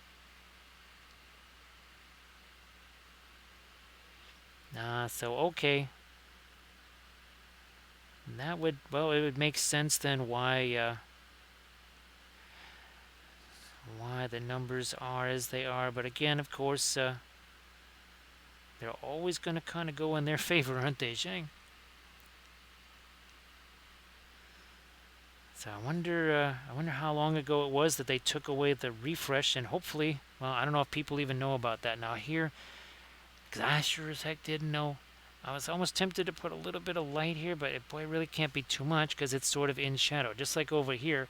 That's why I haven't put any of this here, because well, if you look at our little light thing here, right? See that again? There's a basically a shadow created by him. That's what we're trying to replicate over here.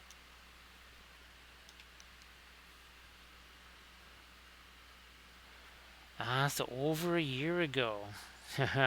Well, I guess I'll just tell people, well, you know, save yourself the time. That is a bummer. Now, who knows that maybe when we start doing maybe some more of the daytime streams or something like that, that changes the dynamics a little bit. Those aren't going to happen for quite some time, though.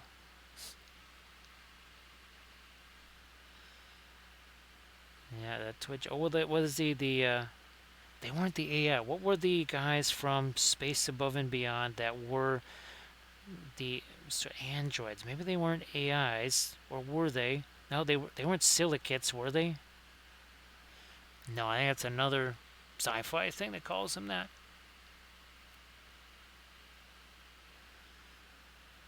Yeah, Zhang, obviously here with the situation that happened for, well, essentially a little over a year, it really messed around with the stream times and such. So that definitely created a big disruption. And now we're kind of in the post world there. We're trying to figure out exactly when we can do some of our streams and also all the filming that we need to do, because there's that too. Lots of filming needs to be done for the Patreon page, because essentially 10 2-hour tutorials every single month is done for the Patreon page, in addition to all the live streaming here.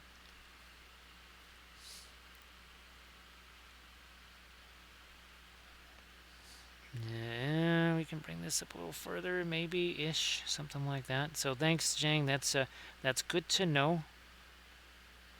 That is actually very handy to know. Because I started thinking that, actually, believe it or not, that's what I thought in my mind. People said, no, if you do this, that'll work. But I kept looking at the way I would see things. I say, you know what? I think that's just, it's only based on what it started with. When I would see streams with way less people end up having the same average viewer counts than the ones with way more, then I knew it's like, oh, I think they might have changed something. Just didn't know for sure. Okay, so again, we don't want to do too much of the sharp edges here. Now, I'm going to try and do a little bit of the brushstroke management. See if we can find something here that is, again, really, really, really, really soft. Maybe that's going to be this thing here.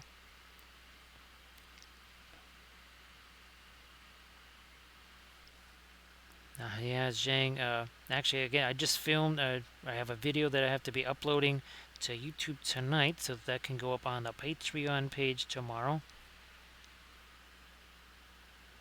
And I think if you if there's not 1,400 hours worth of tutorial videos on there, it's got to be darn close.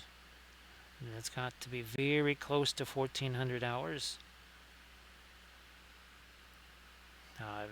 It says if you do the Army Painter Pledge, that's every video that I've ever filmed since 2013. That goes back quite a long ways, and the filming process has changed massively. Oh my gosh, since then. Now we're going to do a little bit more of the lighter skin tone back here, just a tiny bit. Just a wee bit more. Not too much. Here, let's get some of that maybe on his hand over here. That's also not object source lit.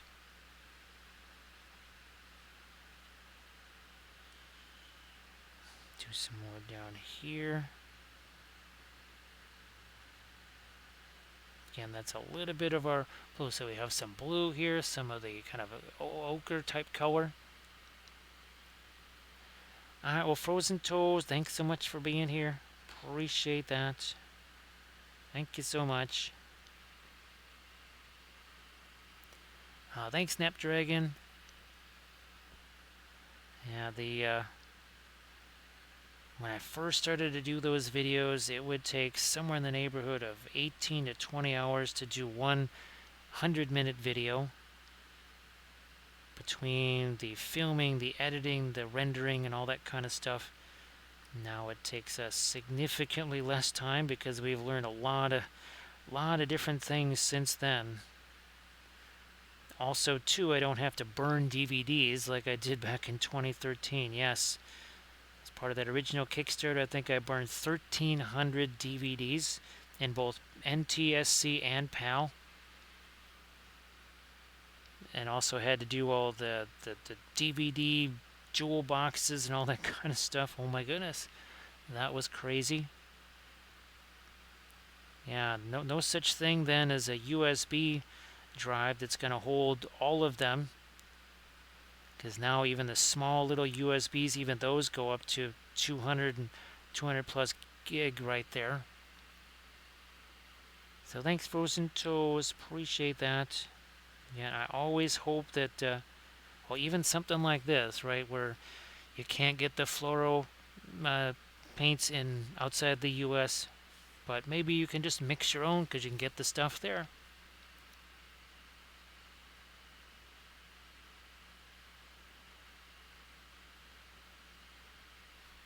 Again, so Aura, it's very, very simple. It's the colors you see me using all the time here. So the Van Dyke Brown, the Indigo, the Prussian Blue, the Terra Rosa, Indian Yellow, the Brilliant Yellow Pale. Again, it's a very short list, and then you got the Radiant colors. And again, if you want to start out with 3 of those, you would want to have the Radiant Green, the Radiant Violet, and the Radiant Turquoise. Then if you're going to do the next set of those, then you would want to do the blue, the yellow, and the magenta. And then there's obvious things like the phthalo green. That's another really common one. The naphthol red, another common one. The list has changed, Aura. It depends on what's available, what the prices are of things. Now, we didn't used to use naphthol red, but then I found that it had a little bit of staining properties to it, unlike, say, the Williamsburg version. And sometimes colors are not available in places, so that's why there'll be different ones. And again, I used to use a lot more of like the ochres and that sort of thing.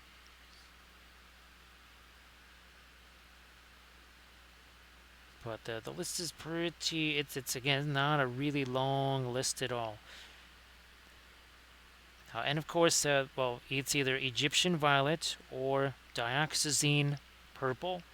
Obviously, the Egyptian violet's going to be way better. Although I did see, I think it was either Michael Harding or Old Holland, their version of dioxazine. Oh my gosh, it was like twice the price of Egyptian violet.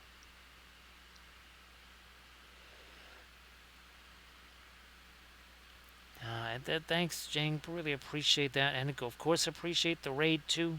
Thank you so much. And again, anybody that's not already following Jang, I'm sure that you are.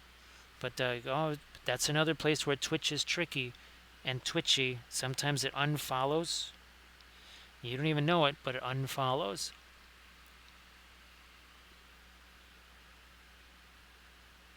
And of course, to Aura again, I've got some new paints that are coming here, colors I've never tried before. Those might become part of certain techniques, or they might all fail horribly, and you never really see them again. Because there's certainly those colors. Hey there, Neveg, nice to see you. Happy Saturday to you. Because now we're a half an hour into Saturday here.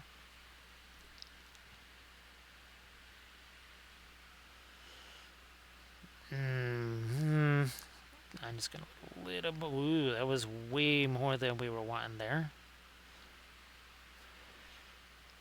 And the other thing too with some of those color theory videos, we're sometimes comparing paints. Remember the most recent one we did with the well, speaking of diazonine, or dioxazine violet, that was a test of 4 different ones. Actually, I had a 5th. It was the Richardson. I could have actually tested that one too. So sometimes those color theory and oils videos are to test out maybe a different version of the same color. Does this brand work better than the other? Sometimes you get surprised, like the this is where's that black spinel? I think that's over here. No, but yet the black spinel from this, actually, believe it or not, was cheaper. This was cheaper than the black spinel from Gamlin, which usually it's completely the opposite. Normally the something like your now let me close it a little bit more. A Williamsburg is going to be twice the cost of a Gamlin. So that was a big surprise. I wasn't sure what to expect. I actually have a Mars Black from Gamlin that I'm going to test.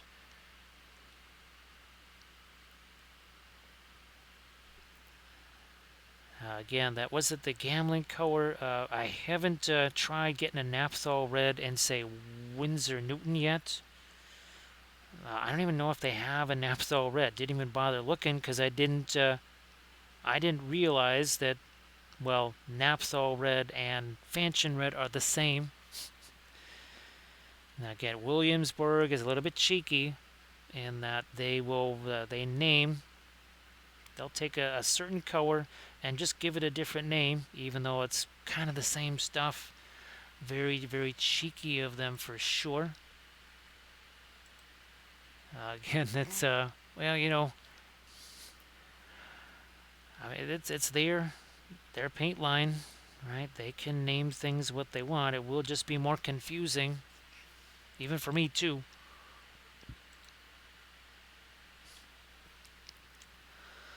Bring it a little bit more on my dark here.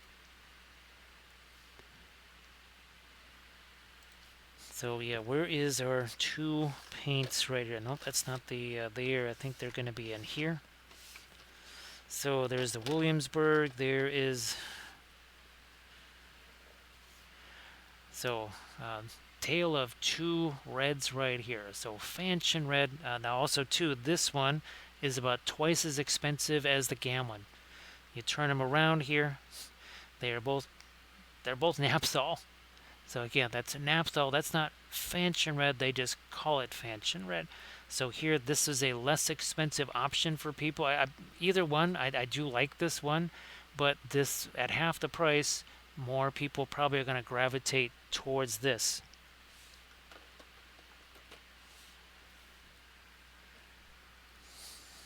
So it's and then of course there's the Brilliant Yellow Pale, which is Aureliolite yellow, which even the Scale 75 oil paints, there was a couple of colors that had a whole bunch of that Aureliolite yellow in them.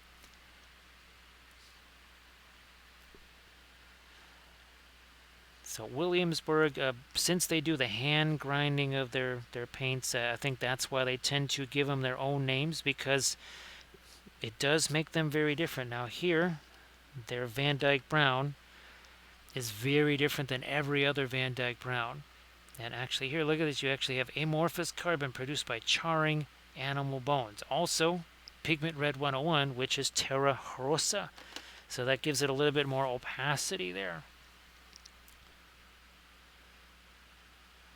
So I try to always, again, talk about the pigment things can be really deceptive. Now let me see if I can, okay, I've got both of them here. Let's move you out of the way. So we've got a tale of 2 burnt umbers, Winsor Newton burnt umber, Williamsburg.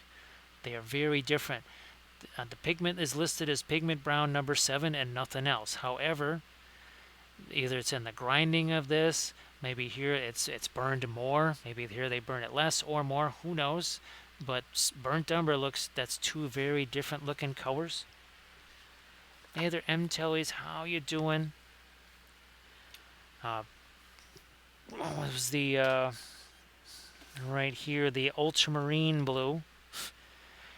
I had basically stopped using all ultramarine blue until this came along and I went, holy smokes, this was very, very, very different because you're not doing stuff like this with your average ultramarine blue. Nothing at all like, well, let's see, we did this one here, and oh, we got some of these here.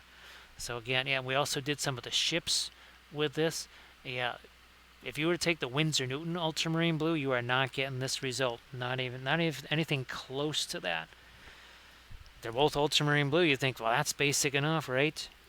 So M-Tellies, we're getting towards the end here of the Shatterpoint miniatures. We're getting really close to the end. Not that many more left. So hopefully that that Dooku box is going to be. Well, I don't know when Miniature Market might be shipping that. But that's okay. We have plenty of other things. That's why I've been prepping a whole bunch of larger scale stuff for videos. And we actually do have a whole bunch of our Mahoods that we did that basing video with, so we might start painting some of those too, among other things. So yes, very, very different, same pigment number, two different colors. Actually, Gamlen's is different. So if you were to take Winsor Newton, Van Dyke Brown, Gamlen's, and also Williams or Gamlen Williamsburg, put them all side by side, they're all going to look different, significantly different. So M-Tellies, again, I'm glad that you're able to do that. And of course, M-Tellies is always rocking the MetaZoo, especially at the Santa Clara Game Castle, if you're ever out that way. Again, M-Tellies, if you want to let folks know if there's any special events going to happen out there with the Shatterpoint, with your MetaZoo, you want to let the folks know, that would be fabulous. You know what, I might just, I'm tempted. Ooh, no, not as I look out over there, not tempted by that anymore. So basically the Gamlen 1980s, that's their student grade colors, just like the Wintons are the student grade version of Winsor Newton.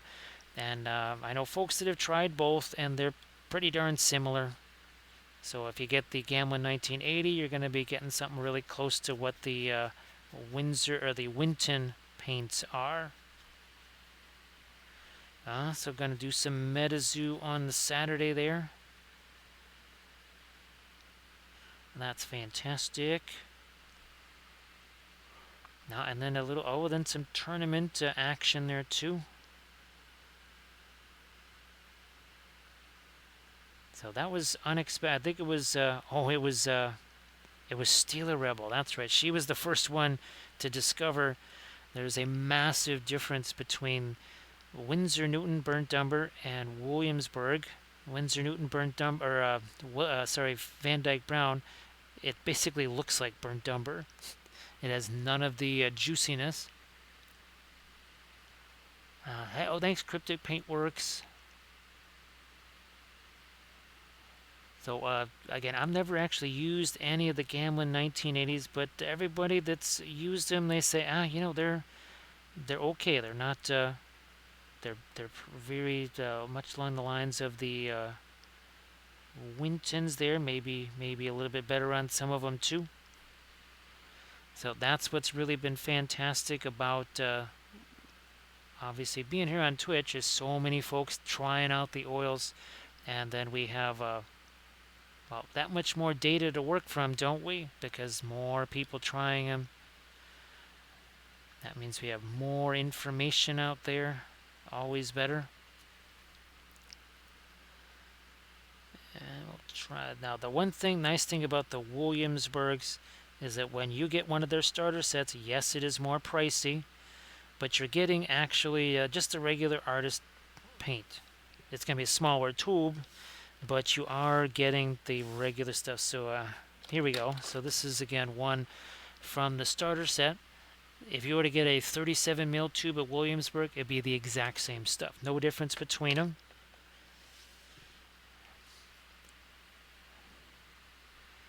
So yeah, Zhang, that's it was really fantastic when so many people started to paint with the oils once we started doing the Twitch stuff.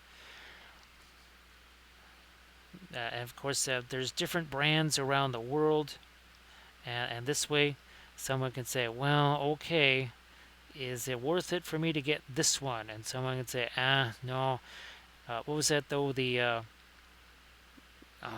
Holbein paints, and of course, I don't really know if I have one of those around here because I think I brought those, yeah, to my big mega project there. I found that those were just, they were kind of like the Optiling paints, very slimy, took forever to dry, and it was really hard for people to understand what I meant by slimy until they too used them. And Stila said, yeah, you know what, these Holbein paints, which are ironically enough made in Japan, she said they are kind of slimy once she started to use other paints.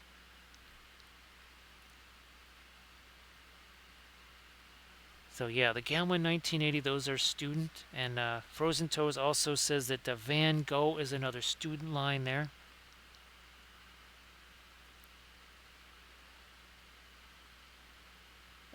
The Fu, again, the cheaper paint, when you're talking about, say, working in 2D or something like that, it's a whole different ball game there. So again, something like, a 2D art, because you're painting on a really absorbent surface, that's one thing. But here we're obviously working smaller into some of the surfaces, like metal, plastic, not quite so absorbent. If you can go for the higher quality stuff, you'll always get the better results. And thank you so much, Anna. Appreciate that. Again, I like it. I like that stick because, like, if he doesn't need it, he can fold it up, put it in his pocket. It doesn't fold. He doesn't know what he's talking about. Thanks so much, Anna. Appreciate that. So Paint Liquor, 4 hours and 41 minutes ago, we started up on this guy here. So yes, indeed, less than 5 hours ago, he was just primer like so, and that's it. Grand Oracle, it's weird, right, that we have not been able to find. I mean, there's some things that I definitely are similar. There's some Williamsburg ones, some Winsor Newton ones, but they're just so divergent. There's nothing in one coherent set like that.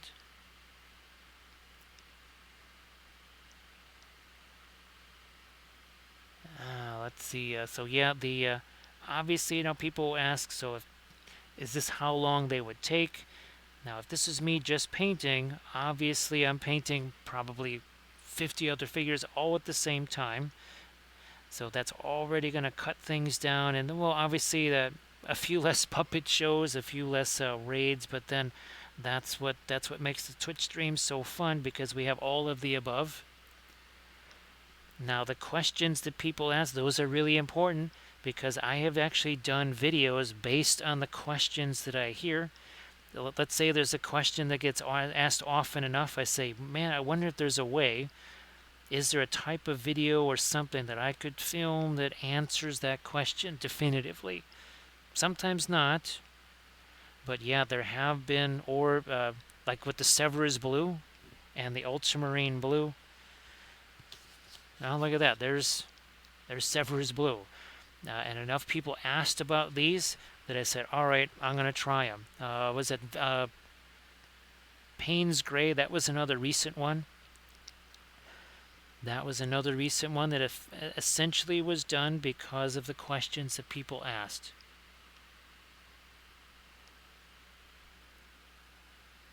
So again, I appreciate the questions, because they really do, again, they help magnify the information that is out there. And that goes, again, the more we hear from other folks, and two, now so many people they've been painting with the oils, they have lots of examples that they can show. So it's not a unicorn or something like that. I can say, here, look, this was painted with the oils. So yeah, a cryptic. Now this is another thing that was really wild, just how different the Payne's Gray, and we tested 3 different ones, I think. This Payne's Gray was almost more like an indigo blue, and this one is very reddish right here. So these two Payne's Gray, and again, well, you can see why this one's more red because it's got Terra Rosa in there. It's got the Pigment Red 101. However, I think they bake it, which is why that Payne's Gray was so much shinier, and maybe that's because they want it to be darker.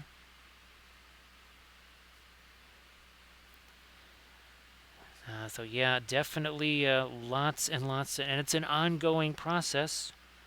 It's an ongoing process. And again, with with the fluorescents here, this was a brand new test of this. This is the most extensive use I've ever done with the fluoro red. Now again, this is supposed to be a tutorial video, but I wanted to get this out here for folks to see.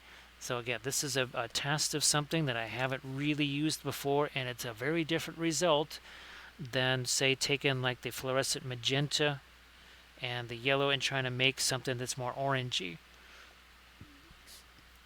The micrograms, I think I only ever used a couple of those frozen toes. And I think actually, yeah, that's, I think actually Landras sent some of the micrograms here. So yeah, and Cryptic Paintworks, again, if you wanted to share any stuff, same thing, Grand Oracle, if you want to share some of your results. Frozen Toast, same thing there. Again, it's always helpful for people to see those things.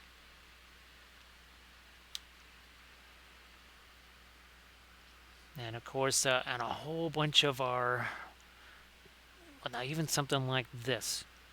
Again, that was phthalo green and the Indian yellow together. This was our Prussian blue. I mean, phthalo blue maybe could have done a similar thing, and then a lot of the Terra Rosa right here. Right, but again, using the oils there to let those things mix together. And then here, we were definitely making a lot of use of the Payne's Gray on this. We did a couple of videos on these guys and several streams, right, on those Kurzlik 3D printed.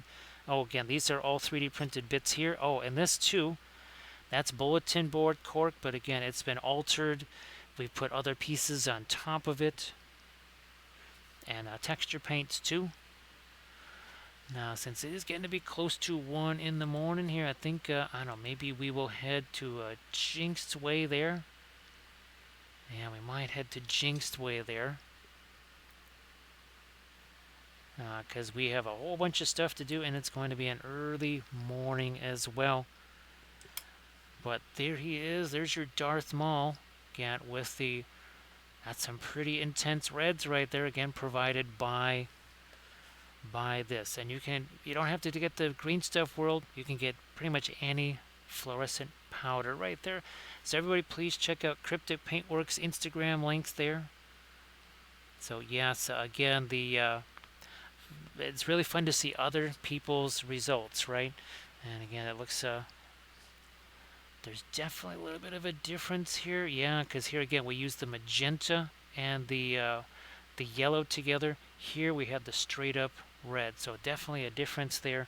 But of course a big difference from our Anakin over here.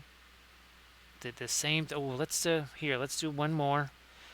Let's do one more of these. We call this film noir. This is something you could also do. Take pictures of your miniatures, kill the color. Now here, as you can see, it looks a little bit more like object source lighting from this side.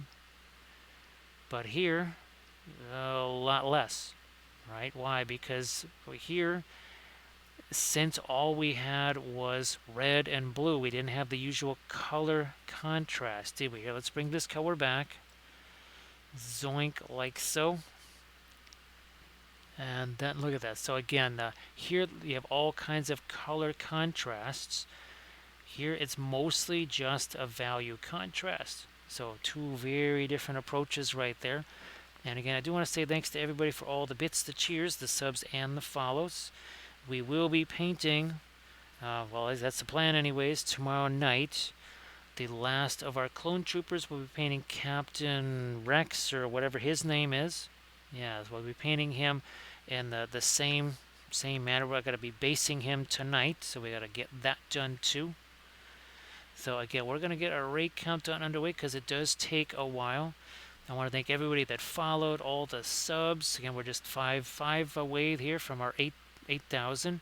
Thank you so much, Zhang, for the raid and all of our other raiders too. We appreciate that. Again, I wish I could keep on going here, but again, I have to be actually at 9 hours. I have to be somewhere, so we got a lot of things to do yet. So thanks again, everybody. I appreciate all of the bits, the follows, the subs, and the cheers. Thank you so much, Grand Oracle, Frozen Toes. Thanks, Armored Wolf, for doing all of the moderations too. Appreciate that. So thanks again, everybody, and I will see you well later today. See you later, Ngani and Isidore.